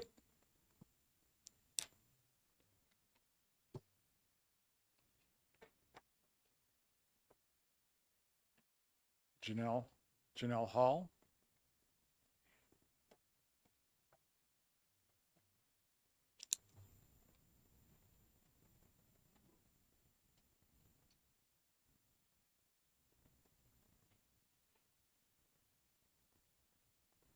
Good afternoon, Mr. Chair and honorable members of the House Ways and Means Committee. Thank you for the opportunity for me to testify today. My name is Janelle Hall. I am the Executive Director of the Equality Health Center, a registered 501c3 nonprofit here in the state of New Hampshire. I'm here to just provide some information on behalf of Equality Health Center. We are an independent reproductive sexual health clinic located in Concord here. Our clinic's been providing essential health care to Granite Staters for over 51 years. Our organization meets all statutory requirements that qualify for charitable gaming in the state, like every other charitable gaming recipient. We comply fully with licensing, reporting, oversight requirements set by the New Hampshire Lottery Commission. House Bill 1338 would exclude organizations like ours from charitable gaming eligibility, not because of any failure to meet legal or regulatory standards. This unique New Hampshire system provides important funding for us and all other nonprofits that benefit from charitable gaming. Providing preventative and life-saving healthcare services to our community, our charitable gaming dates, intentionally coincide with Breast and Cervical Awareness Month in October. This allows us to educate and inform the public on the importance of early detection. That's Breast Cancer Awareness Month. I'm sorry if I didn't say that correctly. Just in the past year alone, unfortunately, but fortunately, we've identified 3 individuals who are diagnosed with breast cancer. These are not abstract services. They are real people whose cancers were detected early. This bill creates a politically targeted exclusion rather than a neutral policy change, and it sets a concerning precedent for charitable gaming in the state. Our organization is being treated differently, not because of how we operate, but because of the lawful scope of services we provide. The charitable gaming system already operates with transparency and choice. Gaming dates are publicly posted. Charitable licenses must be visibly displayed at gaming locations, and patrons retain full discretion to gamble based on where their proceeds go on any given day. The system is working as intended. House Bill 1338 introduces ideological considerations into a regulatory framework that should remain neutral and fair. It puts compliant nonprofits at risk and threatens access to essential healthcare services for New Hampshire residents who are your constituents. For these reasons, I respectfully urge the committee to find House Bill 1338 inexpedient to legislate. And thank you for your time. And I do Thank have you. written testimony to pass in. Thank you. Representative Schoenberg. Thank you, Mr. Chairman. I just want to make sure I heard this right. Yes. That by excluding funding that's available to other nonprofits, this bill would restrict your ability to raise revenue that might support broader community health services by those providers? Thank you for your question. I'm not sure I'm understanding your question. Where our charitable gaming revenue covers they're like operational revenues. They're not specific to one specific service. You're welcome. Any other questions? Seeing none, thank you very much. Thank you. Okay, and the last pink card I have is Sandra Denoncourt. Thank you.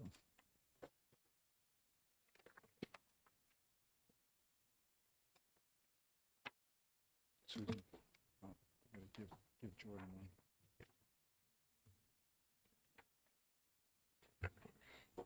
Okay. Okay, great. Thank you. Good afternoon, Honorable Chair, Vice Chair, and committee members.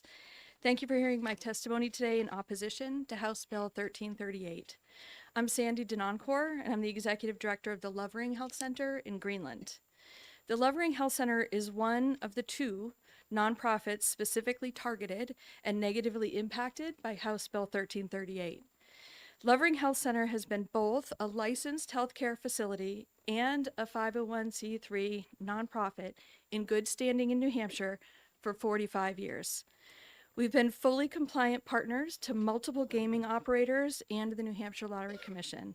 Together, these partnerships continue to positively impact the health and well-being of constituents in every New Hampshire county by ensuring access to care for all, including low-income and uninsured citizens. Like every eligible charity, charitable gaming funds support the whole of our mission and the entirety of our scope of services. We are no different than any other charitable organization receiving gaming dollars, and to target us and carve us out is purely political. We know that charitable gaming has been free from these types of political attacks for a long time. We would encourage the committee to keep it that way. We're a charitable organization, as I've stated, and our organization is advertised as the benefiting charity for our designated gaming days, just like every other charitable organization. Gaming operators choose our partnership because they understand the value and necessity of our services. Locally directed gaming funds provide stability to our health center, but also to the wide network of nonprofits, also keeping our citizens healthy, fed, housed, sheltered, and much more. Vulnerable and low-income Granite Staters are not only vulnerable in one area of their lives. The people served by the Lovering Health Center are this same people served by organizations that would not be excluded. If our fully compliant organization can be excluded, which organization serving your constituents is next? House Bill 1338 and its suggestion that targeted exclusions should be normalized could have a broader impact and set a precedent that's dangerous to the health and well-being of your constituents and the network of nonprofits serving them. And House Bill 1338 is not informed by input from the Charitable Gaming Commission, gaming operators, the public, or the charitable recipients. I hope to see any future changes to charitable gaming made in a fair and balanced manner, enhancing the stability of the program and its intended impact. I urge you to vote inexpedient to legislate on House Bill 1338. Thank you. Thank you. Representative Schamberg. Thank you, Mr. Chairman. Just a simple question. When you filled out the application process, or your organization did, to be a nonprofit, did you find it to be a content neutral licensing system for what your organization wanted to do without any kind of political input? We did.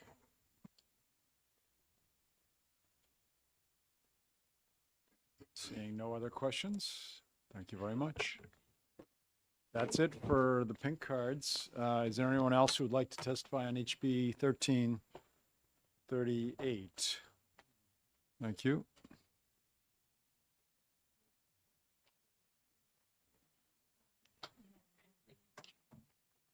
Okay, seeing no one else wishing to testify, I'm going to close the hearing on HB 1338.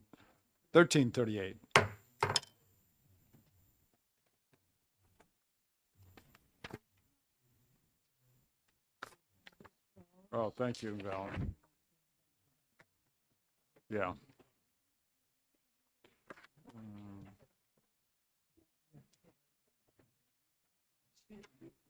Oh, this is 1559. Valerie King.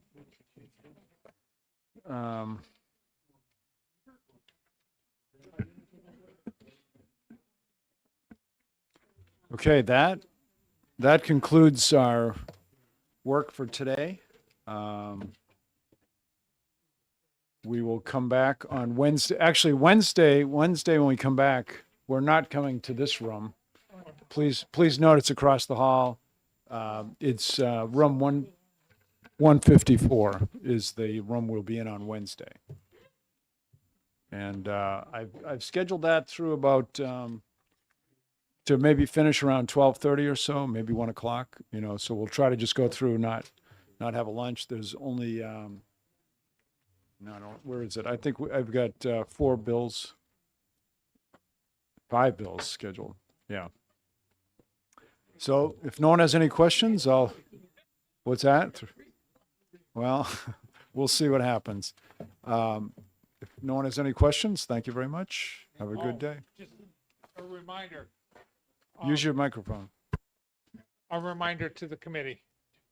The doors downstairs are locked at 5 o'clock, so we have to be out before 5 o'clock. It's Every day. only 3:20. Not just today.